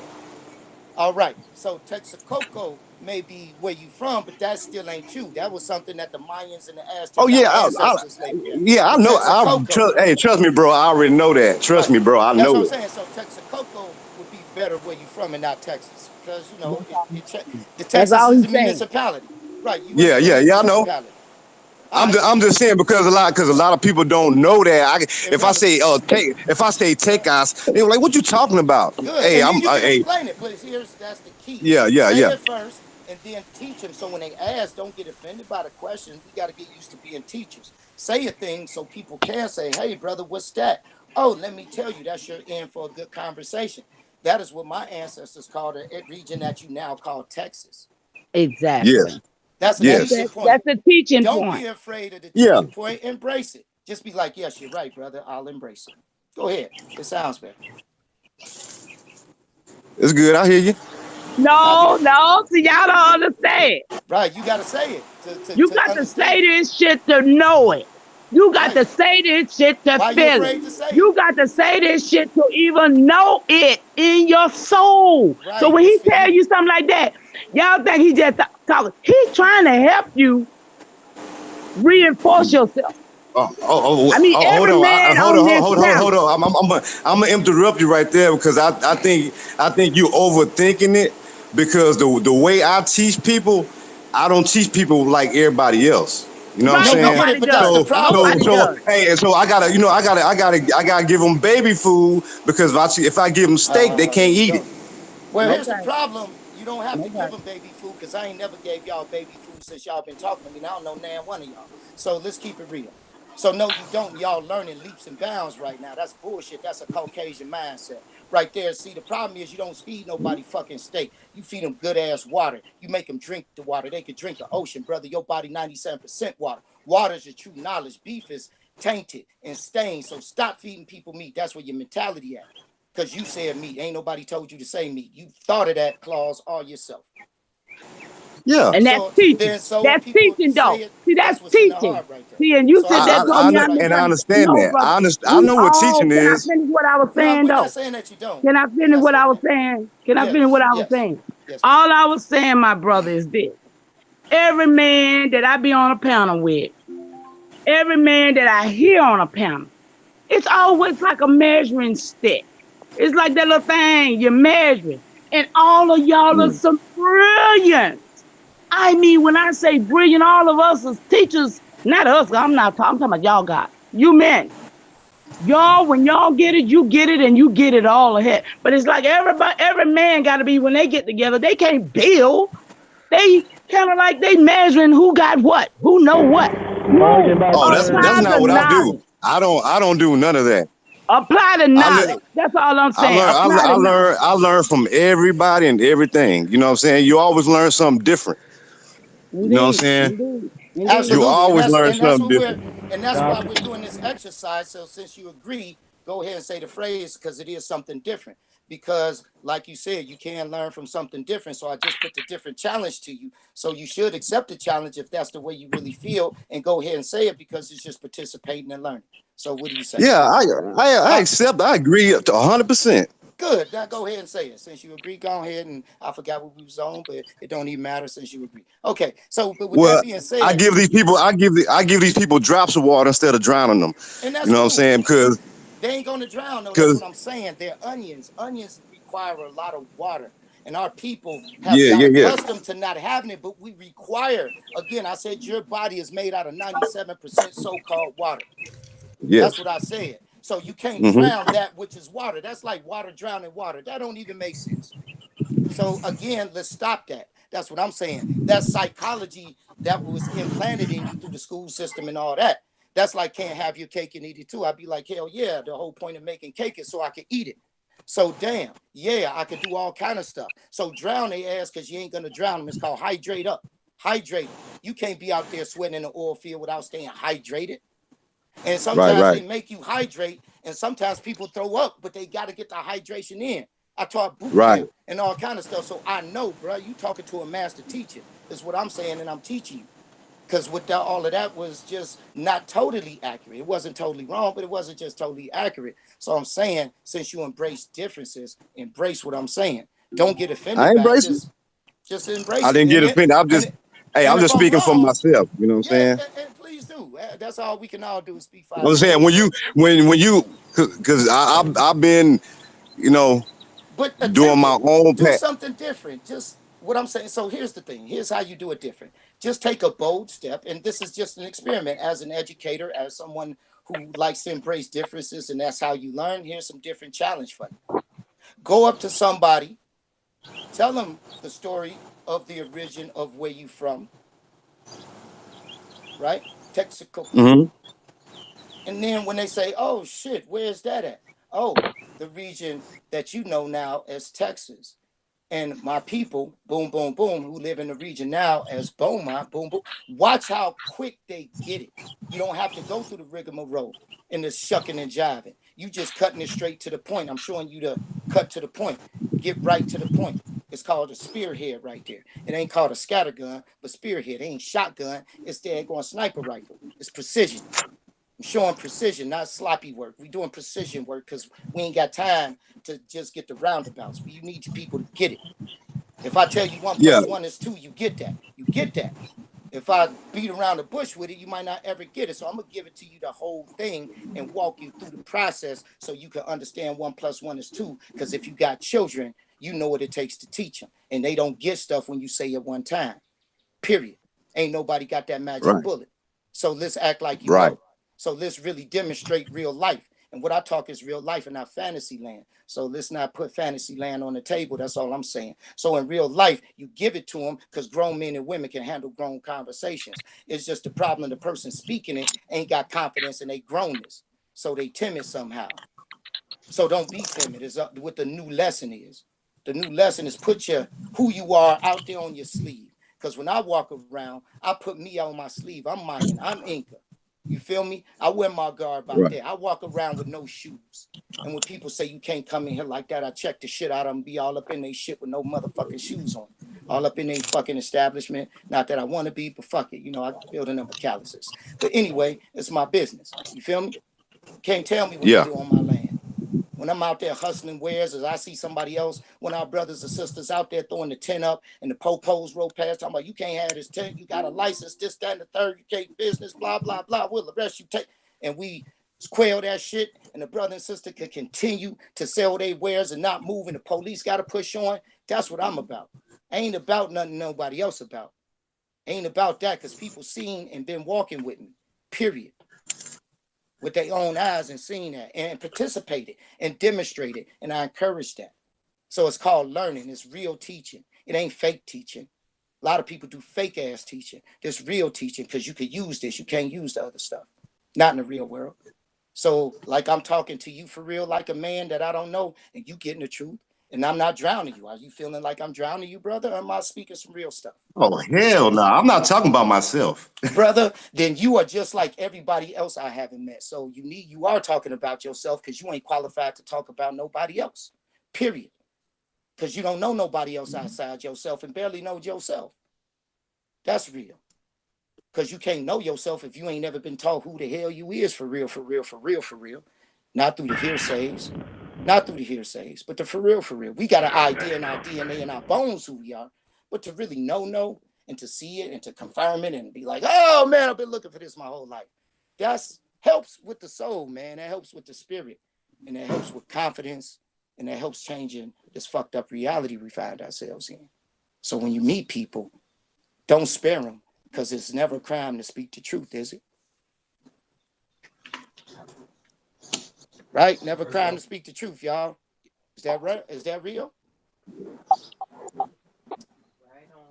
And the truth can't never lie, so, ain't no reason to hold back. Just hit them with the truth. That's it. Texas Coco, where you from? Be proud of that. Say that. We'll get it. And if we don't get it, y'all should be asking questions, and then my man can explain it, and we can all get it together. That's how it's going. That's how it go, right? Yeah. That's it. So I'm gonna say to y'all, Okay, Cola. I need to come in right now. Time for my act. I've been on the back chat. Yeah. I got a couple people got some things they want to say. I got one person I want to know, do they want to come on the panel and say what they got to say? Because if you man enough to say that the person speaking needs to be checked, this is your time to do some damn checking. See, because this is the kind of shit that we don't need. This is the kind of stuff we don't need. We don't need people in the back chat throwing out. If you got something to say, bring it. Because we need to stop self-hating. If you here to self-hate, you need to go somewhere else where they hating at. We ain't got nothing but love over here, even for you. But I'm here to tell you, let me call you out. Let me call you out. Because you need to get on the panel. Eyes so sexy. Oh, boo. Eyes so damn sexy. I know.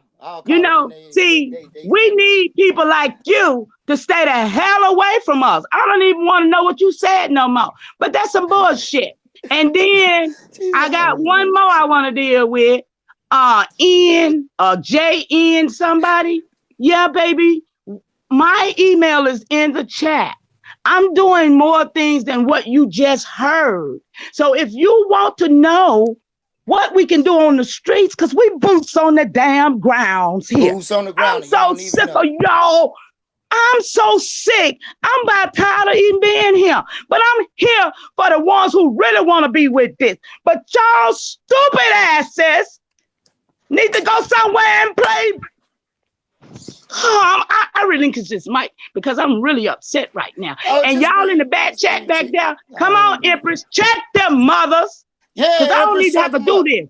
I don't need to have to do this. They don't even understand. We already trying to check them up here. We trying to get the vaccine, so they I don't even need to do this. I don't even know. Right. Don't even trip. Don't even trip, Mama Chief. Hey, they see the app. They feel the fire and they can't handle it. But definitely everything we're talking about, we can show and prove.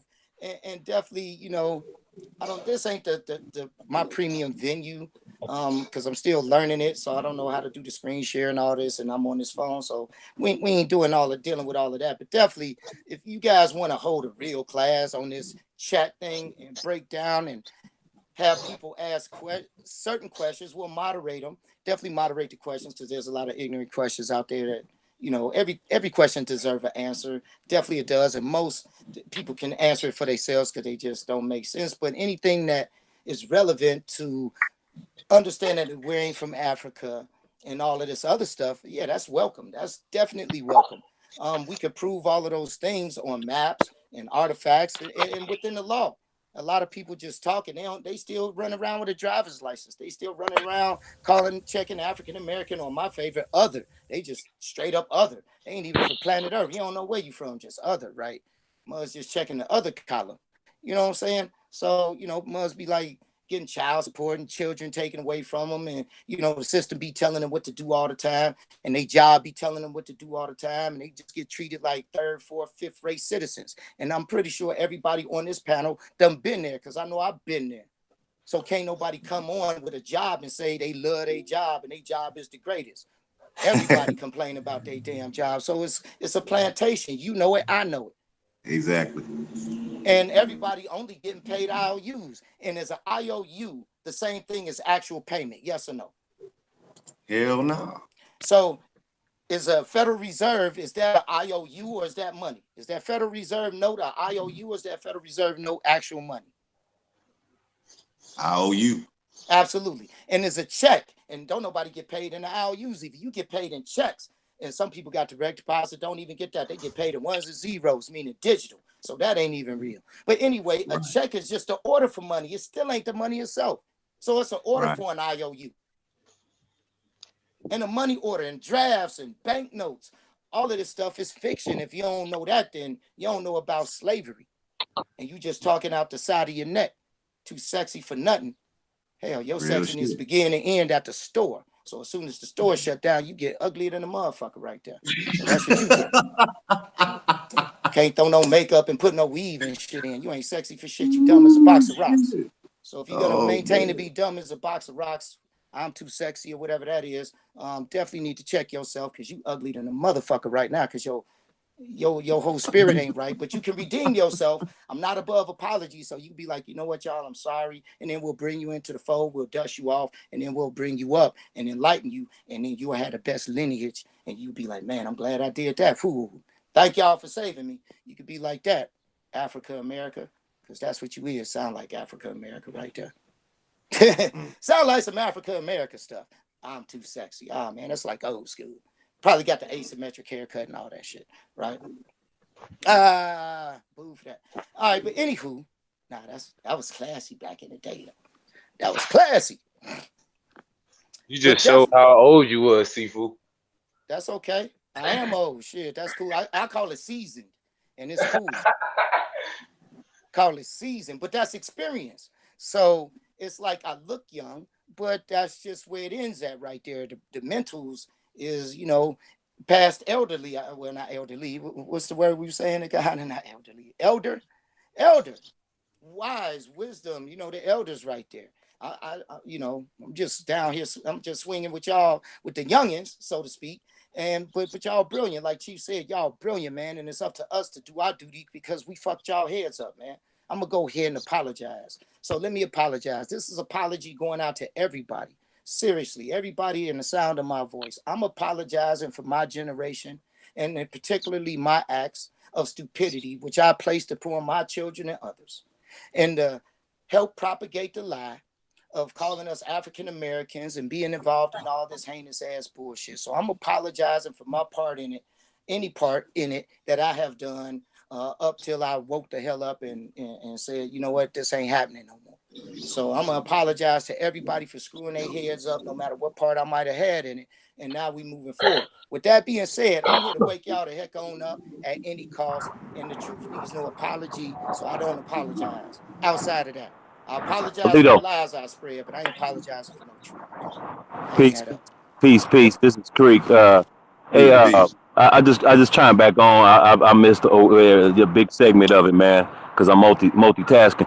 But I was enjoying some of the conversation that you had earlier when you was going in on the artifacts being more ancient here than a lot of. I think, that was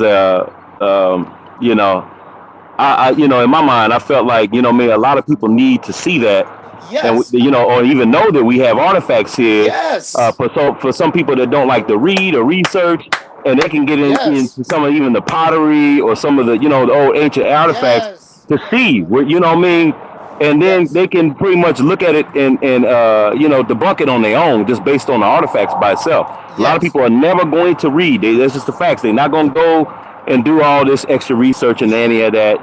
For whatever reason why, but. It don't take nothing but a second to say, okay, I got online, I went to the Museum of Arts, and so and such, maybe Brazil or something, and I seen there was a period a pyramid that predates the ones out in Africa by 2,000 to 3,000 years. You see what I'm saying? So that's just another way of getting your information out, man. Absolutely, and you're absolutely. I'm glad you brought that up. I'm very happy you brought that up.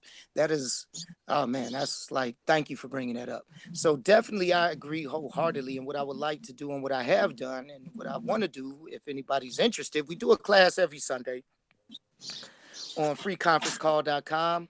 It's a by email invite only type situation. So if you want to learn more, you could go to the website americanaborigine.weebly.com. Go to the contact page and then submit your information, and we'll send you a link and an email out for this call. But this call is fully interactive. Screen sharing. We could pass the mic around. We could pass controls around. Any and everybody could share. It's a fantastic experience, and it's no nonsense, straight to the point, and we just nothing but truth at the truth table. If you can't pull it up on the screen or show it, then you can't talk about it. And that's how we keep it, and it keeps a lot of dumb stuff away. That's what's up, bro. Hey, and another thing too, because this is my first time talking to you, and for those that just got on the chat and may not be familiar, can you speak your name, man, and just let everybody know that don't know? Yes, I go by the title of Coda Key Bay. No, I'm not a Moorish American. I chose my title for my purposes, but you can think what you want to think. But definitely, the title Coda means the knowledge of our ancestors. Also means an artisan. It also means an artisan. Ki or chi, some people pronounce it chi, is the spirit energy itself, that which animates life, the breath of life itself, the creator, whatever people want to call that. So you combine the ki with the coda. It's the spirit and the knowledge of our ancestors and of our art and our histories and culture. You know, that artisan right there. Bay come from another time and era when I was with the Moorish Science Temple of America once upon a time, but it means teacher, as well as it's a title of a governor of the Ottoman or Turkish Empire. And you can look it up, all of this stuff you can look up in the dictionary. So it's nothing hidden about the title, but I like it for the teacher aspect, and I keep it for that aspect, the teacher aspect. And that's what I do. Every time somebody states my title, it activates me to bring the knowledge of our ancestors, that spirit, and to teach. And that's my vein I'm in. And when I don't need that title no more, I'll call myself something else. I'm also the Inca of the Iroquois Confederacy of Aborigine American people. I ain't the head chief by no means, but just the Inca. Call me second in line, whatever the case is. But definitely, we all sit at the round table. And we are a confederacy of many nation states. And we have decided to come together to move forward on light, love, harmony, etc. And I don't mean it in a squishy kind of way. We're talking about the law. We're talking about implementing the UNDRIP, the AMDRIP. We're talking about enforcing the Constitution. We're talking about getting up in people's faces, having meetings as who we are to make sure we have some remedy. When it comes to disparity in our economy, when it comes to disparity in our land, in our health system, when it comes to these disparities, we're out here on the front lines, doing our due diligence, playing our part, and making people awareness and solving problems. That's what we do. And if you are welcome to be a part of that, everybody's welcome to be a part of that. Everybody's welcome to come and learn so they can be a part of that. So that's a bit about me, y'all. Hey, Coda, I just want to attest to what you were saying, because I remember it had to be like 5 years. You've been doing this at least 5 years, because I remember going to classes at least 4 or 5 years ago. Absolutely. On every Sunday. So I just wanted to test. That's like I tell you every time you on here. That's where I got my little jump. You were Chief Kalinago. Yes, you did. Yes, sir. So I mean, you know, I always give shout outs to my seafood. You already know that.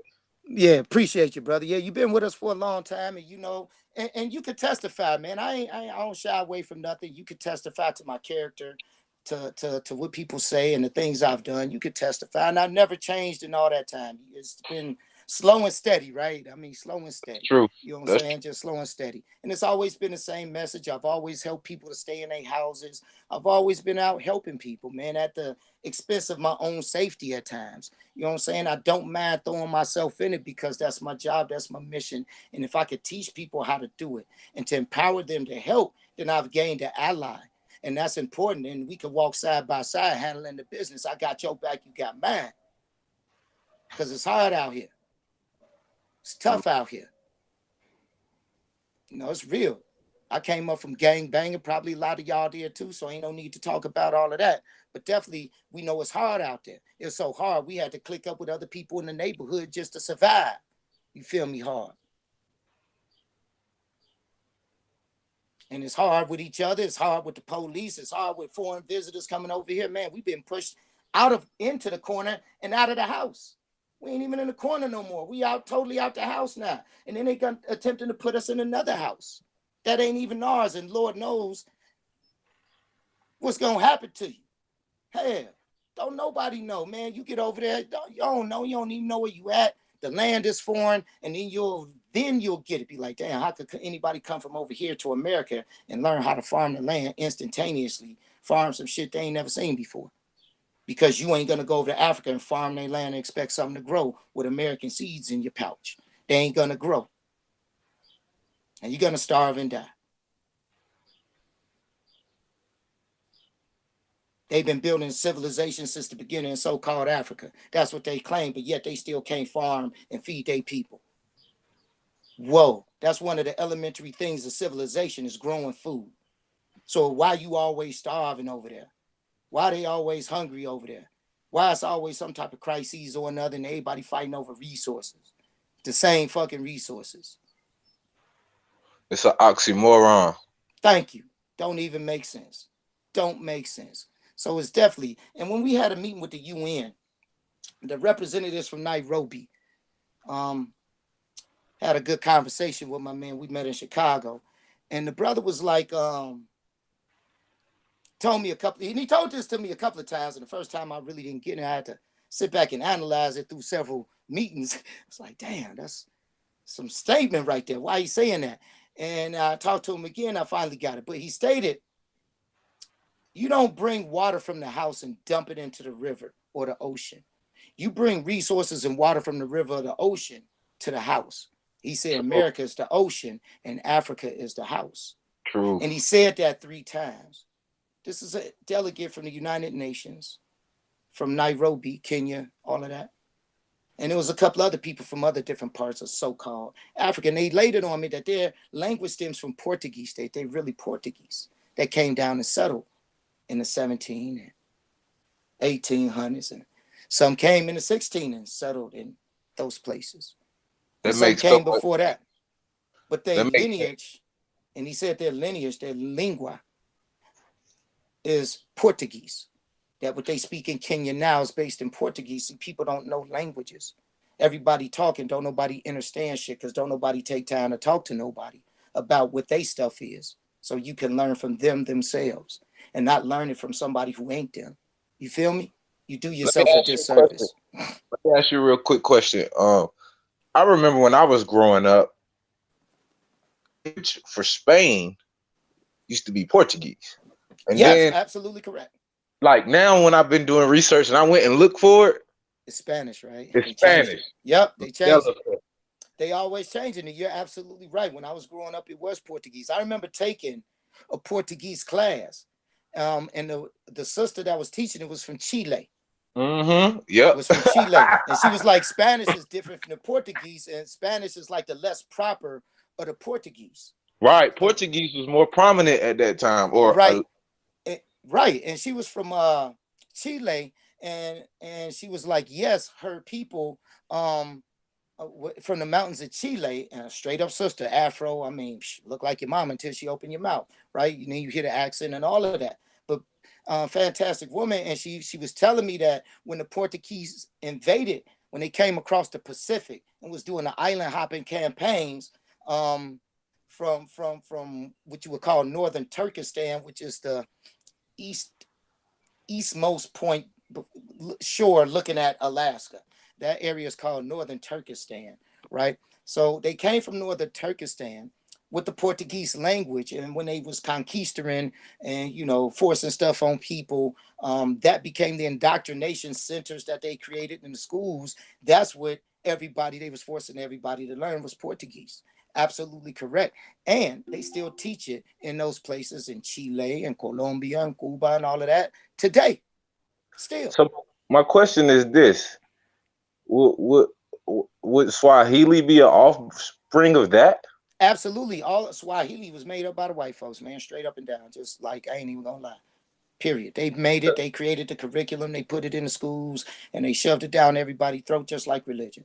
So they took Portuguese and remanufactured it into all Swahili kind of different languages. and different All other languages. Yes, all kind of different languages. All kinds of different languages. We did the same thing here. The Mayans and who you think they got it from? So here's the reality. True. Can anybody build anything if they don't have zero? If they don't have a concept of the number zero, could you ever get measurements like 10 and 100 or 1,000 or anything containing a zero in it at all? 201 perhaps. Is it possible to do any type of real measuring and building without zero? Yes or no? No. No. Guess what? We gave them zero. You can look it up. Mayans invent zero. Yeah. And give it to the Romans and the Portuguese. They didn't have it. So you can't build no ships. You don't get numbers like 360 and 720 because you don't even know nothing about zero. Ain't that a blip? So your whole mathematics is incorrect. So how could anybody teach anybody on mathematics if they ain't got zero? Or how could you philosophize anything about architecture or anything without the proper mathematical equations? Thank you. And you can't. So they didn't build nothing. They had to be shown how to build it, and we taught them how to build it. Herodotus learned from the Mayans and the Incas, so to speak.